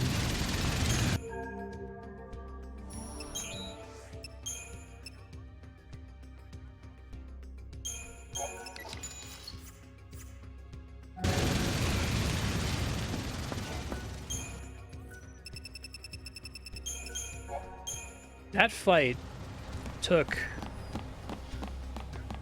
I don't know, 10, 15 times longer than the group of regular robots and gave half as much XP and was significantly harder and required way more attention. and then drop nothing. Enough out of you. Cheers.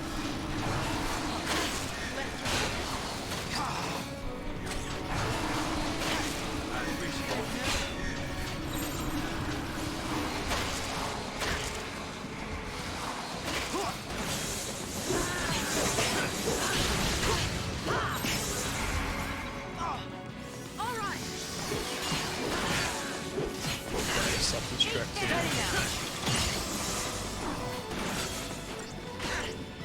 Don't worry.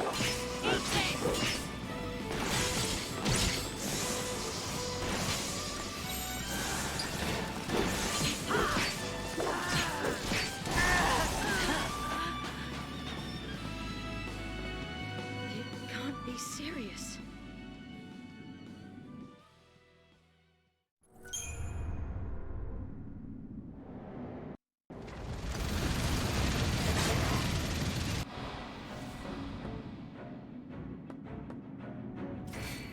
Enough out of you. Cheers. You're nothing. Oh, okay. What she tries to cast depends on who she's targeting. I don't know if I ever realized that Change before. of plans.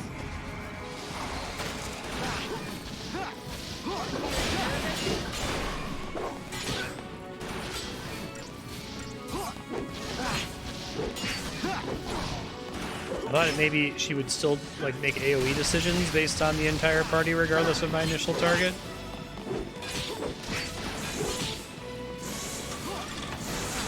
That's where that was coming from.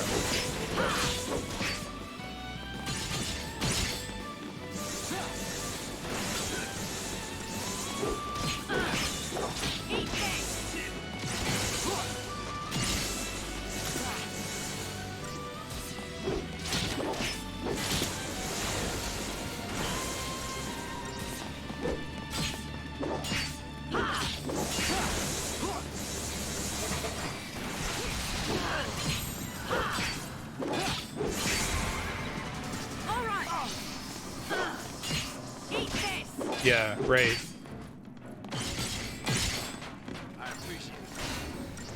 See, the alternate universe of this game has better fundamentals, and it's universally liked in spite of all the details they brought in addition to the fundamentals. And the fundamentals are bad in a way that just continues to be hard to describe. Like, there's so many things wrong with this game that it's hard to provide a concise summary of what is wrong with Final Fantasy 13. You can't, like, what's wrong with Final Fantasy 8? The draw system sucks. What sucks about the draw system? Here's 3 things that suck about the draw system. Okay, got it. But there's too much to talk about here. You can't condense it. Probably made it hard to discuss when they were developing it. I mean, I have to assume there were people working on this who realized that this was kind of bad.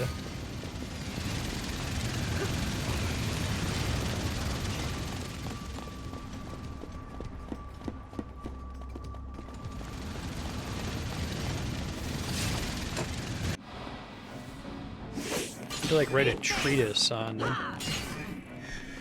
what the fuck is the deal with this game. Of watching that meter just decay while you're switching there.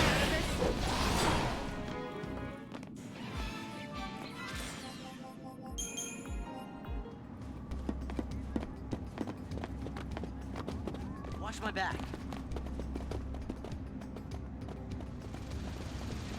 Great.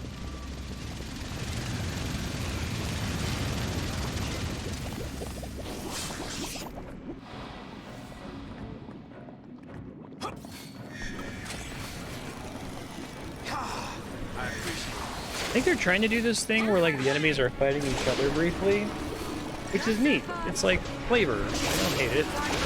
But I think that with the way the system works is you're not controlling your allies. If they are going to attack each other for any amount of time, it stops instantly. Maybe they just have them face each other for fun. Doesn't actually mean anything. Can I get them to use Thundaga more? Seems pretty good in situations like this. Sometimes I'll see Sajal cast it once and be like, oh, okay, that's enough Thundaga.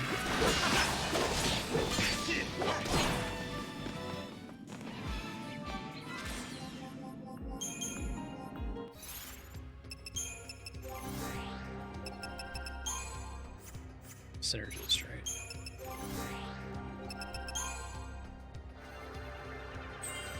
I can calm down.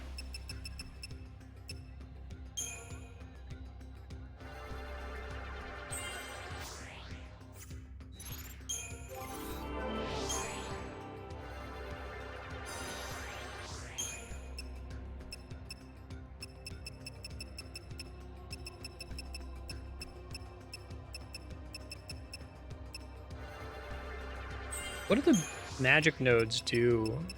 Because she's almost entirely strength-based, right? Is it just help her if she happens to be on Ravager or something? Let's get her extra stupid accessory slot.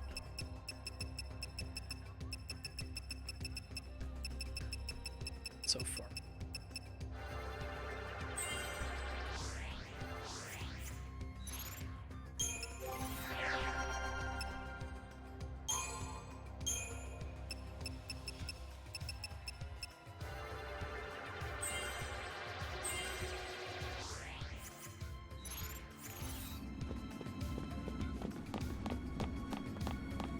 Yeah, absolutely. Absolutely.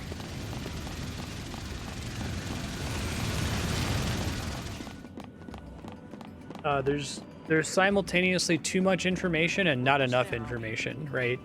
Like they're giving you all this data that's irrelevant to you and excluding an enormous amount of data that would be very helpful, like what status effects are on everybody, what everyone's health bar is currently.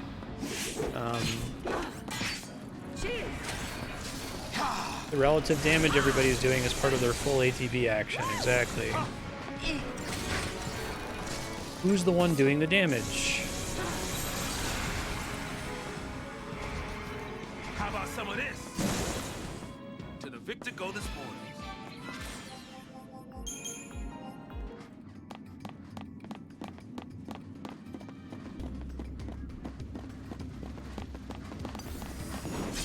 So does Ruin and Final Fantasy XIV come from this game? Weird Arcanist shit.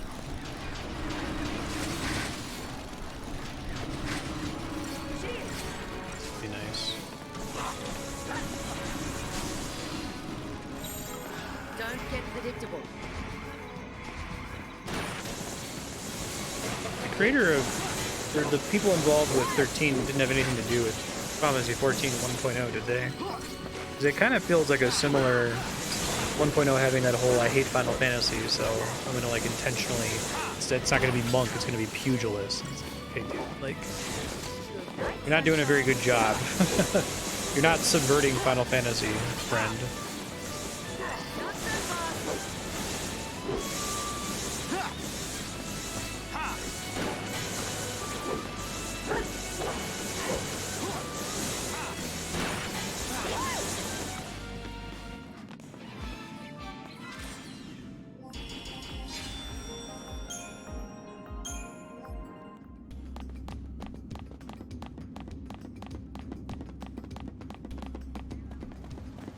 Out of time here.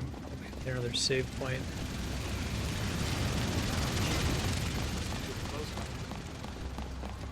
I feel like I should backtrack or I'm gonna end up going over. Teacher Marstead, forget all the side quests, man. It's not worth it. You're currently trying to max out Saja's weapon. Oh god damn it. Once you get 150k gil, go ahead and buy the 3 ultra reactors. Finish that up, and you can try to work on hopes. Doesn't seem like it's effective. That you're never going to get enough money to max the weapons of everybody, so try to just stick with this party of 3 and hope the game doesn't fuck you for it.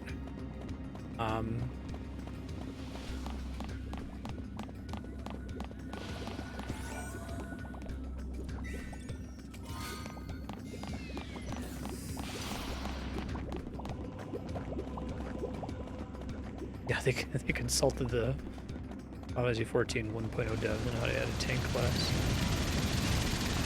We're backtracking right now, Future Marstead, so that you can save without going over time. Come back this way that you're currently running. So past this group with the 3 bombs and the 2 electric knights. Maybe skip those guys. There's a lot of enemies that are just not worth fighting. They take way longer to kill, and this game has a fucked up incentive system where it actually punishes you for having fights be more challenging. Like, the more trivial it is, the better, so don't do anything that looks like it might be interesting. Whatever you do, don't do anything if it looks like it might be interesting.